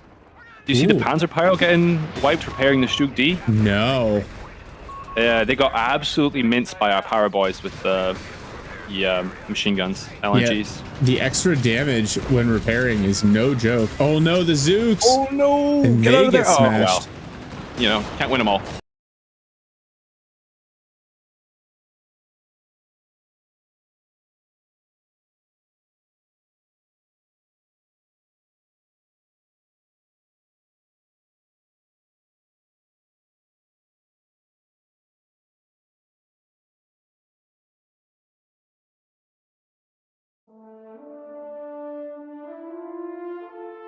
What up is right? 3-pack 38s, an MG34, and a lot of infantry. The whiz bang is a good idea. Yeah, for sure. Even if it's just Another area fight. denial that allows you to like really get in and push. Well, It's going to be a mortar as well. Doesn't have the munis yet though. multiple fighting positions. Yeah, and the guy Von building them, he also needs the munis for all of his air abilities. So, another Reakly run coming across. Flak term giving itself away in the rear. Oh, Hellcat finds the 250. But double pack 38 there, just chill. That's a really like narrow spot. You feel like one strafing run and just smoke both those AT guns. Obviously, these guys are way better than me, but he has the recon run right from his support center, but he's also locked it in his battle group. Surely we've been getting to go for the smoke, right? Like smoke off the AT guns so you push into your Hellcats, you know, stuff like that. This feels weird to have the recon run double pitted. I think if they're able to kill that flakferling, suddenly all those recon abilities become really useful. The other thing is you can always throw that loiter up and that occupy the flakferling's attention and allow you to get in and make a good push without having to worry so much about the suppression. Here's the smoke barrage. All right, so we're seeing the improvised armor upgrades for Darth Malleus and his Panzer III. We got red flares over the +10 with the Kriegs. Smart, the Starlight flares. Yeah. Von, is he building another? Oh, he's just upgrading that fighting position to a mortar pit. He loves it. We've got two of the Panzer Grenadiers have upgraded the skirmisher package. Wow, this is on the opposite side here. This is a nice push from Tony, taking control of the top side of the map. The Allies fighting together here in the center, but they're kind of hurting on VP control. They're good for now. They have quite a few points, but the Axis team doing a good job kind of splitting up on the flanks and applying some pressure. You see HeartlessJager adjusting to that now in the south. Yeah. I was gonna say, Vaughn's been really good for using his reinforced in the field with his paratroopers. He's been just keeping them really present all the time. Oh, nice rifle grenade, the upgrade from the crates. That's fun. You never really know what you're going to get there. And I love this from VonManteuffel. We have the bulldozer coming in. The Allies are really building up a force designed to get after some of these team weapons. Oh, that Pack 38 is kind of pinned against the building. Oh, wow. Somehow a little bit of good RNG, and both team weapons going to escape the whiz bang. Now rifles moving up to push as well. Good dodge onto the rifle grenade. I love the stealth recut from the scouts. I think that is informing. It's giving HeartlessJager so much information, allowing him to make good decisions. Oh, this Krieg could be dead if he micros the bulldozer on the right side. Nah, never mind. I think he's more worried about just forcing the retreat. The Kriegsmanners can't do anything against a bulldozer. Hellcats in position waiting for this P3 to show itself. One Pack 38 was decrewed. Maybe if they spot it, they can knock that out. Satchel or just Hellcat attack. Oh wait, no, 250's coming to rescue it. 250's trying to come tow it. Can they kill it first? Hellcat's on the move. It's a little bit. Just a little not bit sure behind. What Oh, they're doing. never mind. There we go. There There goes we the go. 250. You're a good man, Mr. Hellcat. You're a good man. Oh, and then another Hellcat from Jaeger. How many Hellcats does it take to kill a Pack 38? The answer is 3. Oh, here we go. We got a push here. Oh, yep. Nice big combined push. P3's armored skirts. Oh yeah, just retreat the solo para, man. It's not worth it. He's just like always soft retreating so he can just reinforce in the field. Always reinforce in the field. I think it's his motive here. Wow, the Hellcat, you gotta remember, the Hellcat does not have a ton of health. Is this a rocket run? Or... no, it's a dive bomb. And the Pack 38 walked right into it. Oh, walking Stuka. Where is that oriented? Look who's going towards the +10. I don't know. Where's that going? Big hits on the rifle squad while it's retreating.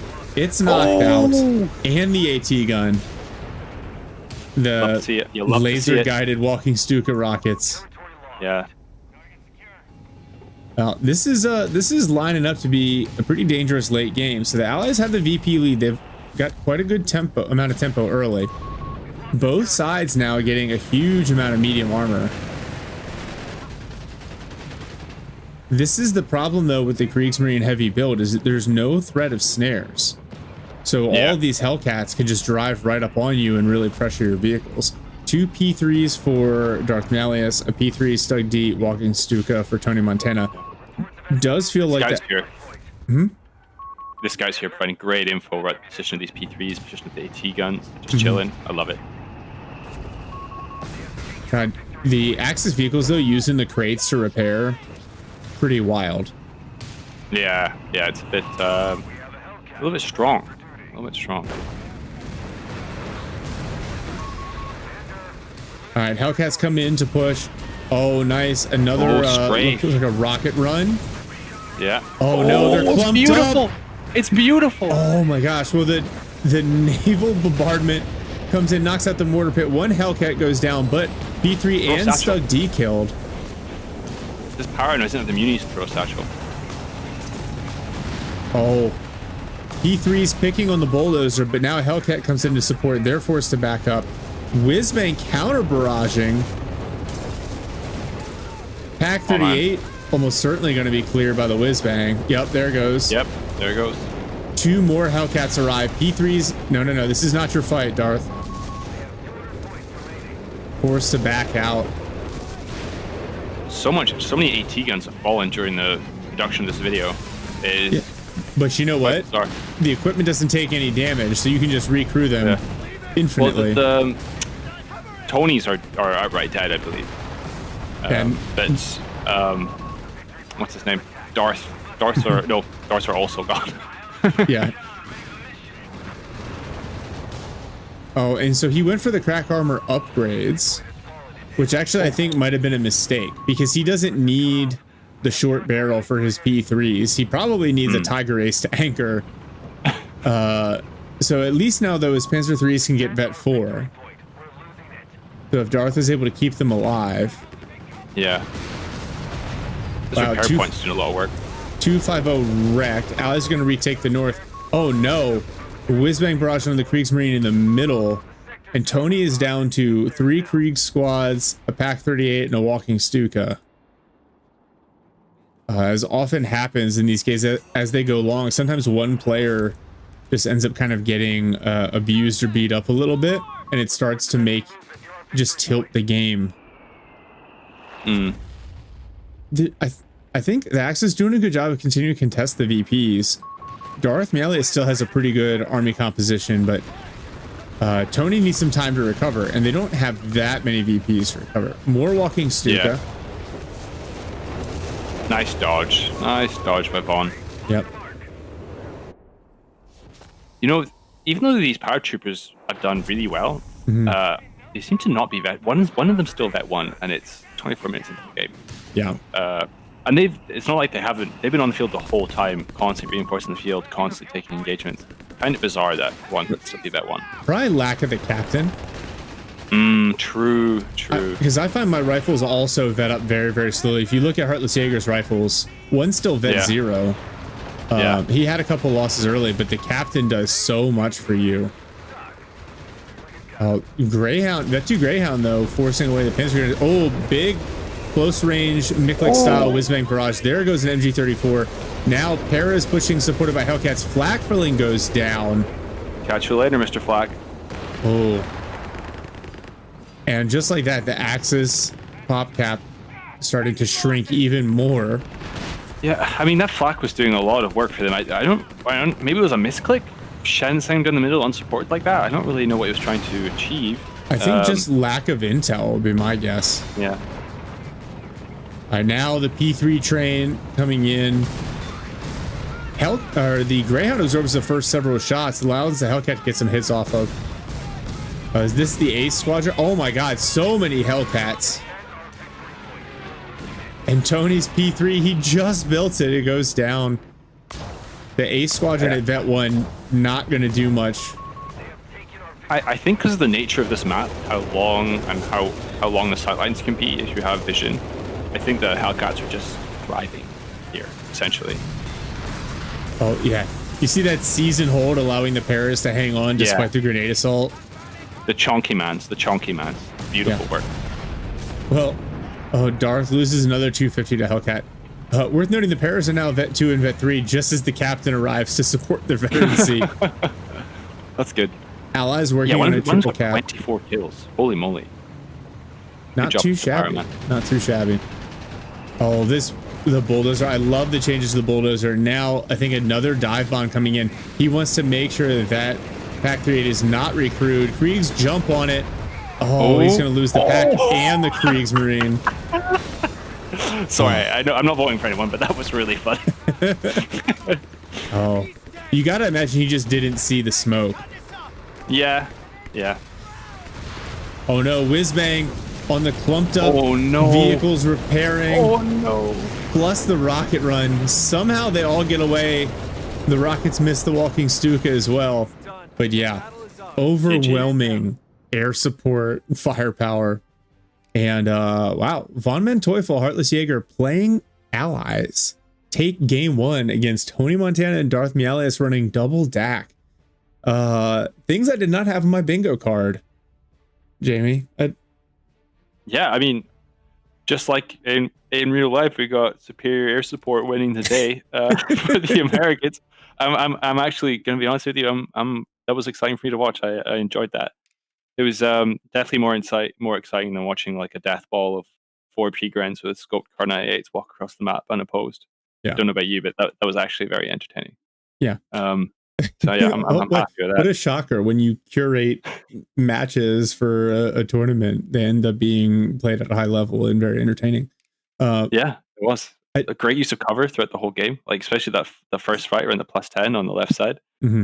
Like literally every infantry unit was in cover, positioning itself to try and get angles around other units in cover. I was like, wow, actual small unit like squad tactics being implemented in like a high level way. Super interesting to watch. Very cool.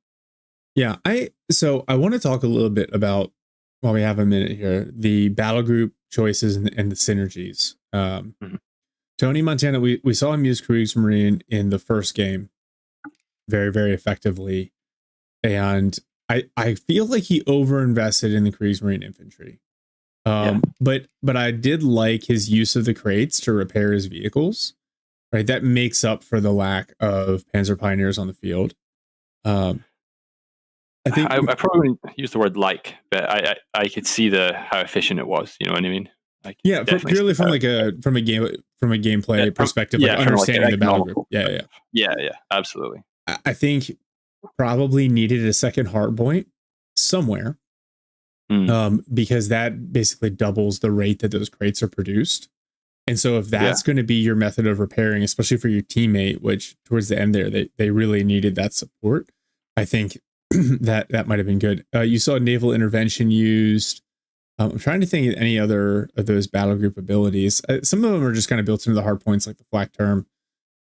I think the flak term was a good call, but with the aircraft armor and the fact that most of the abilities that VonManteuffel were using were like strafes, which are very, very hard to shoot down anyway. They needed more air coverage. So, probably later in the game, you take the flak filling, you kind of park it in the back, you put it in anti-air mode, you get a couple of flak terms out. Yeah. Tony was in a really good position to counter that, power play. Like, he had He had all the tools at his disposal, essentially. Even the early Pathfinders, like the one thing a Pathfinder doesn't want to bump into is a Kriegsmariner in a 250 in the first 5 minutes in the game. And so I think it's because he got involved in like a really static battle against rifles in the middle that chipped away all of his 250 health. And then he just lost it to Pathfinders, the very thing you counter. So it was a bit of a tragedy for Tony there. And once that's gone and the Pathfinders are allowed to cap free, his side was just gone. He just lost it. Yeah. It was a really big, it was tragic in terms of tempo for him. Yeah, and where you really see that fuel advantage, about a 200 fuel advantage for the Allies, 400 munitions advantage over the Axis. And I think you saw that like Darth Malleus, he only got the skirmisher package on 2 of his Panzer Grenadiers. His the Ace Squadron, he only called it in once. This is actually a great map for that once you vet it up and you've got all 3 airplanes coming in because it's so linear, right? For sure. Yeah. That's the other thing. I know the Elite Forces battle group is meta, but I don't think that it was necessarily the right choice here. I think you probably get as much utility for the Panzer Grenadiers out of the LMG, especially with all the green cover, to your point, right? Yeah. Because you can just keep them static where they're doing a ton of damage. Believe it or not, that LMG also gets a bonus against cover. Why does everything get a bonus? Never mind. That's a separate question. But then if you look at the other abilities that he used in the battle group, you had the armored skirts for the Panzer IIIs, which, cool bonus. Potential for Vet 4, but that didn't really do anything for him. I feel like Panzerjäger Command probably the way to go here. You can start, especially when you notice the Allies don't have engineers, at least very early. You can throw butterfly bombs down. You can get better vision, which the recon for the Allies was a constant advantage. I love the scouts with stealth recon just to spot for the whiz bang. But you get the extra sight lines from that ability. You get the crew shock tactics, which might be the only way you actually, with how well VonManteuffel and HeartlessJager are microing their Hellcats, that's a great way to like snare one remotely and get a kill and start to kind of chip away. And then always the elephant. This map is like built for the elephant, right? Oh, yeah, look, 100%. One big long sight line in the middle. It might have struggled maybe a little bit against the rocket run. How good were the rocket runs, by the way? Very, very effective, especially against that sight made gun Stug at the start. So at first I thought that's a waste. That's a waste of whatever munitions it costs. But no, it's really hard for that Stug to dodge because it has to come out of that mode. Yeah, and they got a 2-for-1 with it later, right? With the Panzer III. Yeah, exactly. Oh, that was it did things to me that I can't mention on stream, but it was very good. Yeah, really, really, really well played from the Allies here. Really interesting to see kind of the double US versus double DAC and WS come out on top and relatively convincingly. I didn't get the exact VP count, but I want to say it was in the 400s. So that's oh man, now I got to go do some math. So before we load up game 2, I got to go figure out what the VP balance is, because I think this is a game that could decide who actually takes this group. So I'm so annoyed. I have a pen and paper here for that very purpose, but I got so caught up in the game I forgot to do that. Okay, so here's what we're gonna do. We're gonna take a slightly longer break than normal between games. Hopefully to the viewers, because it's YouTube, they won't even notice. We'll just click right into game 2. But we'll start that with an overview of the current VP situation and kind of see where we're at. Sounds good. So I just realized this. We're not going to hold it against these guys, but I guess the Allied Axis, they switched positions. The Allies should have been on the right side. It doesn't really matter. This map's pretty symmetrical anyway. All right. That's just my tism kicking in. We have VonManteuffel now playing DAC, locking in armored support. He's in blue here. Jaeger here in teal playing Wehrmacht. He's got Siegebreaker, Terror, and Mechanized available. Man, I'd love to see Siegebreaker on this map. And then Darth Malleus and Tony Montana now both playing Brits. Darth in red with Special Service, Polish Cavalry, and Heavy Armor. Tony in purple with Canadian Shock, RNC, and Indian Artillery available. All right, Jamie, we did a bunch of math in between these two games. You want to run down the numbers for us here? Yeah, absolutely. So Vaughn and Heartless, they're coming in with I 1,006 VPs total from both their games. And DM and Tony are coming in with a total of 907. So this is where the structure of your VP tournament is coming into play, because now DM, Darth, and Tony need to win this game, or at least win this game with 100 VPs in the bank. So there's more going on than just the game itself, essentially. Yeah, and I wonder.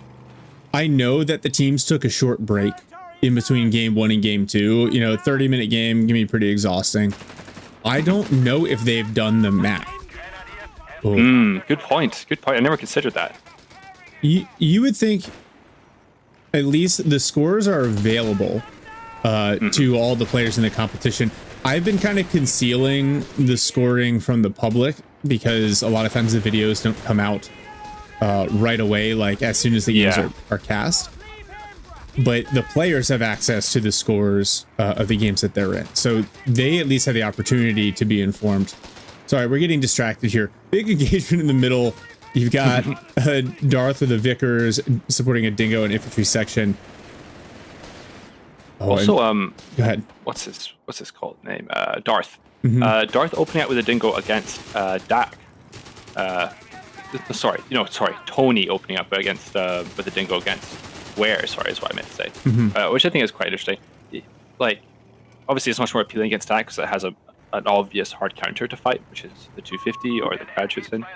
But against Ware, sometimes it's really easy for the Dingo to just get melted by an MG42 and it being a little bit awkward to repair. But yeah, I thought it was interesting he went for that. Also, there's the option for early healing for him as well, like for him and his teammate. Yeah, and the British healing infirmary just not as efficient as the US one. And I love this. Look, Jaeger already using the spotting on his Krajcicin as the Vickers pivots to deal with the 250. You see him immediately react by pushing MG42, dodging the arc, so he can see that. One guy gets suppressed, but a grenade coming in from the Grenadiers. Nice dodge. Dodge. Well, the reads have been really good. Oh my god, do you see this MG42? Yeah. On my screen, he had it like up and over his shoulder, pointed backward. He was firing out of the tripod. German engineering, it can't be messed. Yeah. Really nice use of vision on the Ket as well. So you can spot all these machine guns and these really long sight lines that we mentioned before in the last game. Very, very effective. Yeah, VonManteuffel, he's got the DAC mechanized tactical force concentration going on in the center. Yeah. But his Krajcicin hitting Vet 1. So now, until at least the infantry training comes out, they will be able to kind of burn down these infantry. But the Vickers is here to support. I actually really respect Darth going Vickers second unit. I feel like there's a lot of debate about, some people like to go to Sapper, right? I don't. Some people like to just go straight into infantry sections, which is fine. But I think the Vickers, there's a legitimate place for it now, especially in a map like this, right, in the middle. So really like to see it. And I think, based on a conversation I had recently with Faragi about how to play Brits, he would classify these builds initially as inefficient. But I think one in 2v2, and then also on this map in particular, right, there's actually not a ton of capping to be done.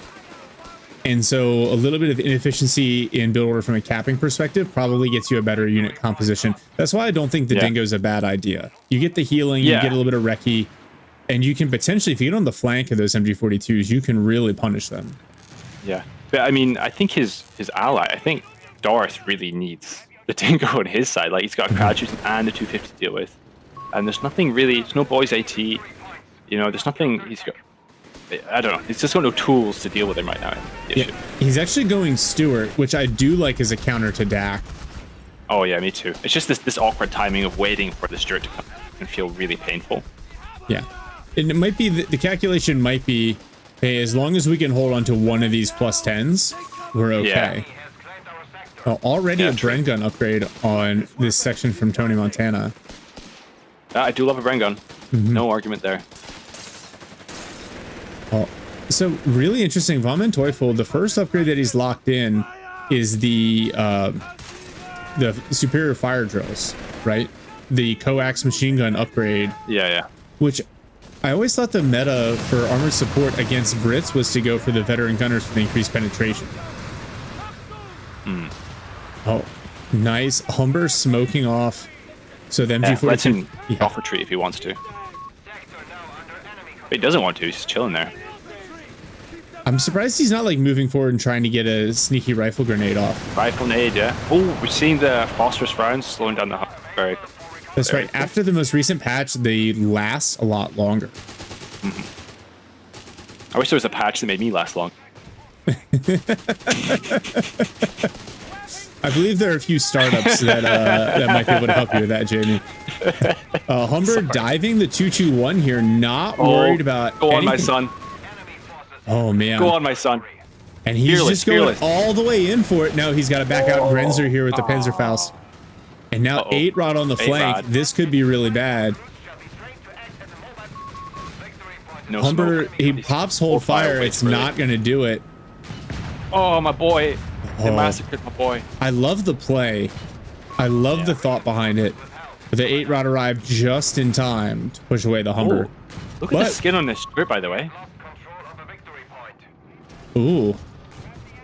Wrong kind of camouflage for the accent. city, but yeah, it's not ideal.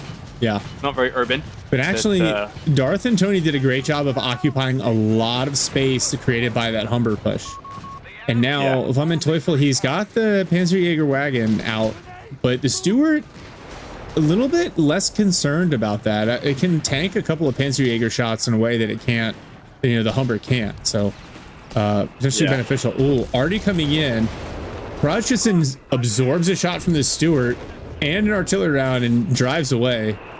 Oh, I gotta mention, we got Command Stewart, which means all of Dart's infantry are gonna perform better. They're gonna be more coordinated, as the description says. Big fan of that. Big fan of the Command Stewart. Love to see it in the game. Also, the reconnaissance he's gonna get in these long sight lines, just like the Cat and Crad, is gonna be invaluable. Yeah, I think you see this almost exclusively at high levels of play. Like the auto repair and the smoke is really useful, but I think when you're more comfortable with your micro, the advantages you get from running the tank commander make it a better choice. Yeah, I'm a big fan. I'm a big fan. Oh, this could be a long retreat path for these sappers. It just depends if VonManteuffel is worried at all about mines. It looks like he is. The 8-Rod not getting overly aggressive. The Stewart coming in on the flank. There are Panzer Grenadiers to support with a potential snare. And the Panzerjäger. So the Stewart forced to back away. Yeah, Vickers, this shirt's done such a good job, by the way. Yeah. Such a good job. Saved the sappers and zoned out that push. And just like that, Darth Malleus and Tony Montana on the triple cap. And they have both fuels and both plus 16 munitions points. Oh, we're getting a flank here from the P-Eagers in the 250, trying to side of the Stewart misses its round. Those Wehrmacht supply trucks. Excellent cover against tank guns. See, after that engagement, Von's vehicles are a bit more healed up, right? Because obviously all his infantry can heal them. So it makes coming back onto the field so much more efficient for him than it does for Darth. So he's running an 8-Rod and a 2509 combination. So I think he's gonna probably play heavily into tier 3 for a while. Let's see. He doesn't have the auto heal upgrade, which at least we're not seeing DAC Panzer Grenadier blobs. But I think if you're not running heavy DAC infantry, that auto healing upgrade is so useful for just keeping your vehicles up and running, to your point. Yeah. So Darth's got the vision on. He can see this 250 capping the plus 10, and there's an AT gun who's just out of range. I'm surprised he's not tempted to move forward to shoot. But, you know, whatever he wants to do. Looks like he's moving that AT gun up now. Oh, Martyr immediately. It's hard countered by the AT guns. You've got a 250 Grodschützen capping the north side. Oh, AT gun's going to get this kill, I think. Oh, it misses! Rouser Trouser, that's tragic. A lot of AT guns doing a lot of shooting across the map right now. Yeah. Oh, HeartlessJager has chosen Mechanized, going for a Vespa. Oh, Von loses his Grodschützen in the north, but to what I assume is a mine. Oh, come on, Stuart, get out of there. The Martyr pushes the Stuart back, but it's going to get away. Oh, the Panzerjäger's on the flank. Oh, Huge no way. pickup. They'll trade the 250 for that all day. They've been waiting to do that for so long. Yeah, beautiful flank. R.I.P. Mr. Stuart, man. Well, You did good, son. You did good. Darth Mielius has locked in Polish cavalry. He's got his company command post in the build. You gotta imagine a land mattress is coming. Yeah. Yeah. And Tony Montana has gone Canadian shock, so we are going to see a crocodile. There we go. I feel like Vaughn's maybe too mobile for the land mattress. I feel like his composition is like half. But I don't know, maybe. Oh wow, this Polish recon run ability. Oh, this Gren. But the Bren has to reload and the Gren gets away. No way. No way. Bro, how is he ambulatory? Never mind. Nice Vickers placement up top, but now the 2509 and the 8-rod coming in. Oh, good 6-pounder placement. So the Vickers gonna be forced away, but so will these DAC vehicles. And it's so fun. Oh, 221. And they rebuilt the Humber and it gets knocked out by the Vespa. Oh, really thought he was going to get away there with the Panzerjäger 221 or Panzerbuchse 221. Darth's in a bit of a spot now, I think. Now that I think the loss that Stuart was saying that he does have a tank on the way. Yeah, he's got a builder coming, so I think it's really going to help him. That's rough. Tony also lost a second Humber and then lost his Dingo. So they are definitely on the back foot here. Meanwhile, VonManteuffel has a Flampanzer out. Okay. Interesting. I feel like Vaughn's going for like rapid blitzkrieg kind of rush tactics, right? It's just trying to stay highly mobile, a lot of damage. Yeah. I think it's because he's fighting up here, like in the north here. Maybe their strategy is just to hold this north VP and let Jaeger kind of fight over the middle, because he can punish all this green cover suddenly turns into a gigantic trap against the Flampanzer. And he's got it's just a lot of, to your point, a lot of mobility, a lot of mechanization. Here's the Matilda, which pretty much hard counters. Oh, these guys are repairing. Oh no, these guys are dead, I think. Oh, these the Panzer piles? Oh, both of them knocked out. He gets both of them. Yeah, that was pretty big. Vaughn wasn't paying attention, was wanting to place some defenses around the +10, and the Matilda says for Scotland and just wipes them both. This, with all these vehicles on the field, this Polish recon ability is going to be worth its weight in gold. Might be worth VonManteuffel getting a flak filling out just to counter it. And now I thought I understood the strategy from VonManteuffel. Now he's rotating down to the south, trying to punish these retreat route, these long retreat paths. Toasty.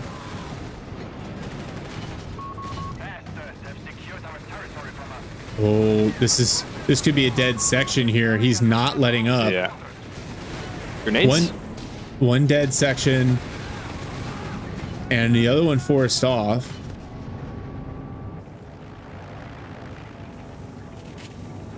He does have grenades tagged up.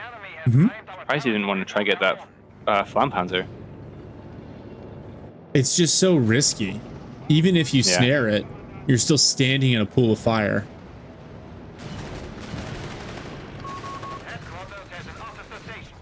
All right, so Heartless is going for support elements from the Luftwaffe company. Grenades. He's obviously had enough of these 250s rolling up on him. Yeah. Oh, that 250. Nice follow-up shot. Yeah, that's passive. He's got the passive going. The emplacement, the Vet 1 emplacement ability improves the fire rate. Very nice. Yeah, here comes the land mattress. You're absolutely right. And a second Matilda. Man, I love the use of the Matildas to kind of counter this build from the Axis. Yeah. The only thing that can really deal with it right now are the Martyr. Oh, big hits. Initial hits in the land mattress onto some of these machine guns. Matilda hard snared. Oh, it gets the martyr. Oh no. Vespa counter barraging, but there's nothing for it to really hit. It gets skin to skin on the Matilda, and the Matilda laughs it off. This Matilda is getting some big shots in. Oh, the 6-pounder is fully gone. I think the West got it. Yeah, Jaeger's forced off by a rifle grenade and the Matilda. Man, things were looking so good for VonManteuffel HeartlessJager, and now they're just being forced back by these British heavy tanks. Well, and Tony's just refitting the Matilda with a critted engine from here. Wow. Okay, balanced ability confirmed. All right, so now smart taking out the go ahead. carcasses of the vehicles. Very clever. Man, this recon ability for the Poles, super strong, especially against, because the Axis team is so heavy into vehicles, getting so much utility out of it. Yeah. So the Landmatcher's got a total of 1 kill. Oh, of course, because it was the Martyr. I was like, how is he vet 1 already? But it's fine. Oh no, another section called on retreat here by the Flampanzer and the 8-Rod. Nice mine shuts down the P-Grant assault, at least initially. But these sappers, if they wait too long to retreat, they could go down as well. Oh no, poor Tony. Not like this, Tony. Oh, yeah. Oh, that's a section gone. These sappers almost certainly done as well. I just don't think he can afford to be that wide anymore. Yeah. If anything, I would be planning like conservative mines around that building, the double stacked warehouse, for chase downs like that, so you can at least catch them off guard. Yeah, Matilda trying to hold up against the infantry, but now there are multiple martyrs out for the Axis team. Rifle nade on this machine gun, maybe? Nah, no dice. They're at least in green cover. Yeah. All right, so we're seeing a Firefly out now from Malleus. I don't know, man, that's tough. Because I think the Martyrs are in a good position to counter the Firefly as well. Just multiple Martyrs, they're cheaper, they've got a higher fire rate, less damage. Yeah, very good it's okay. fire rate. We have the Land Mattress to counter the Martyrs. Don't worry, it's cool. We've thought it all. And I love this. VonManteuffel is completely shifted. He's given up the top and focused on the bottom, and it has actually worked because they have decimated Tony Montana's army. But now he's got the Croc out, which actually I think the Croc can counter pretty much everything on the field right now for the Axis. Eventually, HeartlessJager will be able to get some Panthers out, but for the moment, this Croc is going to be able to run roughshod over everything out here.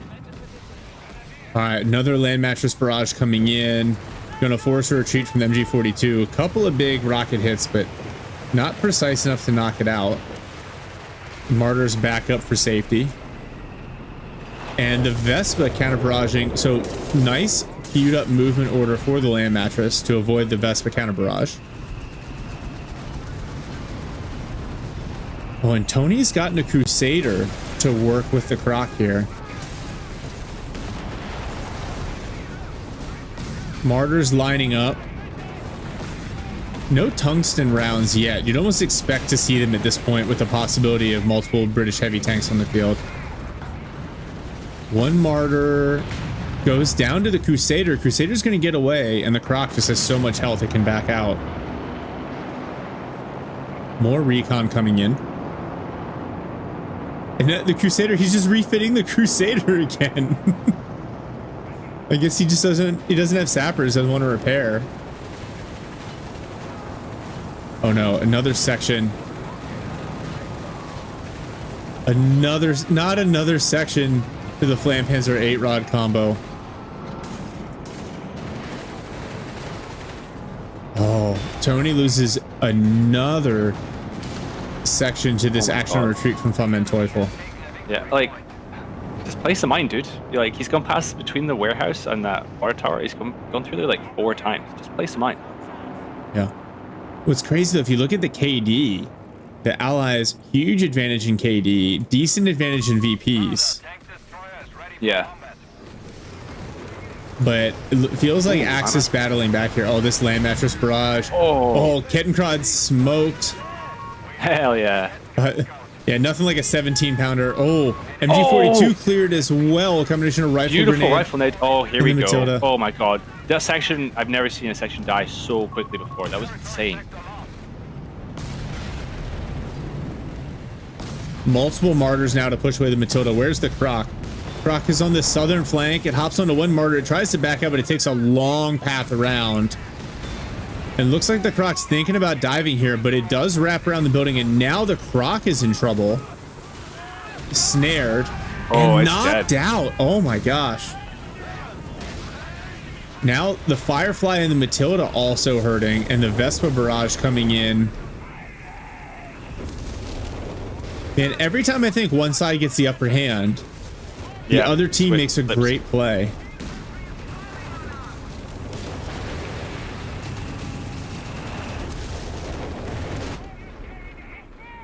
Now a Matilda out for Tony.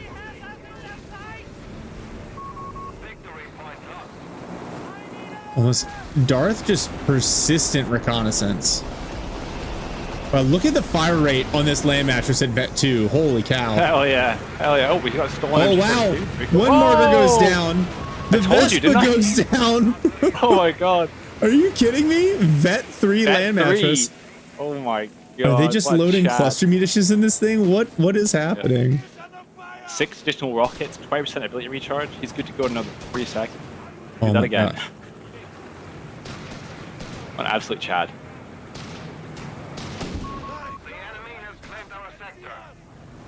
Yeah, Matilda Crusader. Go ahead. Oh, sorry. I was going to say, without an American player with mechanized support and a point, these repairs feel really slow in team games, you know, with just the sappers. Especially with these large health pools from like the Matilda and the Croc, RIP the Croc. Oh no. But Vaughn is going to hunt down yet another infantry squad on the flank. Oh my God. Just play some mine there, dude. Like, it's happened like Tony. times, dude. Oh, Tony. History repeats itself. Different Tony, but yeah. Yeah. Oh, Tony. Oh, Tony. All right, new Vespa for HeartlessJager. I feel like the Panther would probably do a little bit better against the land mattress than the Martyrs. Yeah. All right, Relic, Company of Heroes 4, we need top armor calculations. That'd be cool. Oh, nice dodge on the rifle grenade, and especially with... Oh, that was a Darth Malleus rifle grenade, so no flames to worry about. No. Oof. All right, another Firefly being built for Darth Malleus. I think this is smart. He's got the Matilda to tank the shots, a couple of Fireflies to deal with the inevitable Panther. True. And also maybe, there we go, the tungsten rounds from VonManteuffel as well. He's being smart about trying to kill the carcasses of like all the vehicles. Oh, never mind. As I say it, the Croc is being salvaged. Oh, it's a shame it's not being recovered. Oh, big. Yeah, that would be cool. What artillery? Oh, this is the zeroing arty from HeartlessJager. Interesting choice. Ooh, red smoke on the Matilda machine gun and AT gun on the +5 munitions in the middle. Let's see if it lands. Beautiful. That's a dive bomb. Yeah, I feel like that is just... You know what? I'm going to say it. I don't think it's dodgeable. I just don't think it is. It's so hard to dodge.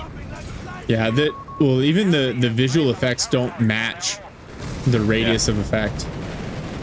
Mr. Tungstone has arrived. And I apologize for the sound. There's like a bugged flame effect going on down here, which is producing a constant burning sound in the bottom of the map. That's classic.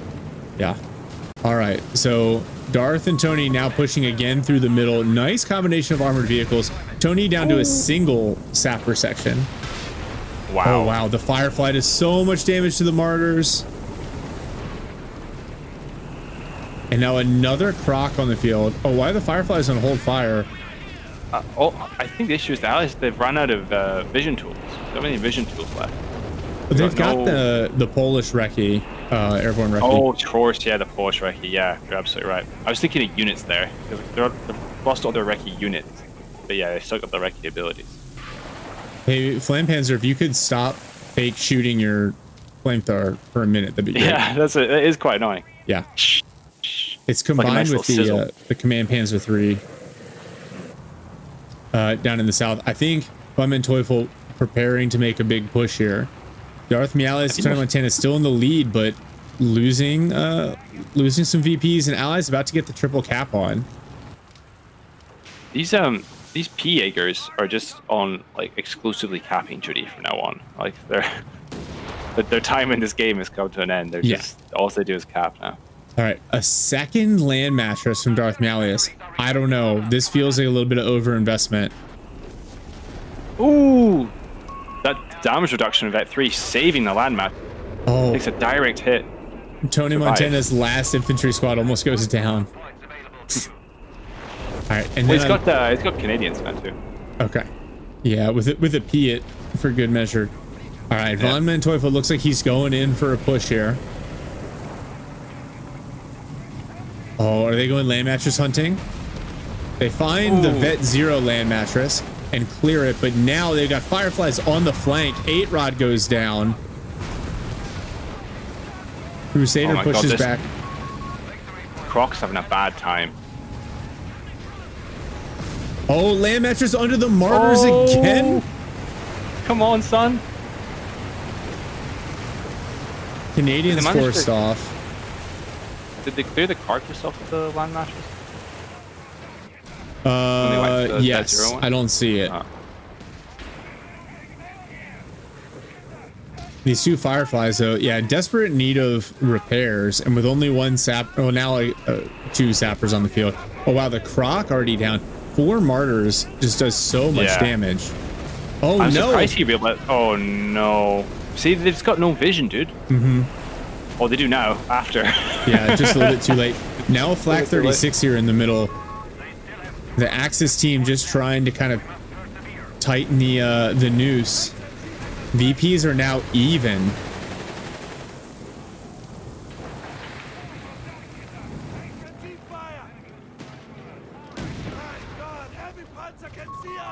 Matilda securing the north VP here. It's going to eat a Panzerfaust, but it doesn't really care. Yeah, it's happy to get that veterancy. More land mattress. Oh, this barrage a little bit less efficient, does some damage to MG42 and clears out the middle, but actually the Axis team's pushed up so far. Black 36 is stuttering a little bit over here. We got double Piat Canadians. Which I guess makes sense if you got to go late game. They are really chunky. They start to push away that Flam Panzer. But we got Vet 1 on the 6-pounder by the VP. I guess he's trying to catch the martyrs coming in. Oh, the Piats. Actually, they're a really nice counter to these martyrs as well. As long as they can survive. One more shot on the Flam Panzer. Oh, but he backs away just in time. Now Vespa comes in targeting the AT guns. Flak 36 hits the Crocodile. Ooh, MG42 smoked by rifle grenade. But that Croc's already back for repairs. Land match is already good to fire again. Oh, Devil and he Oh, big land mattress barrage forces the martyrs away. The Flak 36 has got to pack up as well. The truck takes a couple of big hits. Lucky. Tony loses yet another sapper. Yeah, he's good. He's good for that.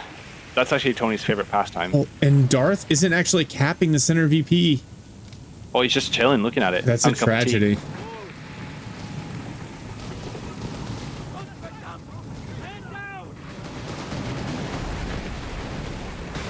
Yeah, I think Darth needs another Firefly here. He's got the emplaced 6-pounder, which is nice. Oh, really nice job on that emplaced 6-pounder. Vet 3, very attractive. It's about to get cleared by this Vespa though. Oh no, dodge, run, brother. Oh.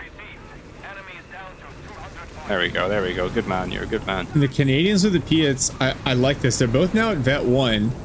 We see a little bit of a push here coming from VonManteuffel. 6-pounder is going to set up.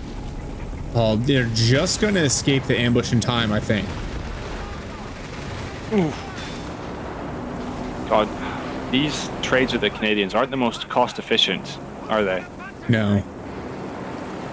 But he's only got 55 pop, so he can afford to be a little bit inefficient with his manpower. Another land mattress barrage. This one really deep. Gets a couple of hits in on the Vespa, but nothing significant. Now the Vespa counter barraging. Oh no, Tony loses Canadians. The Vespa doing so much work against these team weapons. That's another cleared 6-pounder. VonManteuffel lost the Flampanzer in the south. Finally, that Scourge is gone. Oh, and this is a dive bomb. It's almost certainly just going to knock out that decrewed 6-pounder. Oh no, I'm sorry. It's zeroing artillery. Yeah. Wow. That flak 36. These sappers need to be careful. The combination of 4 martyrs and a flak 36, even the Croc with his armor's having a hard time pushing. Yeah. Well, I mean, we're starting to see parallels from the first game we casted, but instead of mobile Jacksons, as a source of hard AT, it's martyrs, right? Mm-hmm. It's just the way you have to play this middle, I guess. Oh, Crusader does not escape. I thought it was. Dude, imagine if this had happened 5 other times before this. Oh, I'm gonna build a mine there. Oh, nice rifle grenade, but only gets 2 models of the MG42. Oh man, it's coming down to the wire for Darth and Tony. They've got to get control of these VPs. 22 VPs left. And that's a dive bomb, huge hit. Clears the 6-pounder. Oh no, this Croc is almost certainly dead. Oh, nice rifle grenade onto the flak 36 to knock it out. Section takes a big hit as well. Now the Martyr's moving up to tangle with the Croc. Bounces a couple Martyr shots. Oh, these Canadians are dead. Oh no. Tony's like, infantry, what infantry? Croc's dead. Croc is dead. Land mattress coming in. 1 Martyr goes down. Now Von pushing. And that's it. That's it. Jaja. Wow. Wow. VonManteuffel, HeartlessJager battle back. Down a game, but they make it up in VPs. And they're going to be our semi-finalists from this group. Yeah. Yeah, I mean, those Martyrs weren't anything to scoff at. This army value graph describes a lot of it. Yeah, true. Darth way up there in value, but just unable to kind of make up the difference. Tony Montana. Oh, Tony Montana. Yeah. Tony Montana. Let's pull this up. This is just vicious from VonManteuffel. You've got 4 sections lost, 3 sappers lost, 2 Canadian shocks. Every infantry squad was just decimated. The combination of the 8 rod, the Flampanzer 3, and I think it's again like very specific to this map. I feel like Jaeger and Von just had a really good understanding of how to play around the sight blockers and then the open center. Really good strategy for countering the Darth and Tony's build in both games. Yeah, absolutely. Pretty impressive. I feel like Tony, because history repeated itself so many times, on his side where he goes wide and then the mechanized force of the Flampanzer and then the 8-rad punish him. Mm-hmm. And it's like, okay, the first time, like, fair enough. But every time after that, you gotta be thinking to yourself, why am I still doing this? Why am I doing the same thing over and over again and expecting there to be a difference? Some of it's got to be the pressure, like knowing not only that you have to win, but you have to win with a little bit of buffer. Yeah, true. And so you see him continuing to just try to cap down there. Yeah. But one time he had the 6-pounder set up, to your point, like he could have saved so much if instead of like, I imagine the pressure was just getting to him, like the time pressure. Because if you're like, well, why don't I just set up a 6-pounder and have a couple of sections go down there and they start to pursue, and then you just throw a snare, 6-pounder, and then at the very least he's got to be a little bit more cautious. Or to your point, you throw a couple mines down. Yeah, because he takes the same route every time. Like, to me, that's Mine City, you know? Yeah. The other thing, the land mattress started out crazy efficient. Yeah. And then let me find it. So it Fell says off. it only had 2 vehicle kills. I feel like we saw more than that. I thought we got at least 2 martyrs and a Vespa, but maybe the game calculated it differently. I'm pretty sure the Kettenkrad went down to it as well. Oh, I thought the Firefly right? got the Kettenkrad. Oh, was it the Firefly? Oh, yeah, my bad. because the Firefly can one tap a Kettenkrad. True. You would hope. Yeah, that game, very back and forth game for a long time. The martyrs are just so difficult to counter, though. Yeah, because the best way to beat them up is with 6-pounders, but between the Vespa and kind of the constant pushing, I think the Allies struggled to keep their 6-pounders alive. Yeah, I feel like the Axis had the advantage of passive vision as well for longer. Mm-hmm. Like they were just always getting the first salvo off, which makes a big difference in Company Heroes. And especially if you have multiple mortars and they're getting the first shot off, makes the engagements much more favorable. Yeah, I think the Allies losing that command Stuart near the beginning to the 250 flank with the P Jaegers inside was a huge loss. Mm-hmm. Not just the loss of manpower and fuel and tempo, but the loss of that passive vision for the rest of the game. Yeah, and the buffs to your infantry and your team weapons. Oh yeah, so good. Yeah. I'm a little shocked right now. We've always known HeartlessJager, VonManteuffel, very, very good team. They've been in the 2v2 scene forever. Darth Malleus and Tony Montana are a fantastic squad, and we saw that they beat up on Nub and Mule, who are no slouches. And so after that, I was like, man, these guys they could make a run.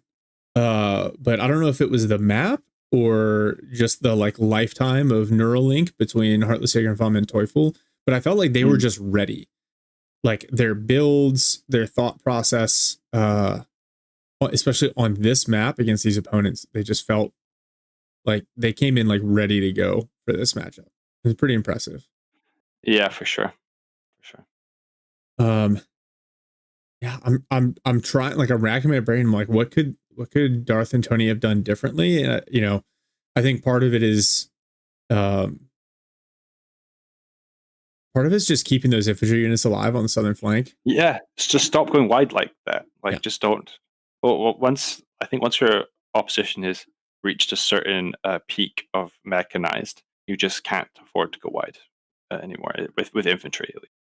Yeah, I think the other potential, I know they're relying on the land mattress for that kind of indirect and the rocket arty, and it's good area denial.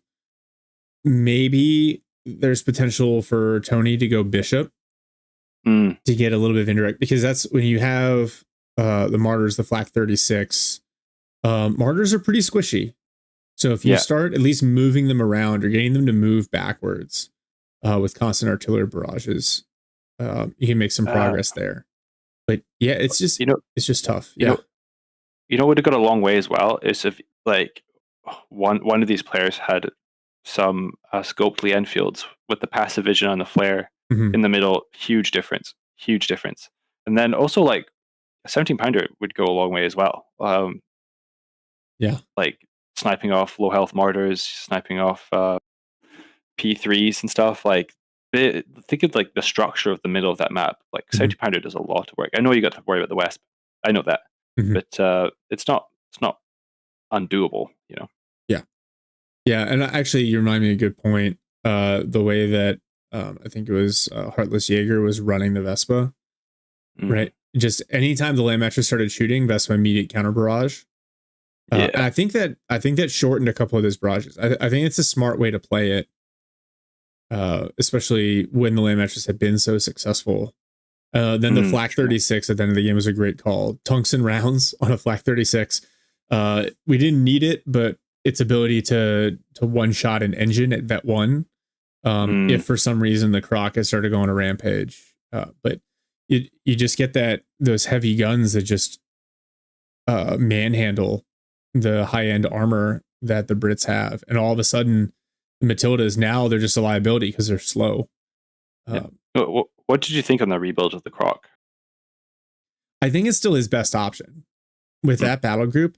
I think maybe what you do is a little risky to a flank, but like Martyrs are not a flanking force, right? The Axis team was not built outside of the 8 rod and the Flampanzer. They weren't built for maneuver at that point. They were built to slug it out over the middle of the map. So maybe you make use of the sight blockers on the south and north flanks, and you throw the Croc and a Crusader down in the south to just chew up anything that comes at you, and you let a Matilda and a Firefly kind of fight over the north, and you say, okay, we're going to kind of cede the center, maybe just hold it with a couple of sections and some AT guns, and then let's fight over the flanks, which is a little bit counterintuitive, but I think with the way that the Axis team was built, trying to fight over the center of the map with the clean sight lines, probably too risky at that point. Yeah. The first Croc I thought was fine.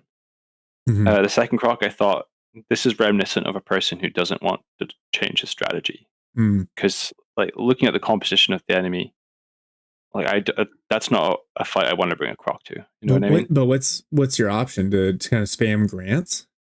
I would honestly just build loads of Crusaders and play wide. I would do what he was doing with the Flampanzer and the 8 rad, but better with multiple Crusaders, and I'd play heavy wide and start wiping units, start chasing down vehicle.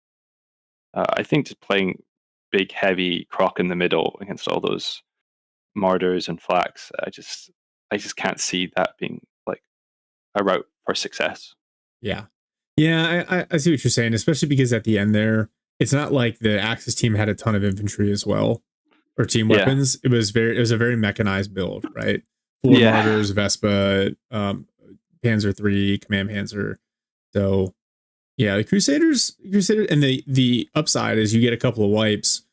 Then when you need it, if they start swapping out dead Martyrs for like P3s or P4s, you just upgun them. Upgun them, yeah. Or you sell them as well if that's the great thing about the Brits, right? Is you can modify your late game composition at the cost of munitions. That's we saw a bit of that in that game actually. It's like, do I want to spend time repairing this? No, I don't. I'm just gonna get a fresh one. Which I think is cool. I like that. I like that idea. Wow, I'm excited. I'm excited for the semifinals. Like the level of like preparation and build synergy from HeartlessJager and VonManteuffel, especially their like WSF build in the beginning. Real like this is why you do the tournaments right after a new DLC launches, because these guys will find stuff that is maybe a little bit off of the meta. Like, all right, you've got obviously everyone loves Polish cavalry, they're still really strong, but on the USF side, Free French has not fared super well in the tournament, but special operations we've seen a lot of. Now we see airborne special operations combined together to great effect. And then still running like very meta Axis builds, armored support and mechanized. Not like meta, but like that's like the OG. Those are original like launch battle groups and still viable, which is pretty cool. Mechanized is just like a staple. It's like a staple of success. It's like if you really want to win this game, lock in mechanized. It's kind of sad that at least they have that sort of foundation of success that all rare players are familiar with. It's like, well, I'll try this thing out, and if it's not great, I can always fall back and play mechanized. It's the sign of like a well-designed, balanced battle group, right? It's still viable.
All right. We are back. Thank you for everyone who stuck around, watched some of the group stage coverage. Hopefully it was entertaining. Those were two of the better group stage matches, very, very close. I think Stormless casted one of them, but it was nice to be able to have those to kind of fill in a little bit of the gap here while we waited for the next match to start. The teams ended up being ready a little bit early, but I wanted to make sure that we set the time. One, because we told everyone that the game would start at 1900 UTC, and two, because for some of these guys, the time zones are crazy. Prague, perfect timing. You haven't really missed anything. Me and Stormless just getting back up on the net, updating the prompts in the chat here, and getting ready. Ray is building out the lobby for game one now. So a quick update for now that they've gone through the battle group bans process and the maps. Games 1 and 2 are going to be back on Campbell's Convoy, everyone's favorite desert map. I don't want, I wanted to leave the map pool open for everything Stormless, but I think it's kind of crazy that we ended back up on it. We've seen a lot of 2v2 games on Campbell's Convoy, despite there being a pretty large map pool. And it was like deliberately chosen, right? Because they can go through, let's see, what did they ban? They banned Lorraine, they banned Torrente, they banned Semois, they banned Santuario. Why was Lorraine in your map pool? I wanted to say I have everything in the map pool except for Area Perennius. Right, okay. Every live 2v2 map was an option.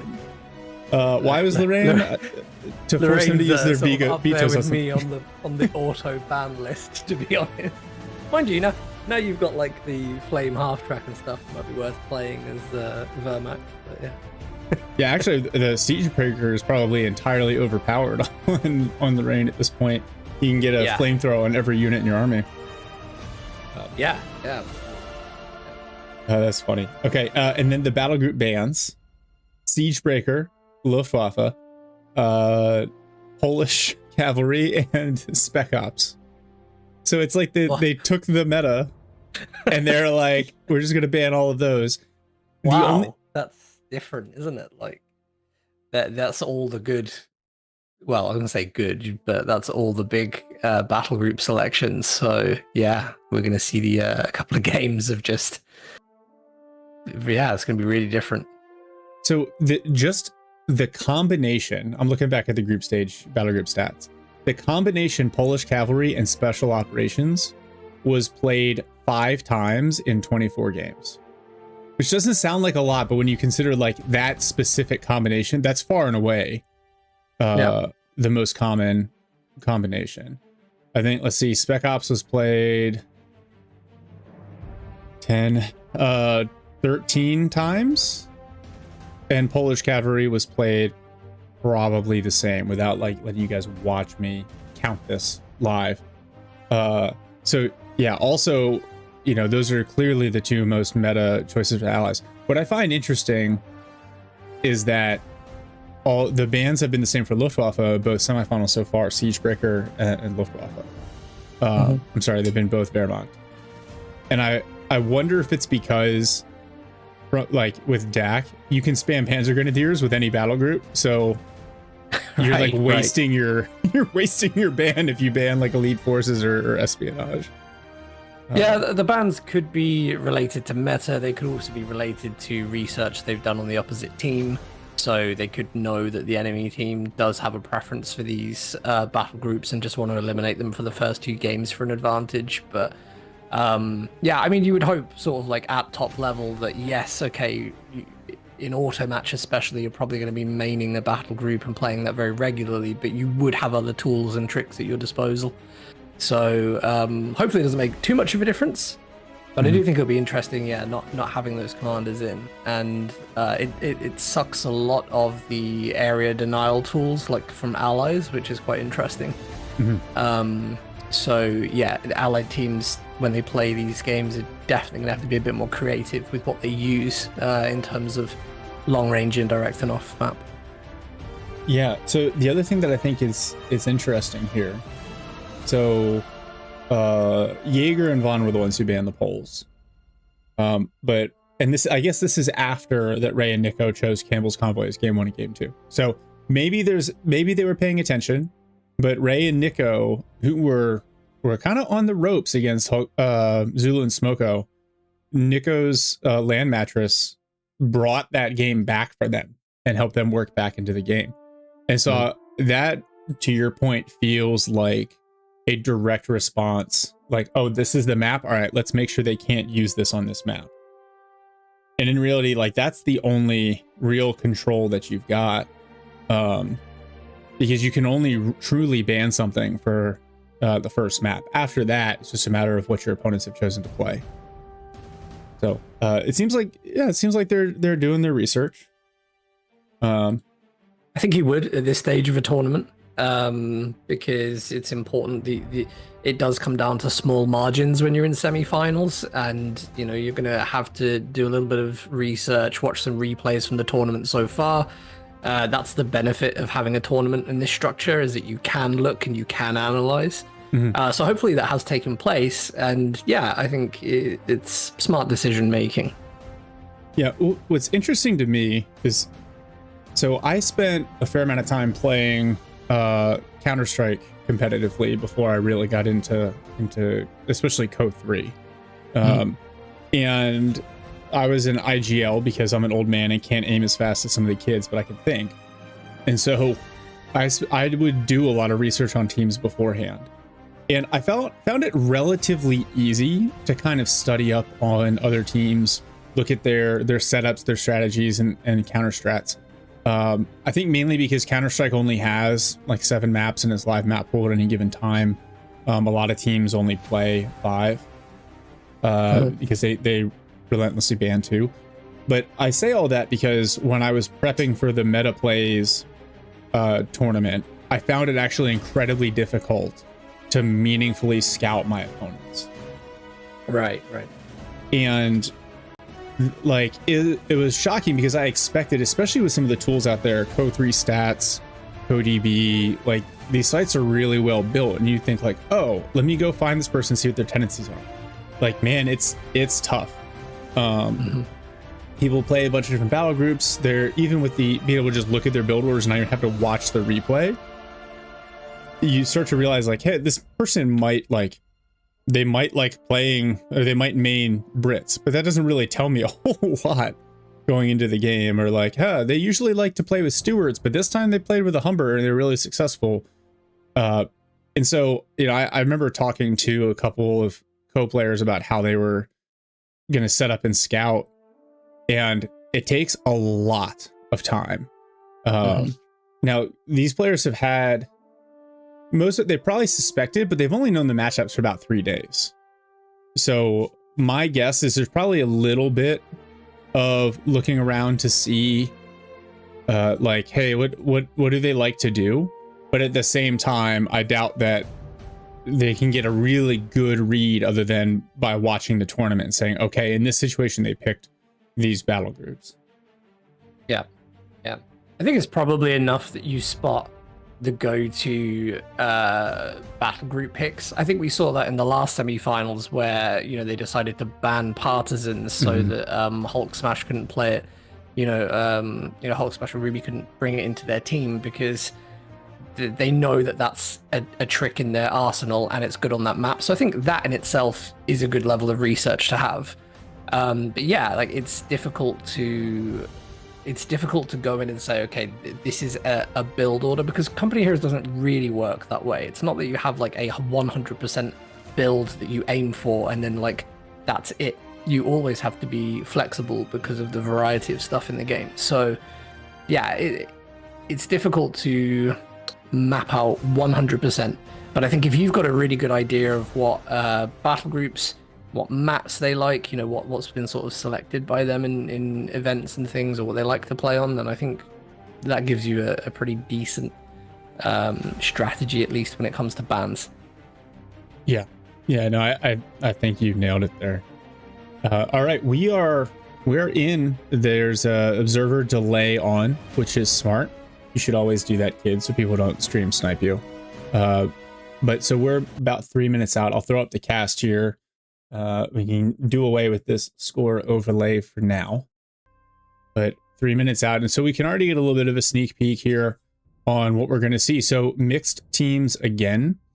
It was interesting. Jaeger and VonManteuffel used WSF against Darth Malleus and Tony Montana on Pisa Centrala to really excellent effect. But they're playing a mixed team here, which I suppose is smart. We talked about this previously. If you run a double faction build, you run the risk of potentially like running out of battle groups to use as if the series goes later. I also think on Campbell's Convoy, you probably like need the Brits with some of their late game abilities. The if not the Firefly, then the Archer or the Crocodile or some of the off maps from Air Sea to help USF scale. Anything standing out to you from the battle group availability that we have here so far? Mainly just coastals on the side of Nicko, which I think in even one of your previous games, someone used coastals really well on Campbell's Convoy. You know, so it could be an interesting one if that's used in this game. It doesn't really feel like the sort of map you'd use coastals, does it? But it actually does work fairly well there. And then, yeah, I mean, I've not seen anything on the Allied side that's unusual. Probably would look at it and say, this is a great map for Australian defense, and a good map for really any of the ones that are in HeartlessJagers. I don't think Rangers on this map from advanced infantry would be great, but airborne and heavy weapons definitely are good choices here. Yeah, I think we've seen advanced infantry played a couple of times in this tournament, but the Rangers themselves have never actually been used. I think if people go for that battle group, it's almost certainly for the NPC assault, the howitzer, the munitions cache. That's something I have, is not this tournament, but previous tournaments, that munitions depot, munitions cache, whatever it is, set up in the back to support a howitzer and a bishop, something along those lines. There's some decent synergy there. You can play that on the right side of the map, but you can't play it on the left, if you know what I mean, because of that sort of natural barricade you've got from you know, just the map itself, sitting to the right of that fuel point on the right side player's territory. So like I've seen it there used quite well, but if you can't really replicate that on the left hand side of the map, it doesn't work. So yeah, it's sort of dependent on starting positions. Yeah, no, and that's interesting because most of these maps are designed to be, at least from like a resource perspective, like very symmetrical. But then there are, I think in a well-designed map, there are little changes to the geography and the terrain that make it just slightly different depending on where you're playing. The downside here is to avoid people trying to scheme this up. We've just set it so the allies are always in position 1 and the Axis are always in position 2. So the nice thing here, we're not giving anything away by showing the overlay in the beginning because it's going to load the game in. We're using observer mode, not a replay, which is a lot easier. I am ready to get started and kick off the second series. What about you? Absolutely. Ready to go. Very excited. All right. Game 1, everyone. Let's get rolling. So on the Allied side, we have HeartlessJager playing USF in blue. He's got heavy weapons, advanced infantry, and airborne available to him. His teammate VonManteuffel, I think it was his mom's birthday that meant they asked for the late round. So happy birthday, VonManteufel's mom, is playing Australians, Brits, but he's gone Australians. He's in teal here. And then their opponents, Ray and Nicko. Nicko here in red playing Wehrmacht. Again, he's got coastals, mechanized, and breakthrough available. Good to see the launch battle groups still be not only viable, but chosen at a high level.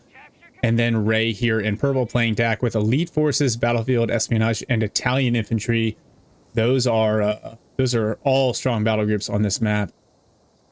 Yeah, I hope you brought your sunglasses because Ray's uniform is a bit bright. You know, it probably helps keep those soldiers about 3% cooler than the standard khaki, which means it's like that CoH3 intel bulletin where like rifles cool down 2% faster 3 times. Oh, that's how I knew I was playing as someone who cared. That is like the 4th dimension of code that doesn't exist yet, is your uniforms on certain maps. That might explain better. What if it is in the game and we just don't know it? Because like Tightrope hasn't done the testing to prove it yet. and that's why Ray beats everyone. His infantry just fight 3% harder because of their uniforms. I would not be surprised. I'm not going to say too much on this, but it wouldn't be the strangest thing I've seen in this game if that was true. All right, first engagement happening here on the, we'll call it the top side, because for some reason north is to the left. But Grenadiers forcing off some scouts from HeartlessJager. So Nicko's going to anchor there. Ray with a 250 and Zweifel Null, if people really care. And some Panzer Grenadiers protecting the fuel from an early rifle push from HeartlessJager.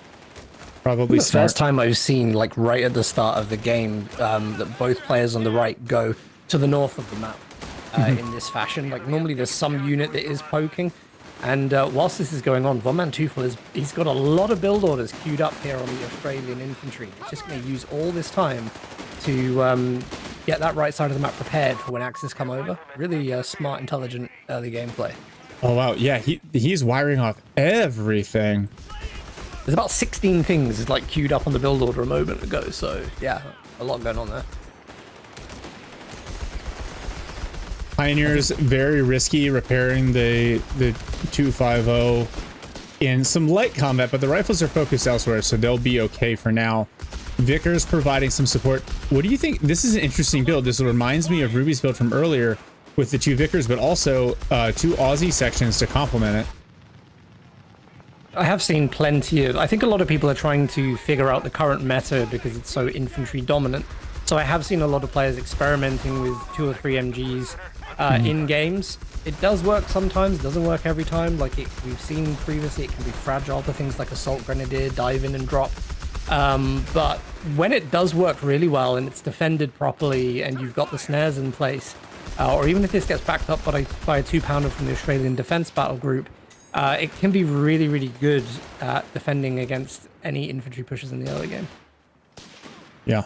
Now, the downside to VonManteuffel putting so much wire down is he had all of this south side, bottom side of the map remains uncapped by either side, which I'm sure he'd be okay with because he maintains fuel control.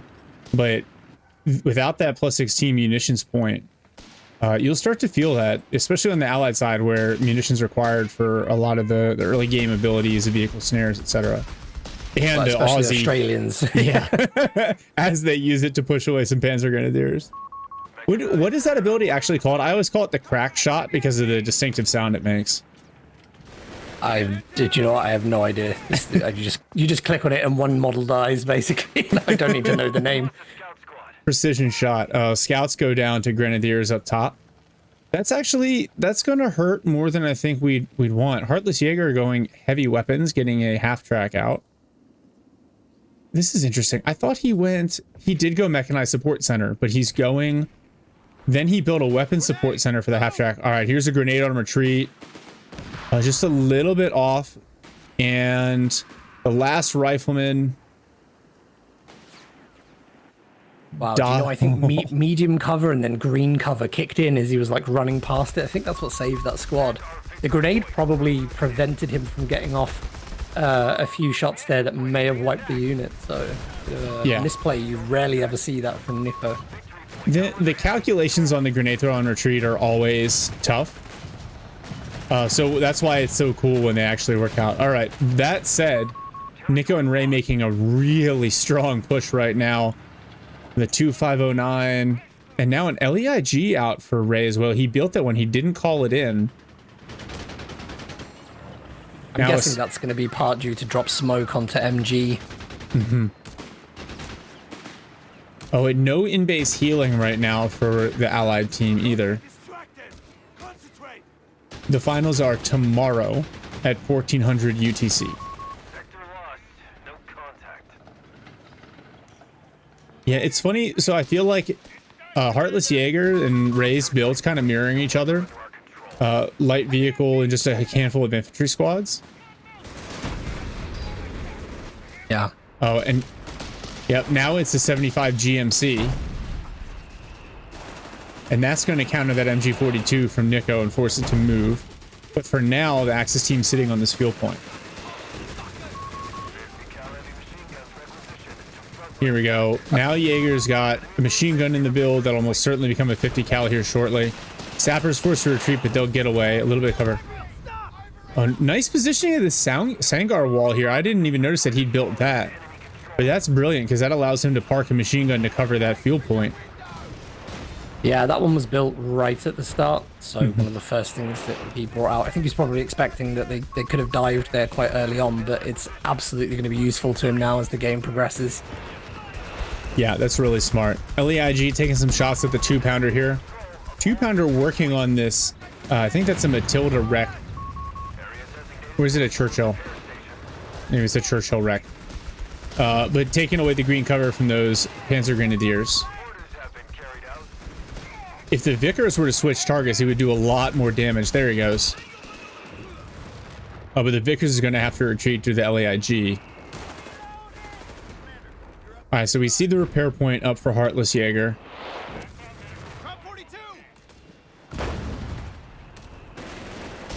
The 50 cal, for some reason, stops and sets up within the arc of the MG42. But the MG42 is going to retreat anyway. But now, Nicko has his 221 out. So Jaeger may be forced into... He's got the GMC. So it's not necessarily forced into a bazooka. But it just feels like there this is okay. Yeah, like he's got the counter to anything the scout car can do. Probably expects. Yeah, scout car is now going for Panzerbutcher. We do see assault grenadiers coming in on the 250, so probably gonna again just try and dive in on this MG to either take it or just decrew it. But again, you know, I think actually VonManteuffel and HeartlessJager, they have a pretty good setup here. Like, you know, yes, they can get sort of dived on and so on, but they've got mobile AT. They've got AT with wide-ranging arc of fire. And it looks pretty in control right now, except for the VPs. They've lost quite a lot of VPs for 8 minutes. Yeah, KD's slightly out of their favor so far, but not terribly so. I was actually... I am a little bit worried about Ray and Nicko. Like, they don't need to dive because, as you pointed out, they're in the lead from a VP perspective. But very mobile. They've got the ability to push a couple of different ways between the 221, the 2509, the assault grenadiers. So it's just a matter, I think the allies, to manage this, they have to be very deliberate. And you see that with the way that VonManteuffel set up on the south. Sappers, Aussies, Vicker, and a 2-pounder all working together. Ray's initial push rebuffed. Both half-tracks back for repairs. And now HeartlessJager working the north side of the map. These Jaegers being 2v1'd by rifles and hanging a lot tougher than you'd expect. Oh, and Nicko already converted this 221 with the Panzerbuchse, and that's actually really going to hurt his anti-infantry firepower. I wonder if we will see more Jaegers from him to compensate. Oh, speaking of which, Sapper section goes down on the opposite flank. Also, if it's hard for me to keep track of what's happening as a caster, it's got to be difficult for the players to manage everything across the map. Definitely, but I actually, like, I mean, I've obviously cast a lot of Nicko in the past, and to be fair, like, he never used to build this many units. It's quite funny because he was, you know, previously known for playing with like a handful of units, playing it so well. You know, he was still very difficult to beat, but yeah, like here, a lot more units on the field, but he's very, very good with his micro. Like, you really, really struggle to catch him in a bad situation. That's even why I sort of like point out earlier where he just made like one little mistake throwing a grenade. It's so unlike him that fascinates me. Seriously, like, they're very, very strong micro player. Yeah. So Ray's converted one of his half-tracks to now be a mortar carrier. Which I really like that. That's that good, like, mid-game indirect fire, the ability to counter pack wall if the ally team for some reason gets a little bit lazy with their AT gun micro. Oh, VonManteuffel going for bishops here. This makes sense to me. If he's gonna go bishops maybe into archer, so some support kind of into late game AT. The problem is, I feel like HeartlessJager just doesn't have the build right now to manage the mid game. He doesn't have a motor pools, doesn't have the ability. Nice grenade onto the MG. he's relying on this half track to carry his mid game and a fair amount of infantry. And The point on bishops, you know, is really big, I think, because of the battle group bans. Because obviously we've seen special operations removed, we've seen Polish cavalry removed, so it's like this is what they have in terms of indirect. It's the most credible thing that they can build, and someone needs to build it. So it may even have influenced the pick to go for Australian defense.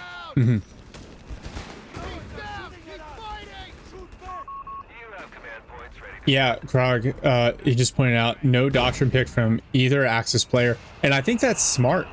If they, one, Dak doesn't necessarily need it, right? You can fight with the vanilla faction for a long time, but if they don't use it, then they don't, like, they have whatever they want available to them later on in the matchup. I feel like maybe you can kind of play USF that way, but to me, Brits, I feel like their flavor is very much dependent on the battle group choice. Oh, It's still an interest. Go on. no, I was just say nice flank and grenade. So VonManteuffel is getting shoved back here. HeartlessJager sliding over to force a retreat as well. Try to cover so the Vickers doesn't get picked up. I'm sorry, what were you saying? Oh no, it's fine. They're just in the moment. Something basically like something along the lines of, you know, with the battle group picks.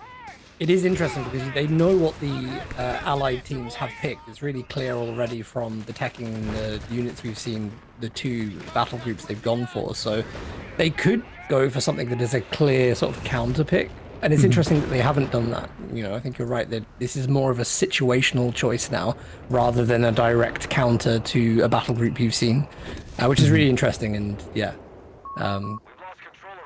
let's wait and find out, I guess. Yeah. Oh, the double 2-pounder here could be exactly what the doctor ordered. Unfortunately, they weren't set up 2 hits, but the 2509's veterancy will kick in and it'll be able to back out. That veterancy, like, speed boost ability is pretty cool. I wonder if the 2-pounders have been set up, if they would have been able to get the kill off. Oh, the 75 GMC is almost certainly done. And the rifle fire from the Jaegers and Grens will be the one to finish it off after a couple of hits from the Panzerbuchse. 50 cal forced away. Ray teching tier 4. I believe Nicko already has his. And it's a little bit understated, like how much resources Axis have. Actually, they're going for Panzer Army Command, and you can pretty much already get a Panzer III out straight away. You know, which is one, it's excellent timing because you always want to build these things when you have the resources to get the vehicle out. So that's well managed, but they've done excellent work in getting resource control across the game so far. yeah, the KD is now heavily in their favor. And well microed indirect fire is punishing any time the allies try to use any sort of cover. The first bishop barrages come in and force the Axis off of that fuel point, but they need a lot of things to swing their way. It's going to be Stuka in the build for Ray, and that's probably going to be the answer to the 2-pounders in the location they're in. So a sensible choice, and he's already, you know, plus 28 fuel, going to be able to afford the next thing around the time that finishes. So Yeah, plus a Brumbear for Nicko. Someone in chat called it. Yeah, this is looking like a very strong start for Ray and Nicko. They just, yeah, huge resource advantage, huge manpower advantage. And HeartlessJager is I think 12 or 13 command points away from a Pershing, so that's not showing up to save him anytime soon. And Nicko just got a 3rd Jaeger squad out as well, and that's just going to cause even more problems. They're so good at countering these USF infantry. Oh, the Brumbear hits so hard. Jaeger's rifle's on the back foot. it's probably one of the strongest Wehrmacht you know, combinations is to play Jaeger infantry because the scopes are so good against rifles, the Brumba because of the armor, you know, double pioneers for vision. Yeah, it's very, very strong. Oh, every time with the buffs to the Brumbear, It's funny because I feel like you see the Brumbear a lot more often than you see the Bulldozer for the US. I'm just gonna say I don't know you can play VonMatch without this unit because it's so good. Like, you know, and then it got buffed. It was already strong before, and it got buffed again. And I'm like, it's already so good. But just because it is so good, you would build it in most situations.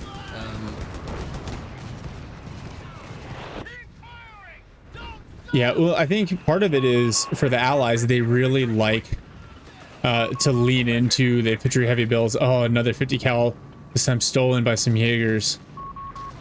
And the Brumbear is such a good counter to that, because if your build is rifles and AT guns, the Brumbear beats both of them.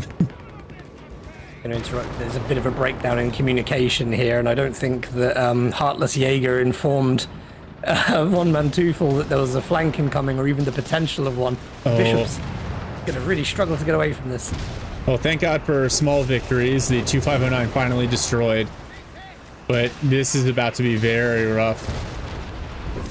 2-pounder knocked out. Aussie's trying to delay so the Bishop and the med truck can get away.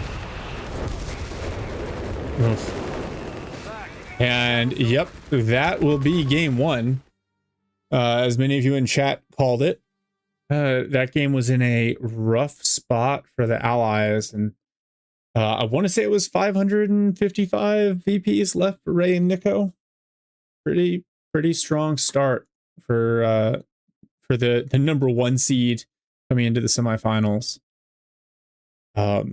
It's funny, it didn't, the opening of the game didn't feel, I'm trying to figure out like where the game pivoted, because, you know, 5 minutes in, I thought the HeartlessJager and VonManteuffel were doing a pretty good job. Like you said, they had a pretty nice setup.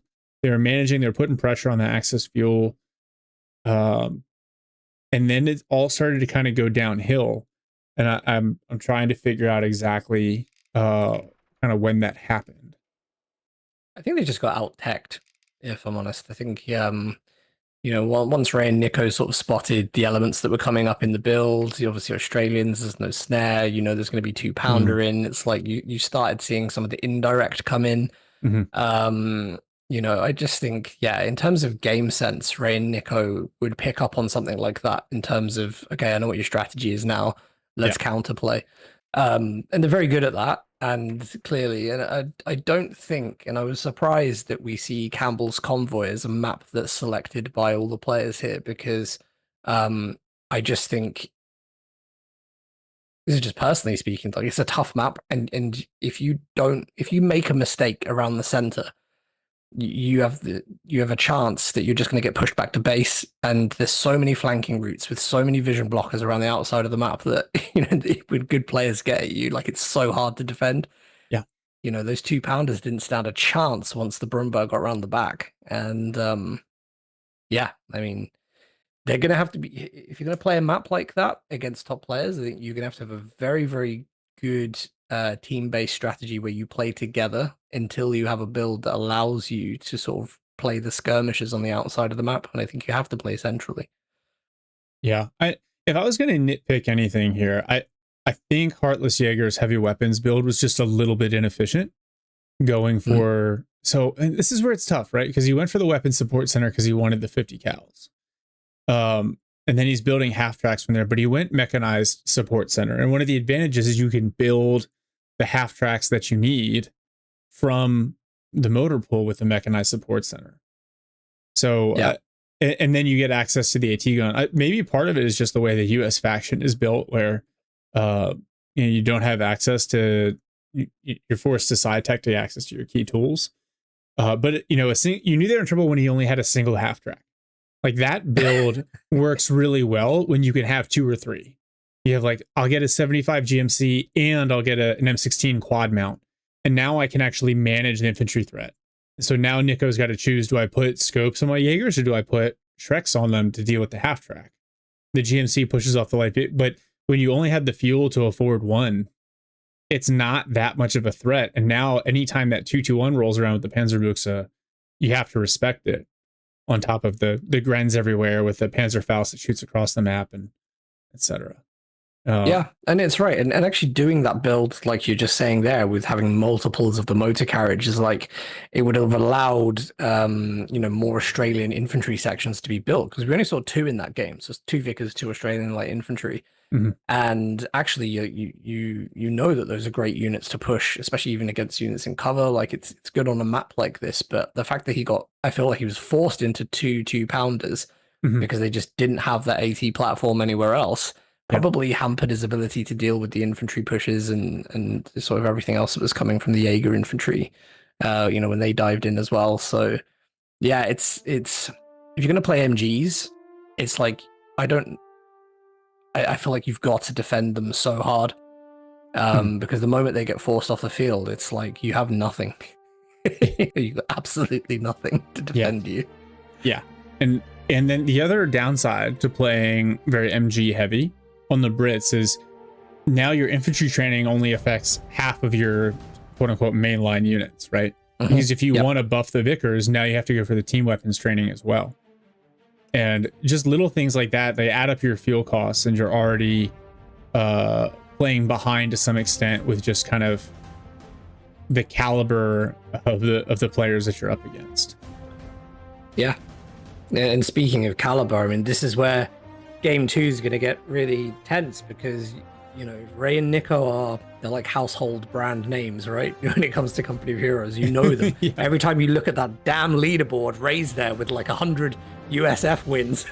It's like, okay, like you're up against seriously tough opponents. You lose the first game, it's going to knock you. And, they've got to play a really, really good game now, prove to themselves that, we're in this, we're a competitive team, and we can beat these guys and deliver it. And we know that they can play that well, right? We saw it in the group stage. And so at the very least, Jaeger and VonManteuffel getting into their bread and butter. Everybody knows they're an access first team, which is why I found their allied strategy on Pisa Centrala to be so kind of interesting and refreshing. So this will be, game 2 will definitely be interesting. I want to see if they can maybe relieve a little bit of the pressure and go into the second map, at 1-1. That would certainly be nice. More games of Company of Heroes are always better than fewer games. But let me switch over the overlay and update the chat commands real quick, and then we will kick off game number 2 here. Actually, I'm not going to worry about chat commands. I will leave that up to my actual chat. If someone comes in and asks what the score is, you tell them it's 1-0 Ray Nicko, and nobody will be surprised. All right, let's get into it. Game 2, and we'll start now. We'll highlight here VonManteuffel playing Dak here in red and immediately locking in Italian Combined Arms and Bersaglieri. Interesting. We'll come back to that here shortly. HeartlessJager, Wehrmacht in purple. He's got Terror, Breakthrough, and Mechanized available. Getting a Kettenkrad, no surprise. Nicko here playing USF in teal. So we're going to have mixed teams again. He has Armored, Airborne, and Heavy weapons available to him. And Ray playing Brits in blue with Australian Defense, Air and Sea, and Heavy Armor also available. All right. What do you think about Bersaglieri on this map at this level? I mean, it worries me, is my honest answer to that. I don't think these are units that perform as well as they historically used to. I think, once they get vetted up, and if you are to go sort of down the left-hand side of the tech tree, left side of the battle group, yes, you can get them to a pretty good place. But I think, it's just not a potent build. We've seen some people who are, want to play Italian Combined Arms, but they play it for the rest of the battle group rather than for the Bersaglieri. So it's interesting. Unless you know something that we don't, then I'm not really confident in the pick. But hey, let's see. Yeah, I agree with you completely. In fact, especially in 2v2, I actually breathe a sigh of relief when my opponent plays the Bersaglieri because they don't have snares and they don't scale as well as the Panzer Grenadiers of the current meta. And so while they can sprint around the map in 2v2, that build is a lot less important. but someone, you know, like I said, Mule used it really effectively in his group stage matches. Oh, I say that between the CoH3 and the Bristolier, they might get a free sapper kill here. And they do. That's a nice pickup on Ray early. But yeah, I would much rather see this battle group used primarily with Panzer Grenadiers as the main line. And oh no, don't lose the Bristolier squad immediately. Oh my lord. And then they go down to the infantry sections and, well, good feelings gone. Ray gave him an opening and then immediately took it away. Yeah, that's unfortunate. That's unfortunate. Well, HeartlessJager now on the Allied +10 fuel. And if it sounds like we're rooting for Jaeger and VonManteuffel, it's because we're rooting for more company of heroes. So a little bit of back and forth is normally where this kind of goes. At least for me. Like when there's an appropriate moment as well, VonManteuffel has the new Jagdkatzen skins for the DAC, which are amazing. And the first time I've seen them in a competitive game, so when you get a chance, have a good zoom in. Oh, so on the infantry? Oh no, the 250 could go down to the Dingo here. Oh, the 250 is just going to get away. Thanks to Berserker and CoH3. But back for repairs. HeartlessJager's putting a mine just where the +5 VPs is to the left of center. Maybe going to try and bait the Dingo into it. Be very, very smart play if that does happen. Yeah, I love that. Okay, this is interesting. So the first battle group selection that VonManteuffel made is actually the mechanized territory capture rate buff, which applies to all infantry, to include Panzer Grenadiers, although he just built another Berserker squad, so who knows what he's doing. Certainly not me. HeartlessJager doing a good job managing multiple avenues of rifle squads attacking. Although now we have a rifle squad pushing the MG42, but immediately merged. Well done. The second MG42, though, knocked out by a rifle grenade from Ray and picked up.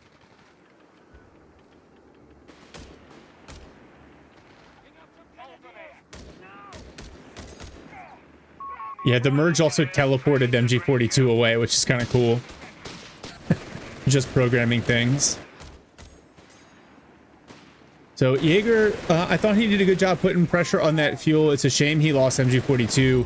You can feel those early losses now. The size of the Axis armies look a little bit light, but they're also teching. And both of them teching at the same time feels a little risky. Agreed, yeah. I don't feel like what I'm seeing from Axis at the moment, if you just like look at the map, is that there's a big gap between them.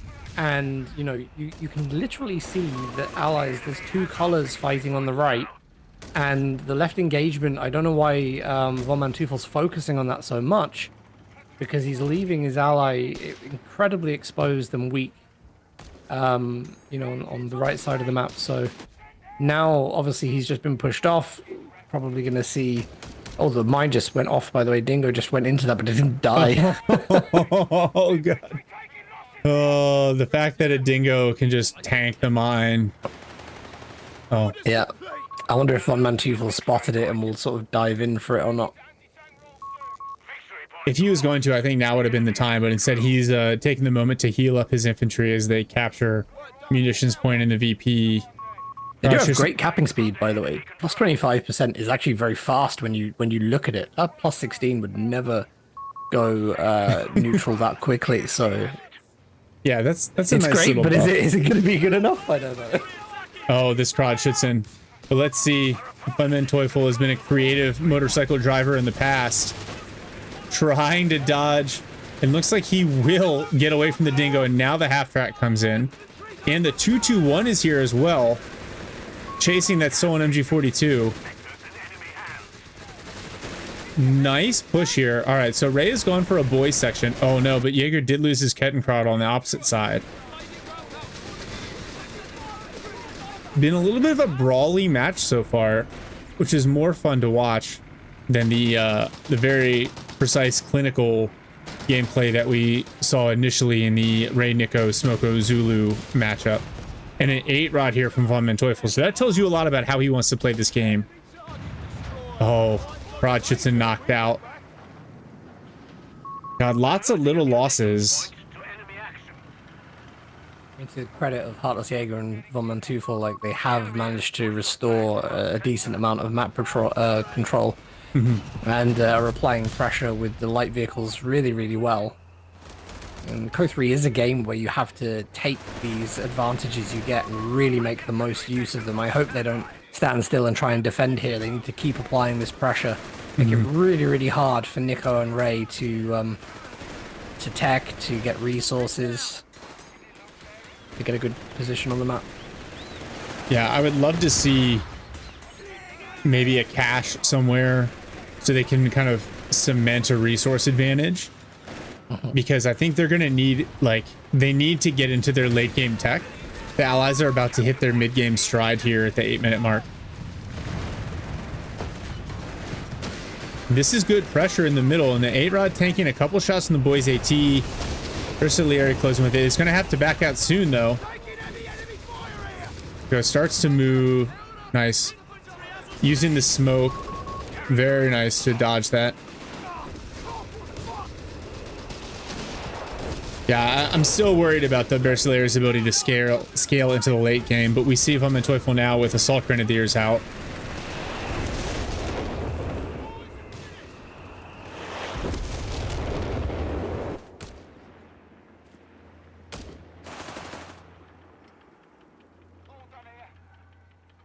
So Nicko's going motor pool. He's got an AT gun out. Still no battle group choice. Interestingly enough, Ray, you know, because he went Aussies, has the 2-pounder, but no Australian sections. Oh, there we go. Another mine, and the Dinko finally goes down. That was full health. So how did it not die to the first one? You know, I don't know. Did they put a demo charge on top of the mine? Probably not, but... Something's gone on there. At least it's not environmental damage. There's a spot on, I think it's Santuario, where there's like a barrel, and if you put the mine next to the barrel and something hits the mine, it goes off with the force of like a dynamite charge. Alright, little smoke onto the fuel point. Infantry section moving up, it gets suppressed quickly by a well-placed mine. Jaeger's starting to come out from HeartlessJager. What a shocker. Yeah, no, I'm still not comfortable with the positioning from VonManteuffel here. I know he's trying to defend a VP just to make sure that they've got that, but he's now got a retreat path that's been sort of blocked off by Ray with the MG and the AT gun. He's got a lot to sort of go through. And his teammate needs him. They need him on the +10 fuel. They need him in the center of the map or on the VP there. And I think he's maybe overcommitting a little bit with the amount of vehicles that he's taken so far to the top of the map. Yeah, it might be that he thinks that he can manage, if he holds that VP, if he holds that munitions point, they can stall to the late game and then make a big push, but you can't give Nicko this much space. This is interesting. We've got a tractor in the build for VonManteuffel. So, yeah, I think that's a pretty good choice, actually.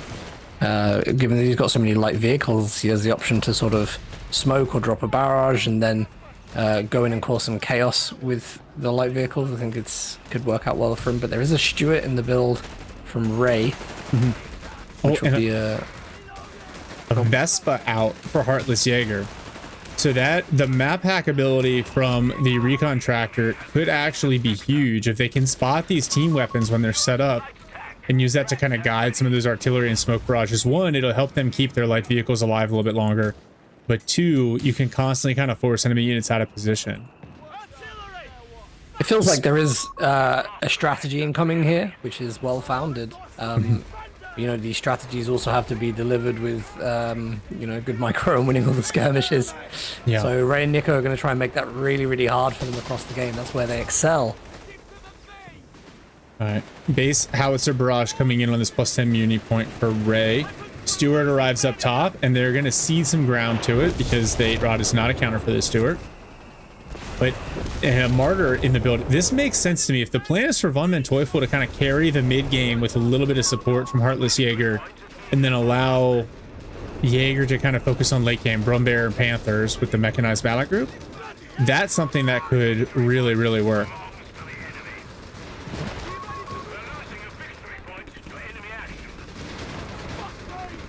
It's worth noting, I feel like Nicko's rifles have not made that much of an impact. Oh, nice smoke onto the 2-pounder.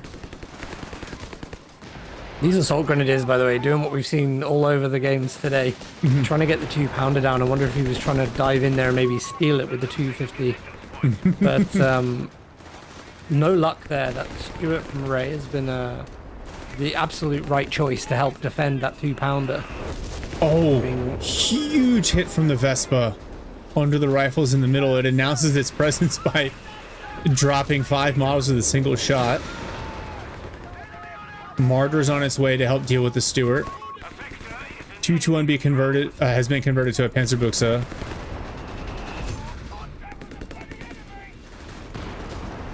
Yeah, it feels like the Greyhound is going to have a hard time. It just arrived too late. There's too much AT on the field, especially in the middle here.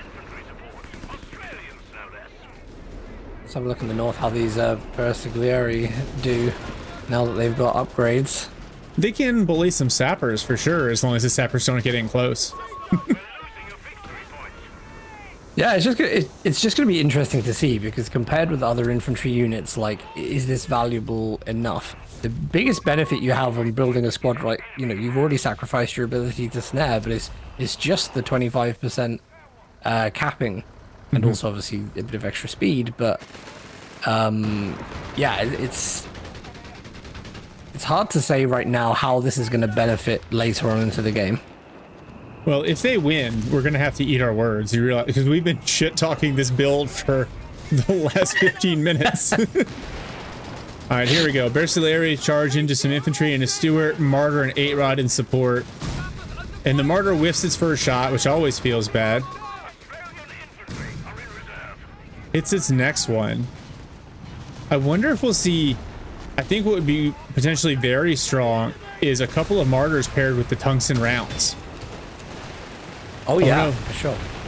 The 250, oh. And a kill on 3 of the Panzer Pioneer models as well.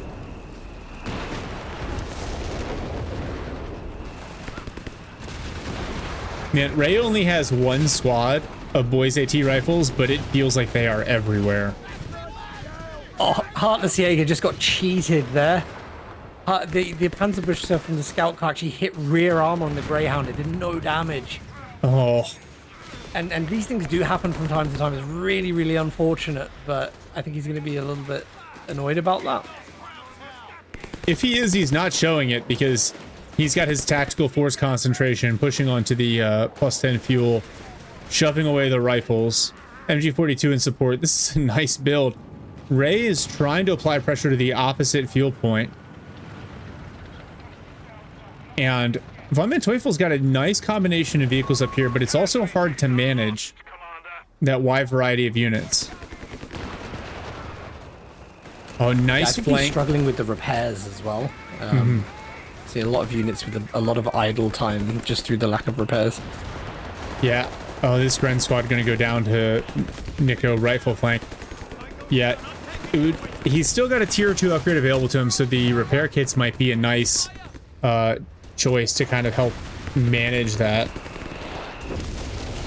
Vespa going for a close range barrage, but the rifle's moving too fast. The Jaeger slowing fire would have been really nice in conjunction with the Vespa barrage. Oh, oh no, these Jaegers. More slowing fire. And that Jaeger squad will get away.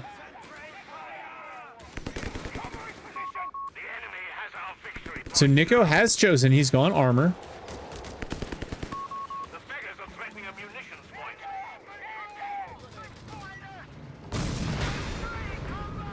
Yeah, I think VonManteuffel, he's a second Martyr. You know, 1 is fine for pushing away the Stuart, but Ray's not going to sit still with that long enough to let him get the kill. And now the 2-pounder out. Oh, a snare coming in on the 8-Rod. Yeah, they definitely need to invest in the emergency repair kits. Yep, 100%. Agree with that. Also because the Bersaglieri can't repair. Well, he has actually gone for advanced field repair, so all of his infantry can repair at normal speeds now. Okay. But again, it's just, I don't think he's been utilizing it a lot yet. It may be that he's only recently purchased that. Haven't seen it earlier in the game. Oh, a Jaeger squad goes down between the rifles and the airburst barrage. That really hurts. HeartlessJager, I didn't realize this. He's been rolled back considerably. There's 2 Jaeger squads and an MG42. Oh, this is a nice push, though. Nice strafing run. But it also kills his own Panzer Pioneers. Oh, they got the Stuart. Will the 8-rod get away? The Martyr might go down to... Oh, it does go down to the Boys AT section. No. I think that's worth it, but he can also crew or steal the 2-pounder AT gun, which would be a massive aid to the DAC army here. If he's going to do it, he needs to do it soon, because this Bren section, I feel like, is going to bully these Bersaglieri. Oh god, that squad, you see them just get melted. Yeah, oh, this is why I think we rightly worry when we see this pick, right? At the start of the game, because we've all experienced what we're seeing right now, which is just the melting of this squad to basic infantry from the Allies. Yes, Ray does have infantry training. Nicko, nice push, but it's going to be blunted by the Reakly tractor artillery, which is smart. Nicko teching his tier 4 now. He has gone War Machine and not Easy 8s, but with What's the chain on the top, is the 2-pounder being crewed or not? I think it's stuck. It was supposed to be crewed, but something happened to the crew and they froze. And the 250 is going to tow it away as well, except that the foot guards are going to... Oh, they didn't even need to. Well, 250 destroyed. Now the Greyhound to the canister rounds, bullying the MG42. P4 on the way from HeartlessJager. I don't think this is how he wanted to play this, but it feels like he had to. I think he probably wanted a combination of Brumbear and Panther. Yeah.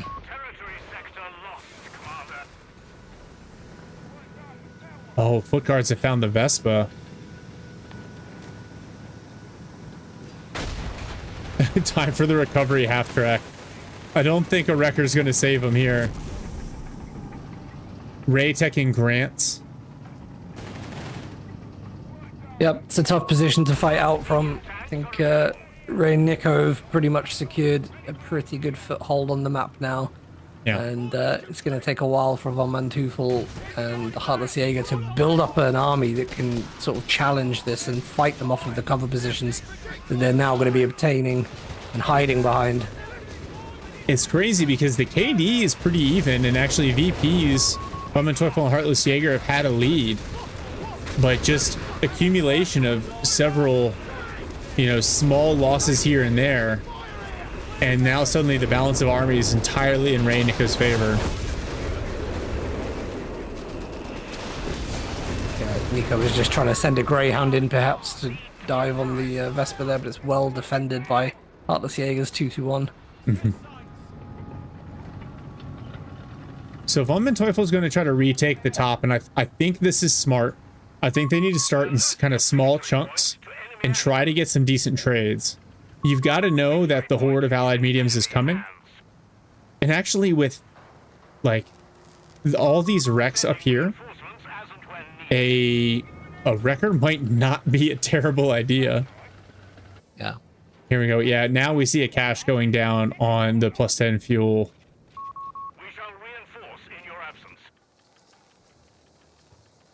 Thank you, Paul. I'm glad my Wehrmacht analysis is correct.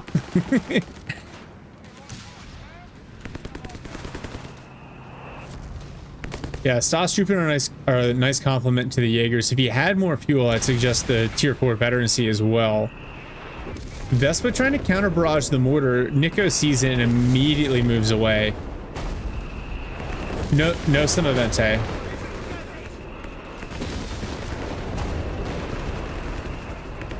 Sherman is here. Oh, the 221 smoked by an AT gun salvo.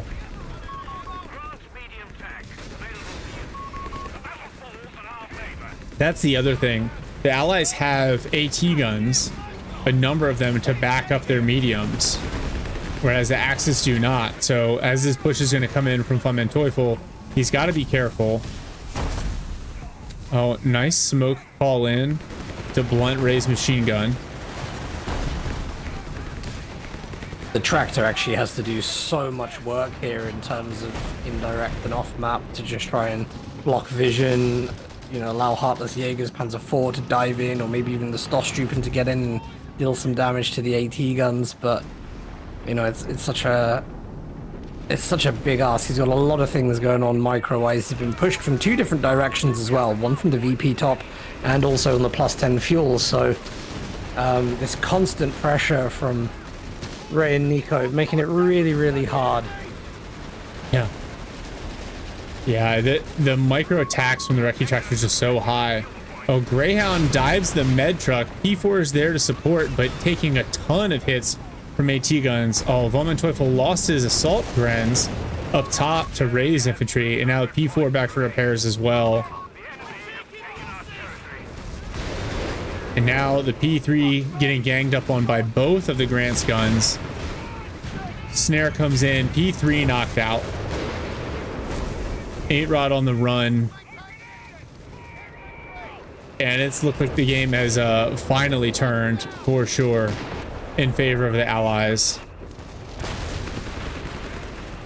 I can't see Axis getting back into this, honestly, at this point, and it would take something really significant to recover this. That being said, even with potentially the AT guns getting pressured, but look at the response, you know, every time HeartlessJager pokes his head into the map, it's met with Greyhound, canister barrage. You know, the timing when the M3 Grant came in, it's like, yeah, there's an 8-Rod and a P3 there, but, you know, it almost feels like VonManteuffel's not anticipating that this could be coming. He just isn't set up. He hasn't got anything to sort of on the back line to hit it. And yeah, I think Ray and Nicko there just showing us again, like, they know this game inside out. They're so good at map reads. They're so good at build reads, and they just stay on top of everything. Really, really dominant. Yeah, and you know, as far as KD goes, you know, VonManteuffel, HeartlessJager, they did okay. But it's just, to me, it felt like, you know, there were just a couple engagements where the trades were there, but just kind of like not in their favor. And Ray and Nicko, like, I feel like you have to exploit when they do make mistakes because it's so few and far between. And so if you allow them, like if you take a unit away, like getting the pickup on, I think it was the Sapper early, but then losing the Bersaglieri, like all of your advantage is just gone. Yeah. Trading and losing the Martyr in exchange for the Stewart. Like, and VonManteuffel, that build is so tough to pull off. You know, I wonder, and again, like Vulpa, he wasn't like blobbing earlier today, but a 6 Panzer Grenadier build into Panzer IIIs is not anywhere near as difficult to micro as an 8-Rod, a 250, a recon tractor, a Bersaglieri squad, an assault grenadier squad. Like, he has so many moving pieces he has to manage against someone like Ray, who has insane APM to match. And eventually, like, you slip up once and suddenly you're on the back foot. Yeah. They're probably going to have that discussion with themselves. It'd be interesting to sort of be a fly on the wall between VonManteuffel and HeartlessJager right now, because, you know, did HeartlessJager also say, I'm okay with you playing Italian combined arms? Because, you know, most people are under the impression that that unit isn't that great right now. Mm-hmm. It's not meta. It's not that well used. It doesn't have a high win rate. So yeah, again, why the decision? And I don't think we got to see in them. I mean, like I could sort of see there is a strategy where, okay, you put it next to your vehicles, you got 30% speed, 25% cap speed, fantastic. But why is that the right thing to do in this tournament right now? Mm-hmm. And I think, you know, that these tournaments, like you've got to bring a really defined strategy. You're in the semifinals, right? So Ray and Nicko, I can sort of see it seemed to me from the start that like they were going to go mid and right, and that's like their plan. They're prepared to fight there and just sort of skirmish in the top. But I don't get the same impression when I sometimes like open the tactical map and I see like VonManteuffel is right in the north, and HeartlessJager's fighting sort of like on the right to the mid alone. And there's not really any crossover between the two of them. There wasn't support there. So it just allowed Ray and Nicko to just pick apart HeartlessJager, sort of isolate him from the teammate, and then yeah, it's like I almost feel like you're losing because in some ways you are allowing your opponent to overpower you. Yeah, if you're, I mean, the goal of a good 2v2 team is to get consecutive 2v1s against your opponents and beat them in detail. So when you choose a setup from like a map geometry perspective where you're giving that to your opponent, that comes with a lot of risk. And there are times like all of these guys are good enough individually that out on the ladder, they can get away with an approach like that. You know, if I end up queuing up against Jaeger and VonManteuffel, you know, each one of them can beat me with one hand behind their back. So sometimes it can probably build some bad habits when you're like, oh yeah, we can manage these lanes 1v1. I think especially like, you know, and I don't want to glaze Ray and Nicko too much here, but I think like if you're coming into them, like they beat Zulu and Smoko pretty decisively to get into the semifinals. And so if I'm scheming against them, I'm trying to come up with as many ways as possible to just constantly get 2v1s. Like, how do we scheme this up so that like, all right, we're going to fight together against this guy, and when he retreats, we're going to move over here, we're going to fight this guy, and we're going to use this to snowball, whether it's map advantage, whether it's a unit wipe or a vehicle destroyed here or there.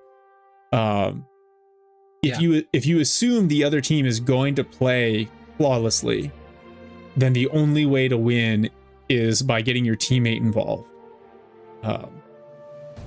Yeah, absolutely.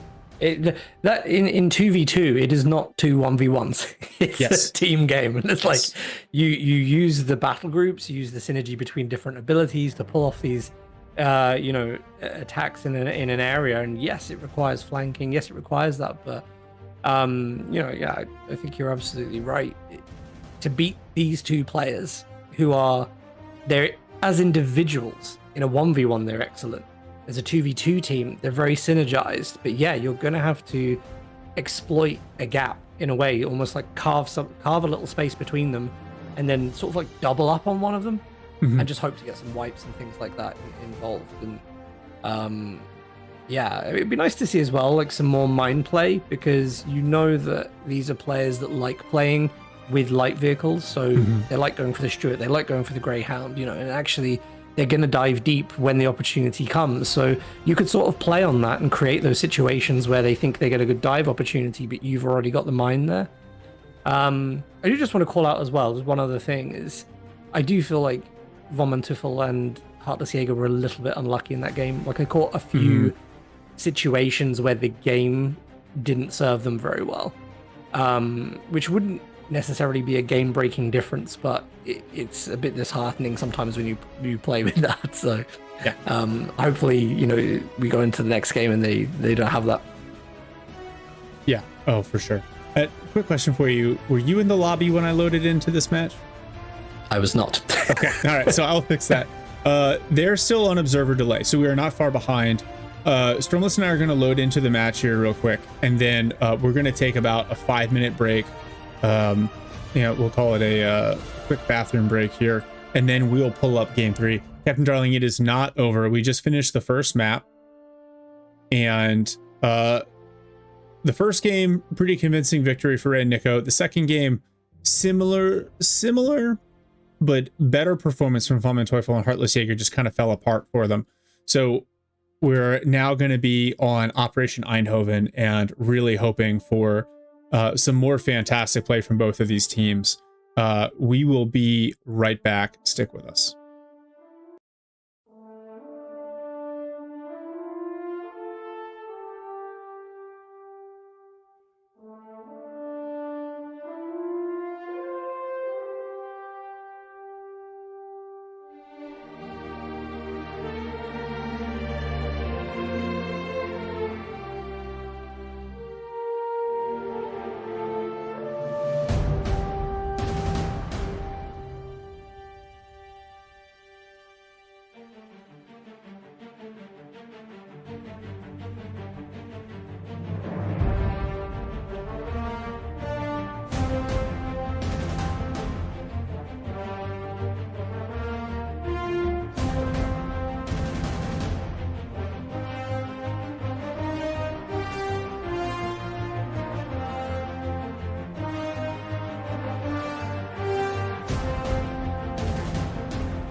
at the end of the day, that's what CoH's all about, right? Just chilling, having some fun.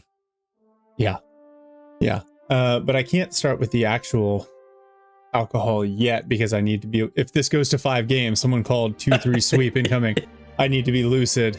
All right, guys. Let's load this in. Add a score overlay here for our boys, Ray and Nicko. Oof. That 2-0 start. 2-0 start going to keep things interesting, but we're here. We're on Eindhoven. Stormless is here to keep me straight. And yeah, let's just roll right into this one. Game 3, everyone. Let's go. So, playing the Allies, unfortunate considering they love the Axis so much. HeartlessJager, VonManteuffel. We've got Jaeger playing Americans in teal, getting a barracks, going scouts. He's got advanced infantry, special operations, and airborne available to him. Keep in mind that all those banned battle groups are now available because we're in game 3, but you cannot repeat use battle groups from previous games. So no heavy weapons for him. VonManteuffel playing Brits, locking in RNC. He's in blue here. Let's see how they adjust their strategy. Opposite them, Ray and Nicko up 2-0. Ray playing DAC here in red. Elite Forces, Battlefield, Espionage, and Italian Infantry available. He never actually chose a battle group in that first game, did he? No. Oh, that's helpful. And then Nicko here in purple playing Wehrmacht, using Luftwaffe now that it is unbanned, and going double Pio MG42. I can't wait to see how Nicko plays Luftwaffe. I know it's been a meta battle group for a while now, but his particular build I think will be really interesting.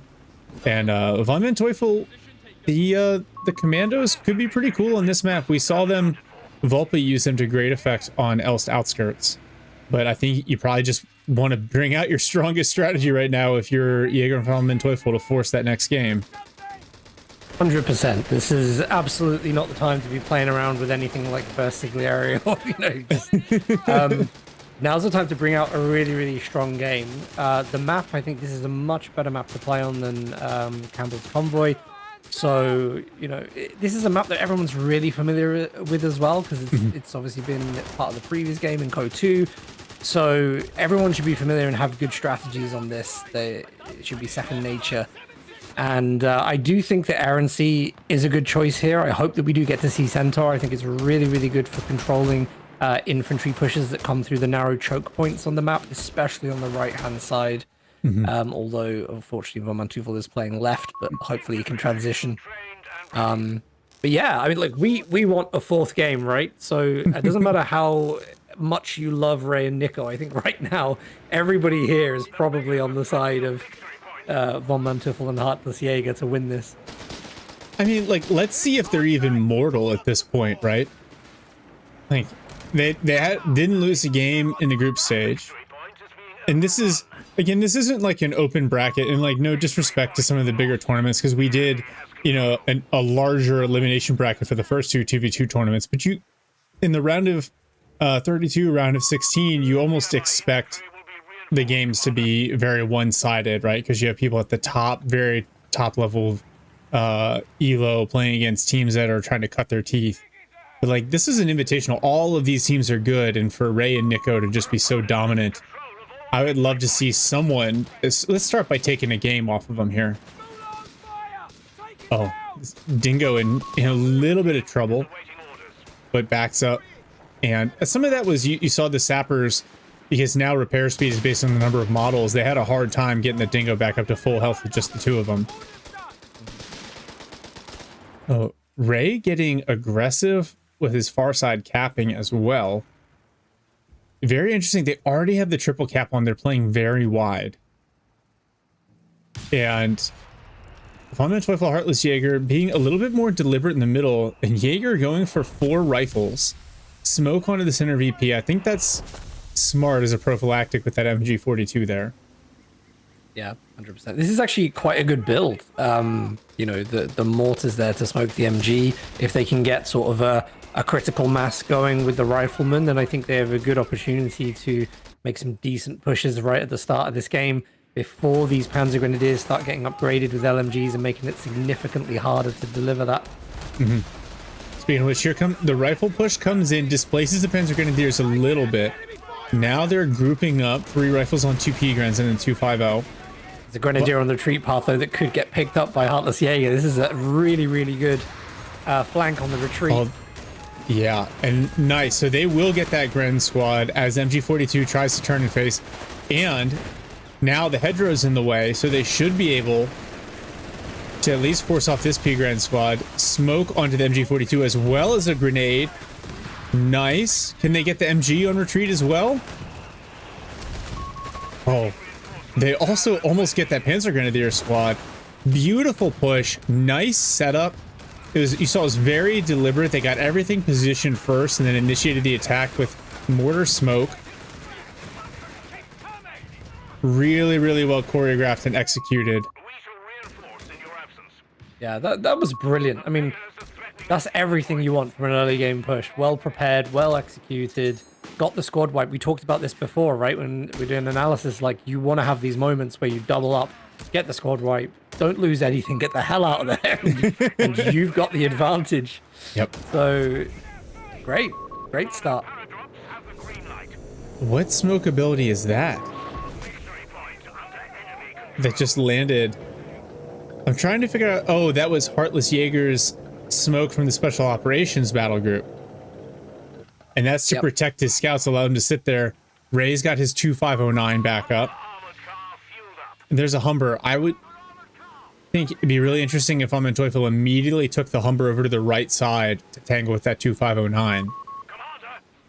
Well, Nicko has some HulkSMASH out in cover here for the ambush bonus. I actually can't believe that when the left VP was captured, neither of the 2 mines there went off. The VonManteuffel had no idea that there's been mines placed because of that, and will, you know, maybe willing to play his Humber in ways he otherwise wouldn't if he'd have seen those mines. Yeah. Humber is on the retreat path of the 2509. Ray's going to back it out the alternate way. Humber needs to be careful. The potential for a snare from the Panzer Grenadiers. Let's see, Ray has tech fire support element, so he does have grenades available. Yeah, he is actually bringing out flak-filling currently. Now the Humber getting after the Stummel a little bit. This is smart. This is asking a lot of VonManteuffel. He's got to kind of be everywhere at the Humber and also not allow Nicko to totally collapse the center. The Allies doing good from a unit performance perspective, but are already down to 350 VPs.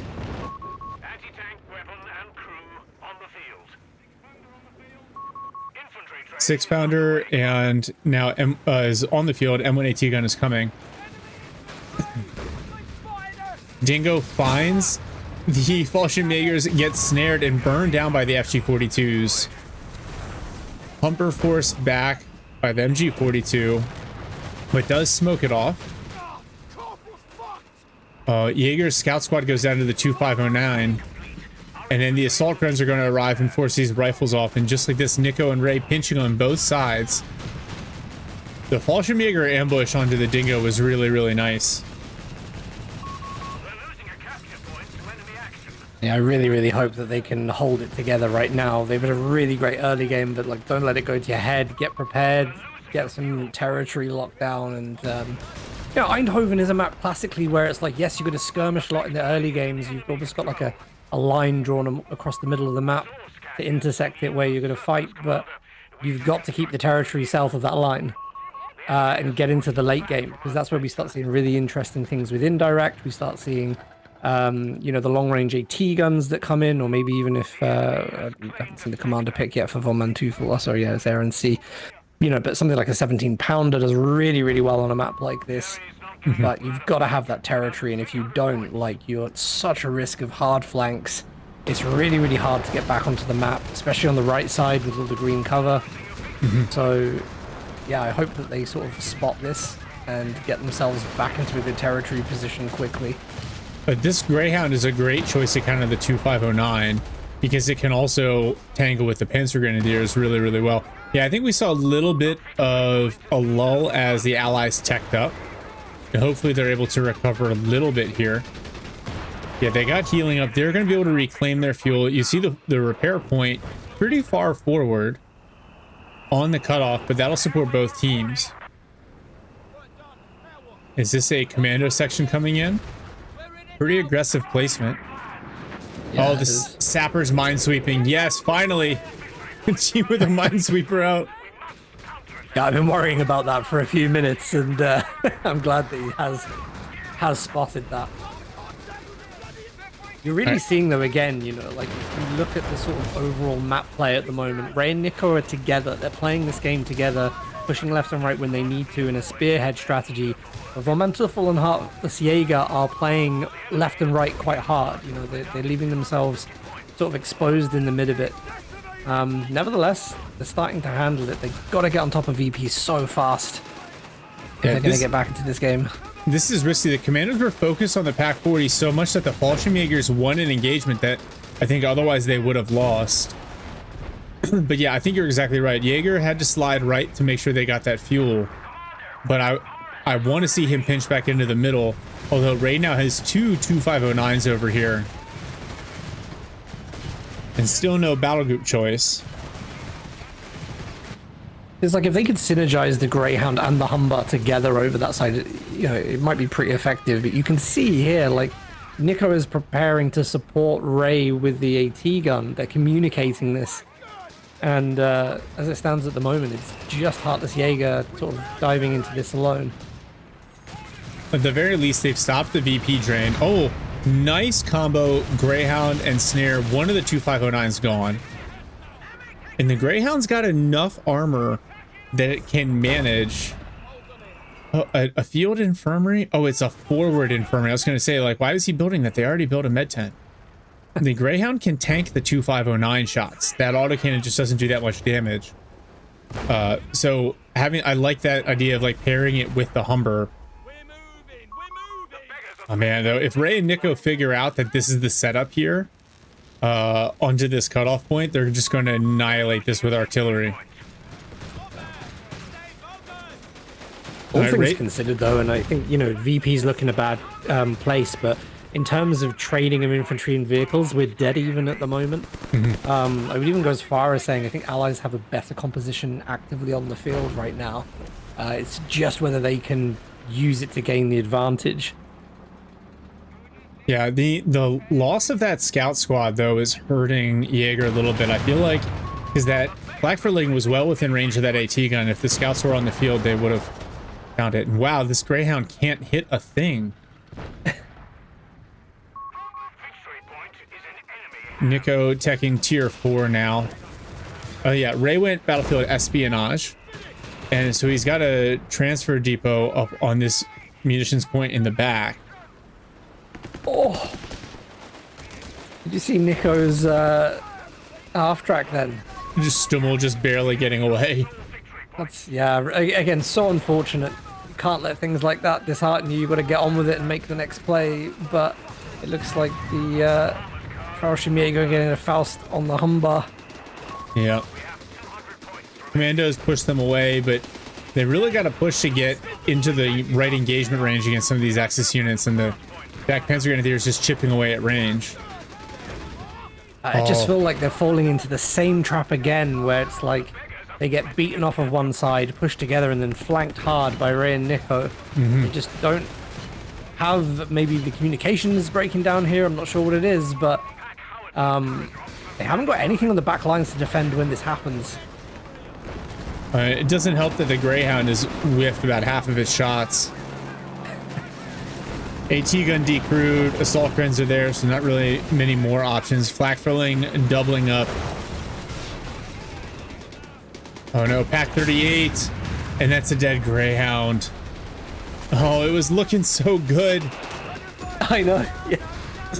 A moment ago, you know, we're saying you look at the bar at the top about, you know, with like the trading and everything, but now it's 3 kills to 1 on vehicles, 57 to 43 on infantry, and it's heavily starting to sway now in the favor of Ray and Nicko. You can't take it away from Ray and Nicko, though. I mean, these guys are, they may not be gods, but they're at the very least demigods when it comes to this game, and, you know, they are playing this game with precision, you know? Yeah. Oh, nice pickup on the flakfelling. A hope, a chance. I don't want to jinx it. Oh, I know. All right, Jaeger recovering the fuel now. Allies a little behind the 8-ball, but they had good mid-game performance. Tier 4 out for VonManteuffel. He just needs a little bit more fuel. Some really good micro on whichever armored vehicle he chooses. We're losing a victory point to enemy action. Enemy firing at us! In contact! Call up support! Victory point under enemy control. Enemy troopers! All right, Chaffee on the way for HeartlessJager. I don't hate that choice. A lot of utility, not only to deal with some of the light vehicles, but the smoke shot is really nice. Yep. But man, the rifle's just really struggling to deal with the DAC infantry over here on the right as well. And the Fallschirmjägers, I think when used well, when they can maximize their ambush bonus. Oh, the Stummel hits Vet 3, just eating anti-tank gun rounds. Covering position!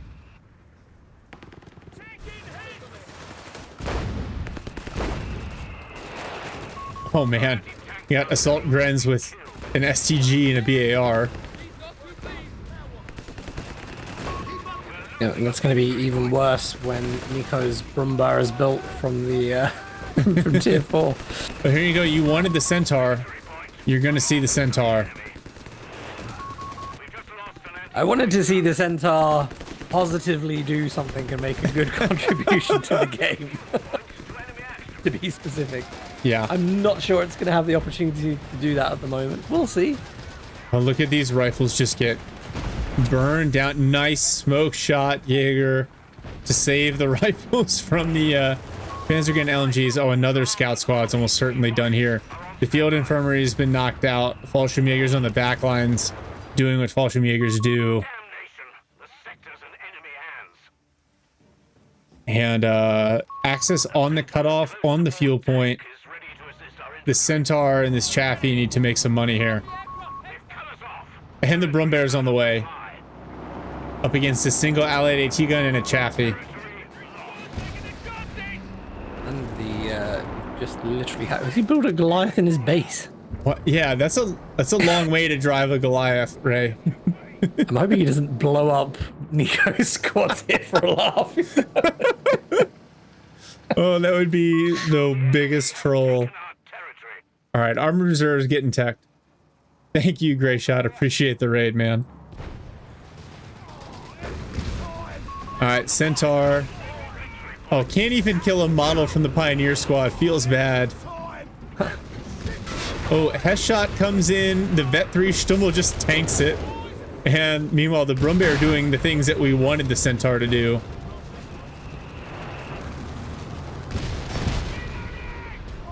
Ooh. The deflection damage onto the Centaur.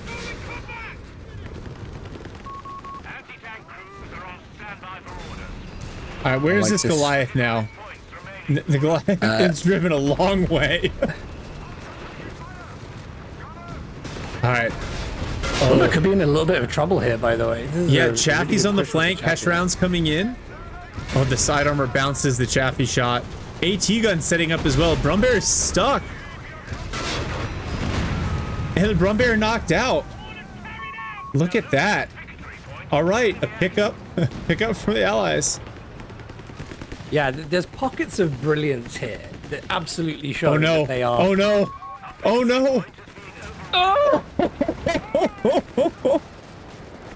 Speaking of pockets of brilliance. Oh, that rifle squad. Yeah. But no, I mean, I did, like, they show in moments that they, you know, are at the same level as Ray and Nicko, but then it just falls to pieces just because I think Ray and Nicko just have a better sense of map presence and map strategy. Yeah, oh, 2509 gets knocked out here. They're getting little pickups here. They're just so behind the 8-ball. The Vet 3 Stummel is also a huge pain. Plus the Pack 40. Oh, and the snare of the Pack 38. The Hero Centaur. Oh, nice smoke onto the Pack 38. Not enough to save it though. Centaur goes down. I mean, what else can be done at this point? And another Goliath waiting on that VP. Yeah, it's really tough. I mean, there isn't anything, with exception of maybe British sappers, which are way on the other side of the map right now, that can really do decent detection on the Goliaths. I think there's a huge risk by playing SSF like he is here, bringing that on the VP. Wow, Goliath gets a number of SSF commandos as well. Yeah, I think, yeah, I saw the sappers throw a frag grenade at a Stummel, and like that's how you know you're down bad, when you're throwing handheld grenades at vehicles. Oh, at Nicko. Oh, the Luftwaffe loiter comes in, adding insult to injury. Oh no, it's happening again. No. At the choke point, both rifle squads. Oh, that's got to be the game. Why? That's got to be it. 30 seconds left either way. Just from VPs. I really hope somebody clips that. It's like, we should do a montage of Goliath kills with Shark yelling, "Oh no, not like this," in the background. Yeah, I've seen this movie before. Oh. Wow. For everybody that thought they had deja vu there, no, that was in fact exactly the same situation happening twice. Yeah, tough. I mean, it has to be gutting, right? Like, to come through a tournament group with as great 2v2 teams as everybody has had in every group, you know, win that group, and then you step into the semi-finals, and then you're against all the other players that have topped their groups, and it's like, wow, you know, like it's sometimes you get hit by something unexpected.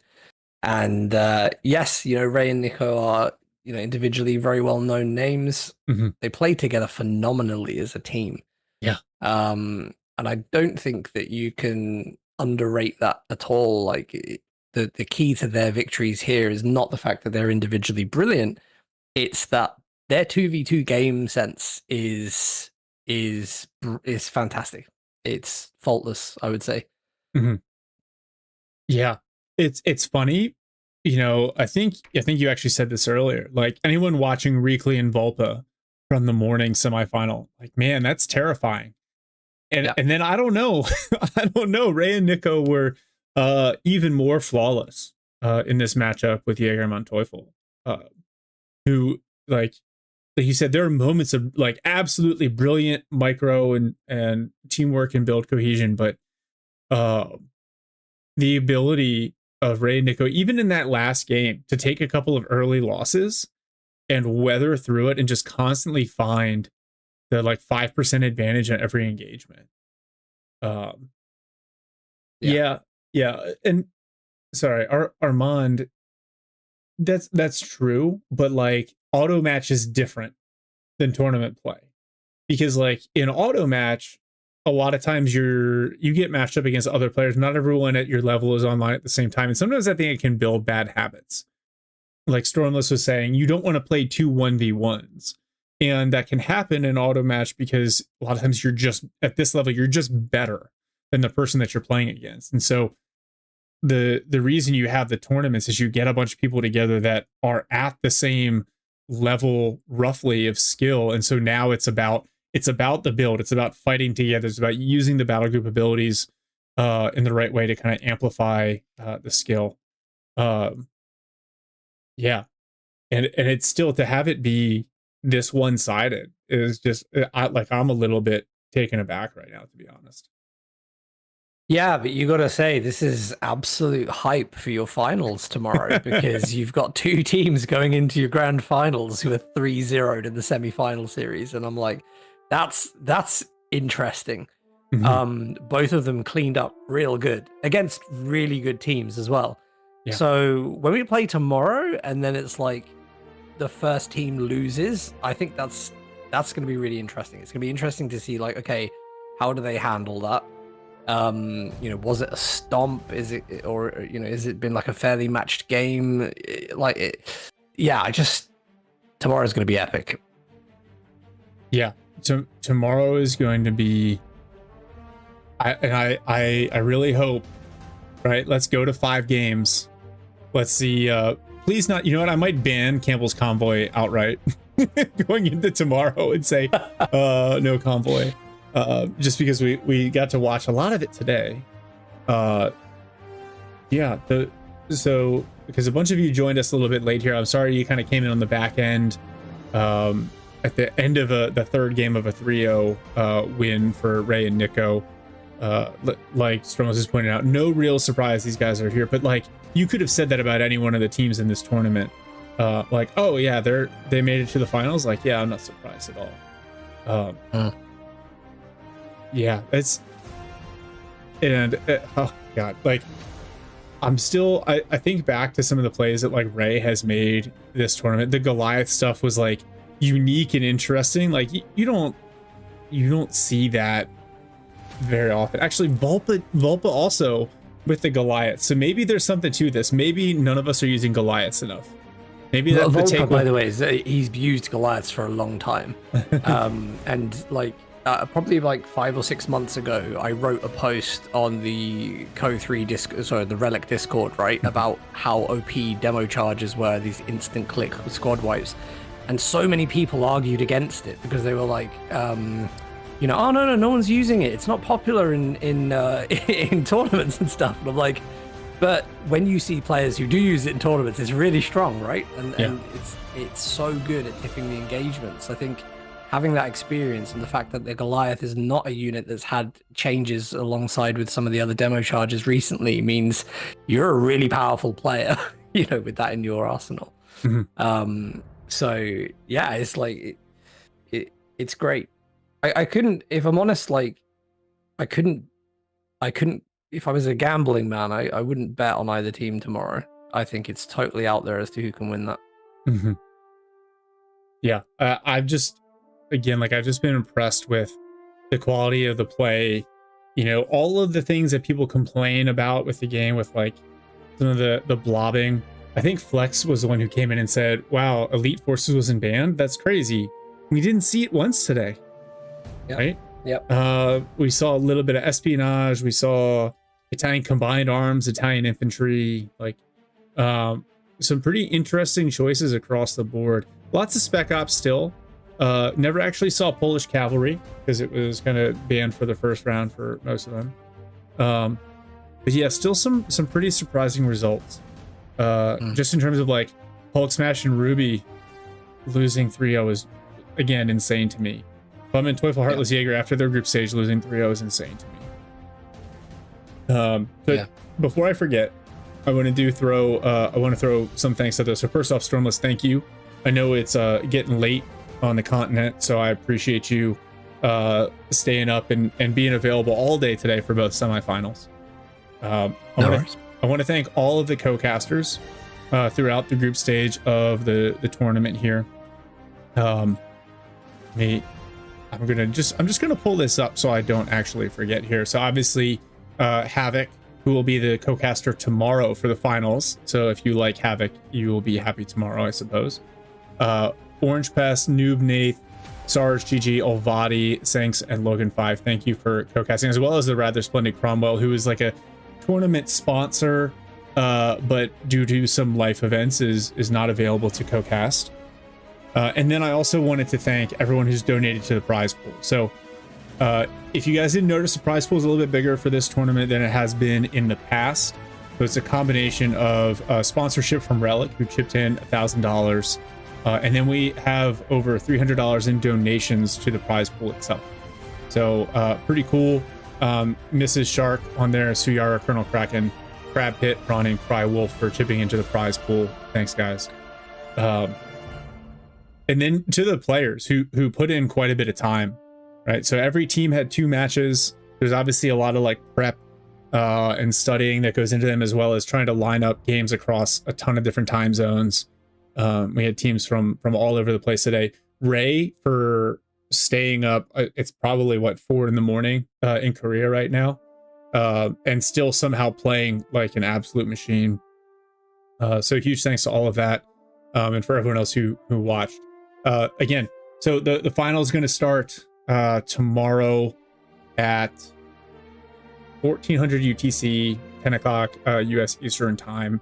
It's a best of 5. We're not going to do 0530 for Ray right now. We're not going to do a third place match. So instead, the third and fourth place teams, they're going to split a portion of the prize pool, because Relic chipped in $1,000. We'll be able to give them a reward for making it to the semifinals. And and thanks to Baby Shark for sleeping through this second semifinal, because my babysitter had to leave early, but she didn't wake up screaming. So we're good. Stormless, any final thoughts? Well, yeah, it would just be to say thank you to you. I know firsthand how much time, energy, and effort goes into running events. So, on behalf of the community, thank you for running this, because it's been a fantastic event so far. And also thanks for inviting me to do the semi-finals with you, because you have a fantastic set of casters to pick from. I'm very honored that you've chosen me for today. You guys and you tomorrow are going to have a fantastic finals. I'll be there watching as well. So awesome. Put on a great show for me. And it's just been a real pleasure casting with you the past few weeks. So thanks for the opportunity. Likewise. Well, this makes it feel worth it. It's a little bit of work, but it is super fun getting to watch Company of Heroes with 150 of my closest friends. And we'll get to do it some more tomorrow. So Ray, get some sleep. Nicko, do what you want. I'm not your dad. And then we will see you guys against Reakly and Vulpa tomorrow. 1400 UTC. Be there. It's going to be great. And thanks. We'll see y'all tomorrow.